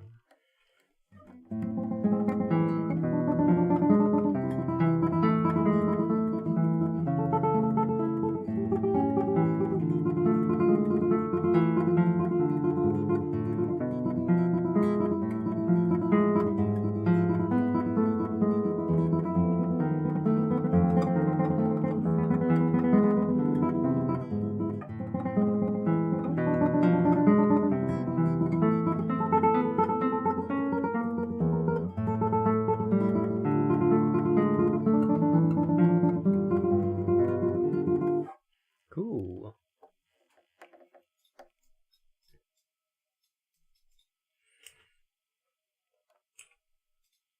Oh, what's this?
Hey, Cold Blue Ice, welcome in.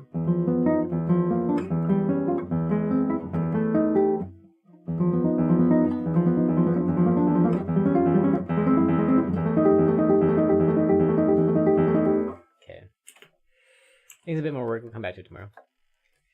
The opening of the intro Caprice. Good luck.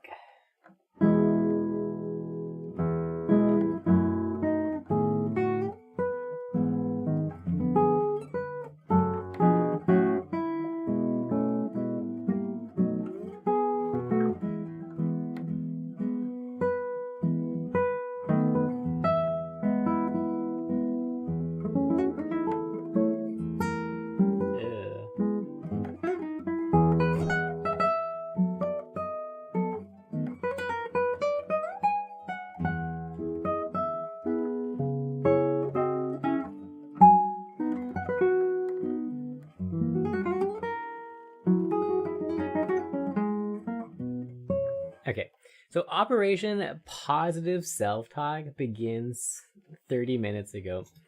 So let's go fix some of these spots. It wasn't actually. No, wait. Let's think about how we should say this. Actually, I don't care. Let's just fix whatever the problem was. Not being negative doesn't mean we have to be positive. Let's just not be negative. Now, being positive, that's disgusting. There's no shot I can be positive. But we cannot be negative. That's very easy. Good.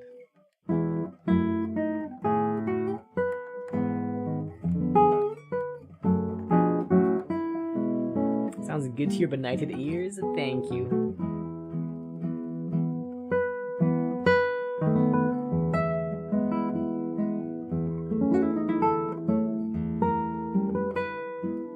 Okay, cool. Let's come back to that in a few minutes. Nice try. Thank you.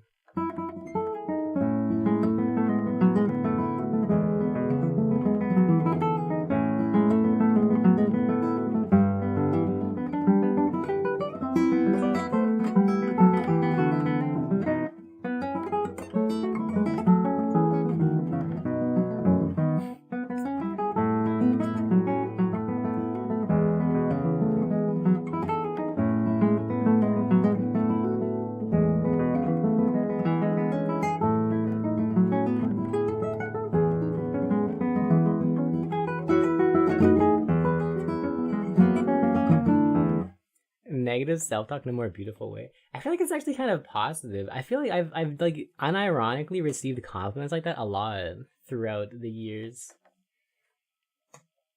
Like anytime, okay, for example, anytime you say something like, "Oh man, oh, like that performance was so bad," then afterwards someone will always be like, "Oh no, it sounded good to my ears," you know, like it's actually like it's not even a negative talk. It's just like it's like a supportive comment from the peanut gallery.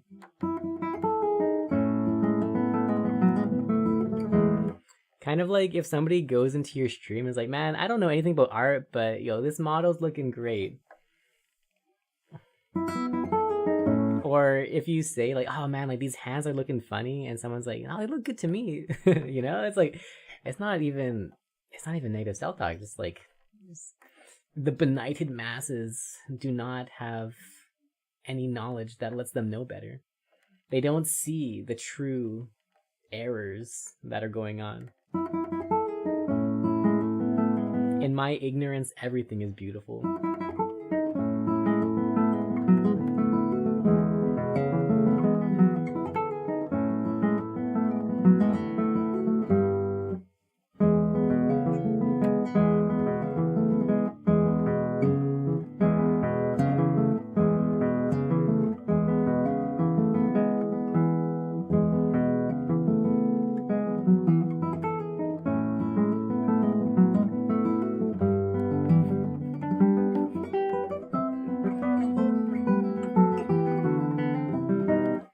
Have built-in senses for any form of praise directed your way.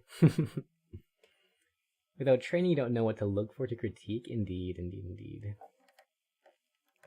Or like you can't see the same mistakes that like the person in the hot seat sees or hears.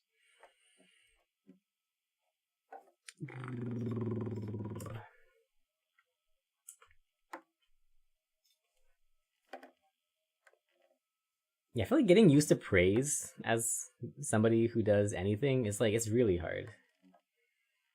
Because in my mind, let's say after performance, it's like, man, that was a trash fire. Like I made so many mistakes and it was so bad. And when someone comes up to you while you're having all these swampy, stewy thoughts, and they're like, "Oh, that was beautiful," it's like,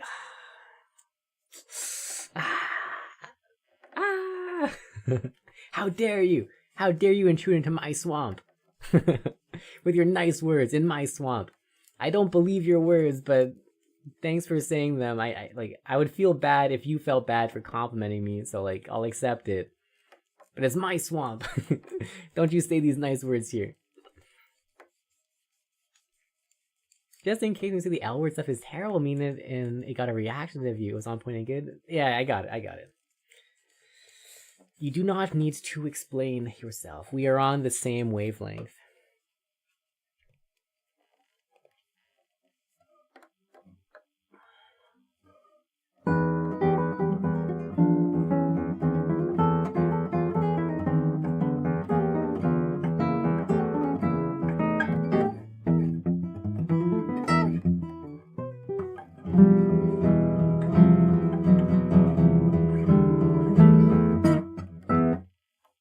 In fact, I find terrible to be a great compliment.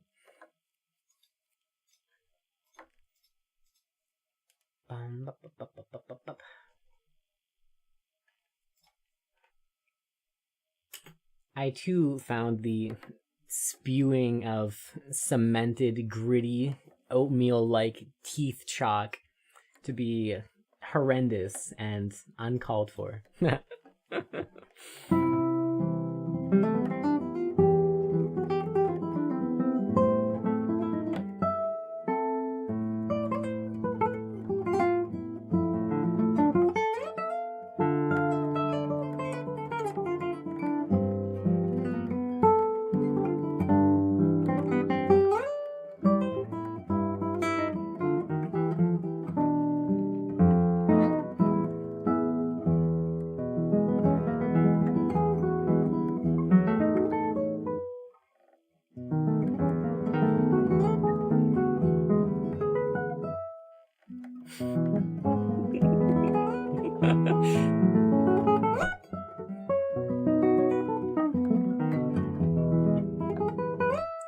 Dude, I just thought of like a potentially super funny reversey.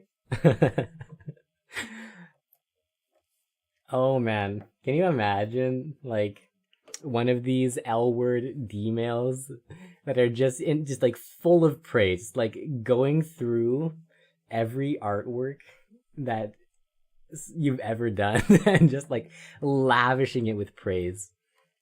Just like full sending it, like 1000% glaze. Get rid of all this body horror. Get rid of all the eyes and teeth and all the other triggers and just go full praise town.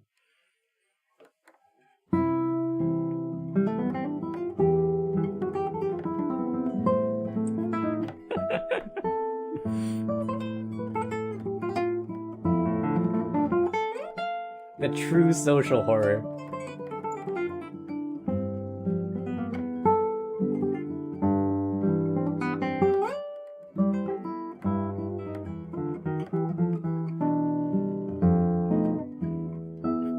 Put your face on a billboard.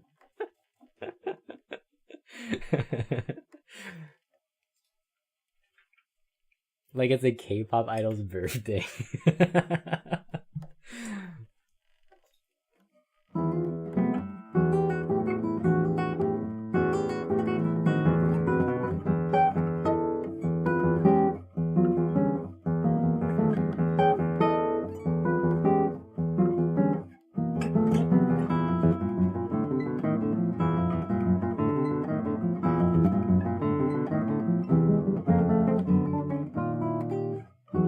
Joke's on you, I already have merch of my literal just my face on it.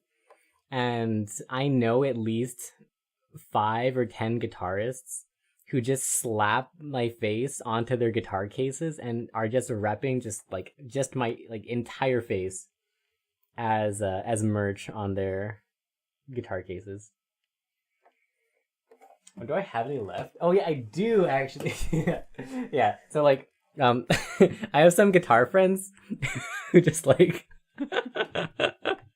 they just have like my face on a sticker, and it just goes on like their stuff. That's so funny, dude. It cracks me up so hard.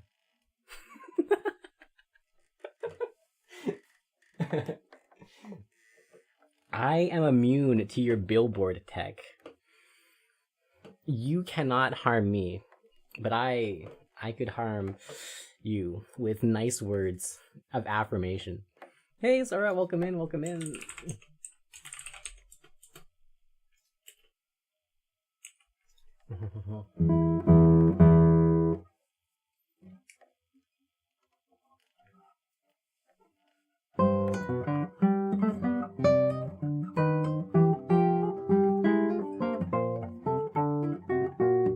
You'll change your mind because the Alpha Cactus. And now I'm curious.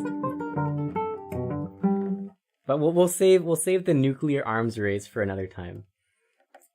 Still, the infantry still have more to die before we have to resort to the nuclear weapons.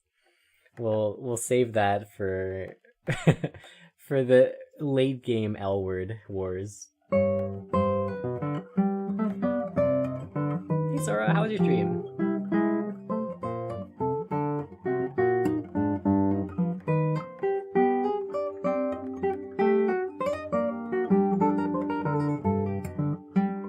If you guys haven't seen Sora before, they're a nice fingerstyle / classical guitarist. Very chill. They do some tunes, they do some practice. Very cozy place.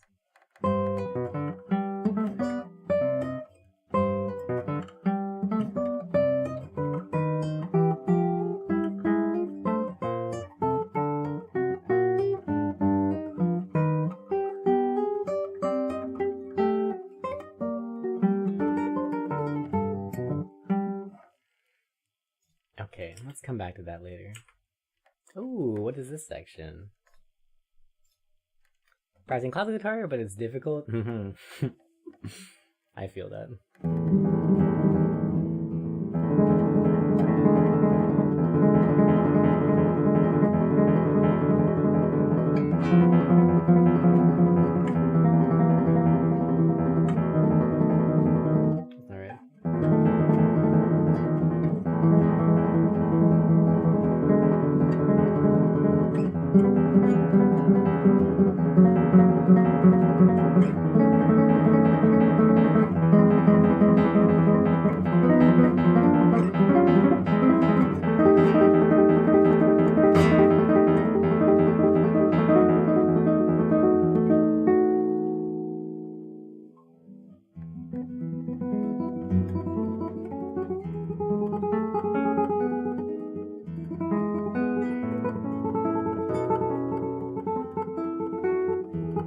Nice. Okay.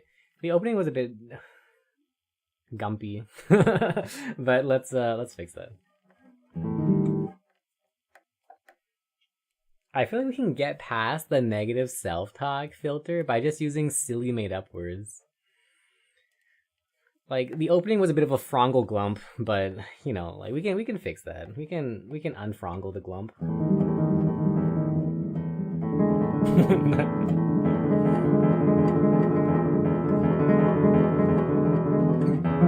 That's much better. That's much better. Yeah, okay. Let's come back to that later. The rest of it was okay.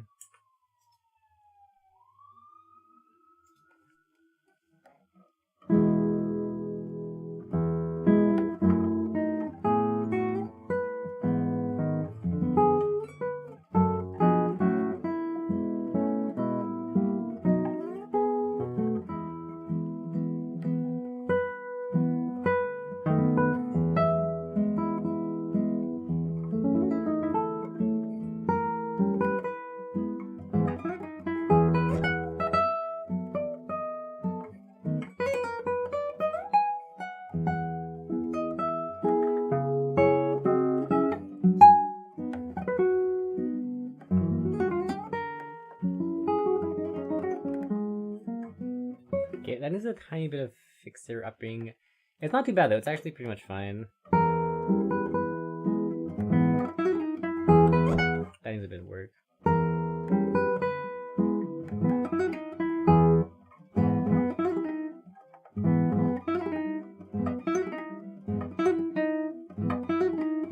That's better.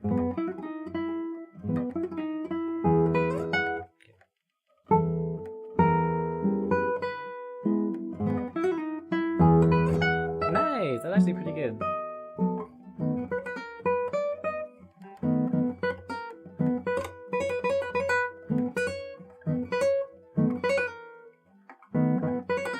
Nice.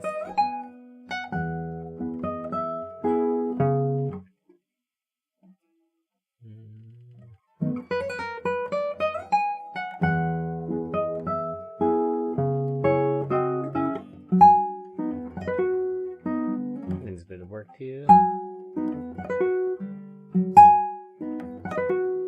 Nice. Okay.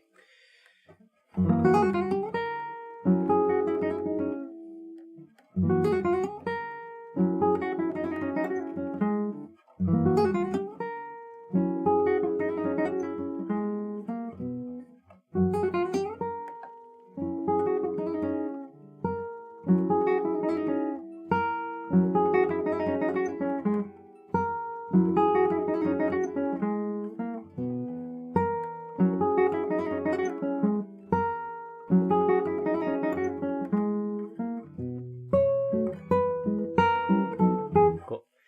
Come back to that later. Excuse me.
Okay, let's come back to that later. Okay, Neverland.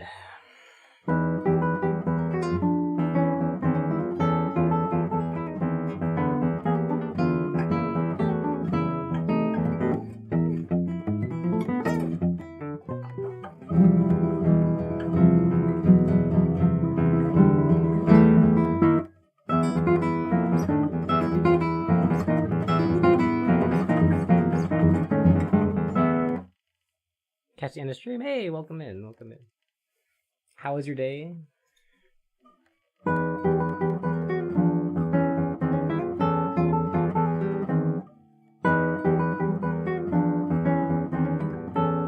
Sounds flippin' good. Ayo.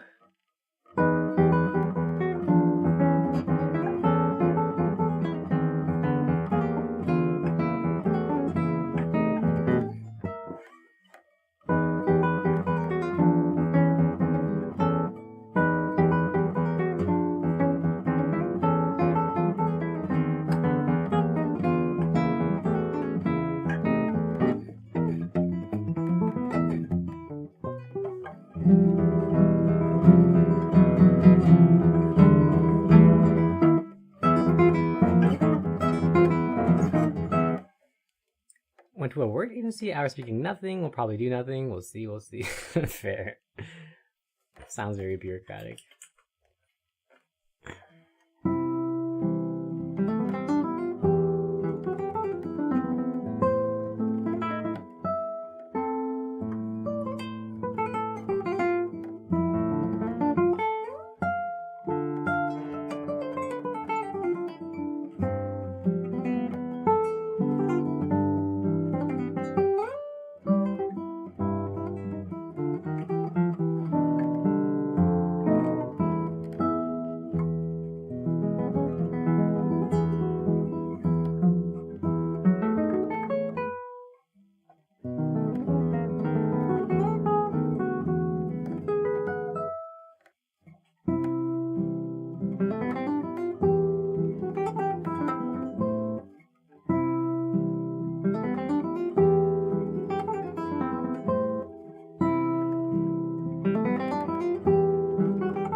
Orange alert for storms. Almost wore a jacket, but it was hot and no rain at all. Good thing you did not wear the jacket.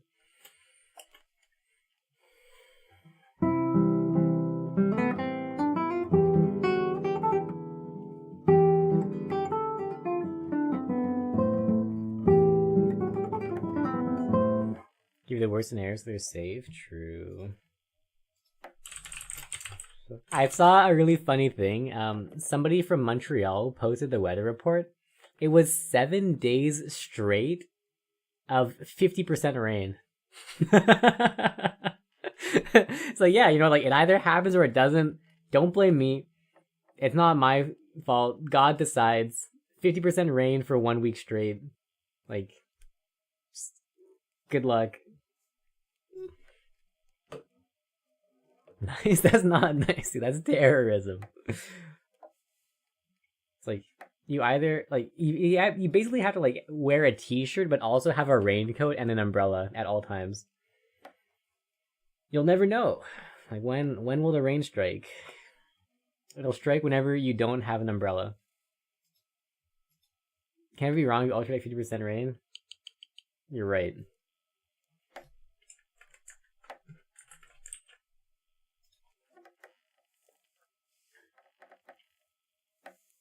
Probably have to change your map.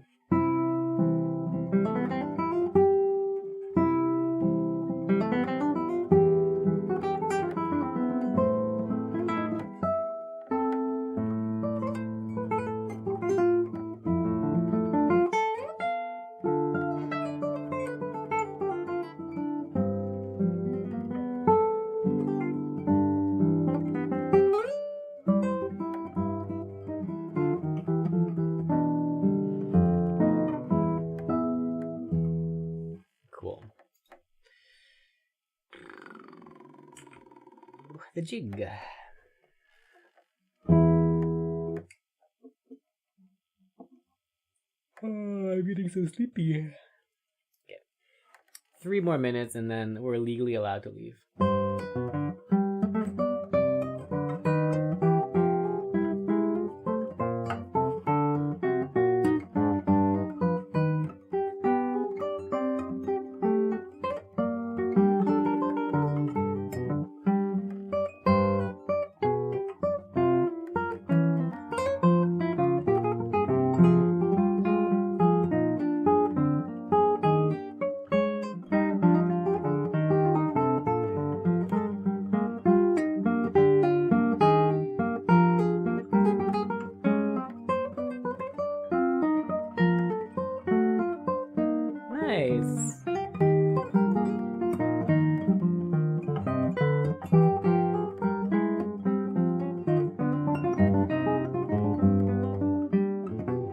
Thought volcanoes were like the coolest thing when I was growing up. So the fact that your kid gets to see volcanoes live is so cool.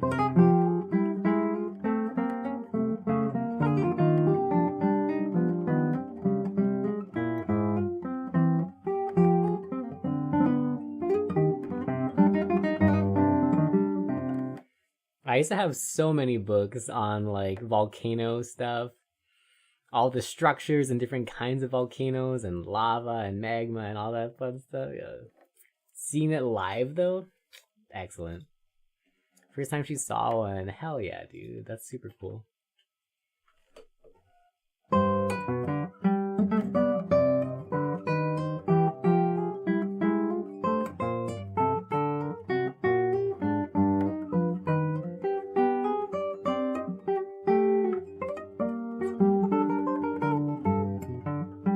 Okay, let's come back to that tomorrow. Wall of Etna's crater collapsed out of nowhere. It was quite scary. Nothing bad happened to people and things, but still, ooh.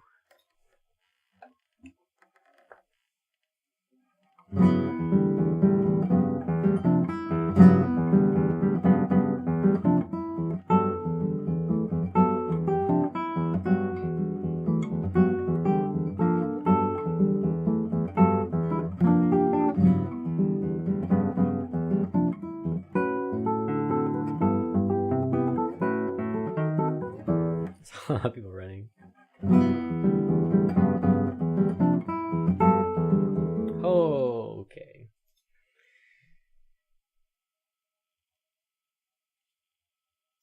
The before and after.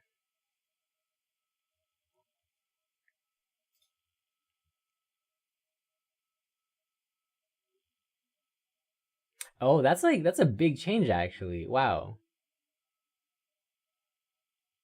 That's a really big change. Huh.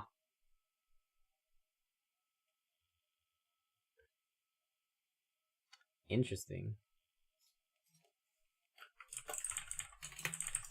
The cloud was huge, yeah. Wow. Nature, man. Scary. Alright. Speaking of scary nature, there is a bug in the chat.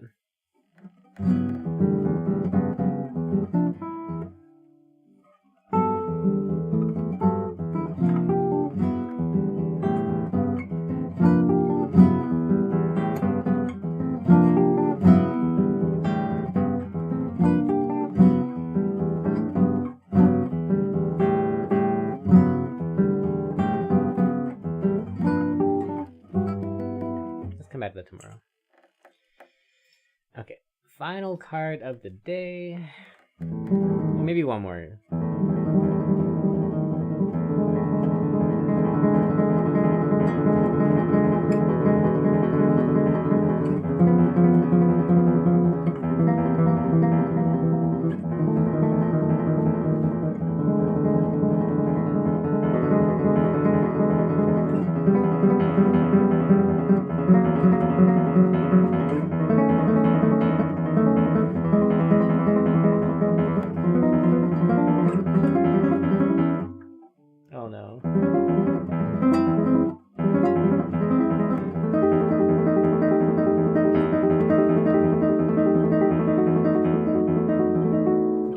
For the sequence.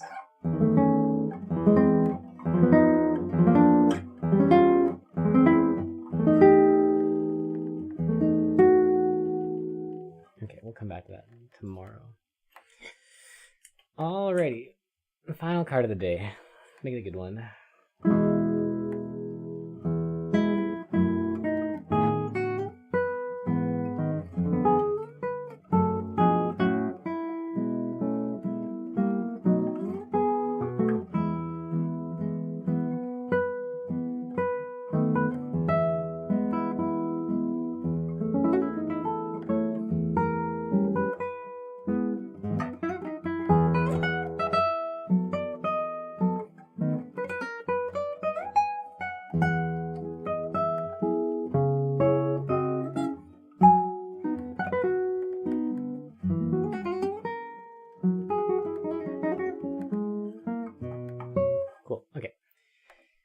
Let's call it a day.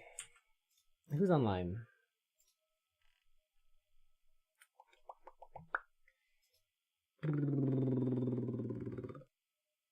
We don't really have many people online. Once again, let's see. Maybe we can go to Vintage Muso next to stream. Yeah, no worries, no worries. All right, let's go raid Vintage Muso. They're pretty chill. They do some singer-songwritery stuff. And I'll catch you guys all tomorrow. Thanks for stream. Hug a volcano? Yes, we'll do. Alright, peace out everyone. Have a good day. Bye. Enjoy your almost weekend. Peace. See you tomorrow.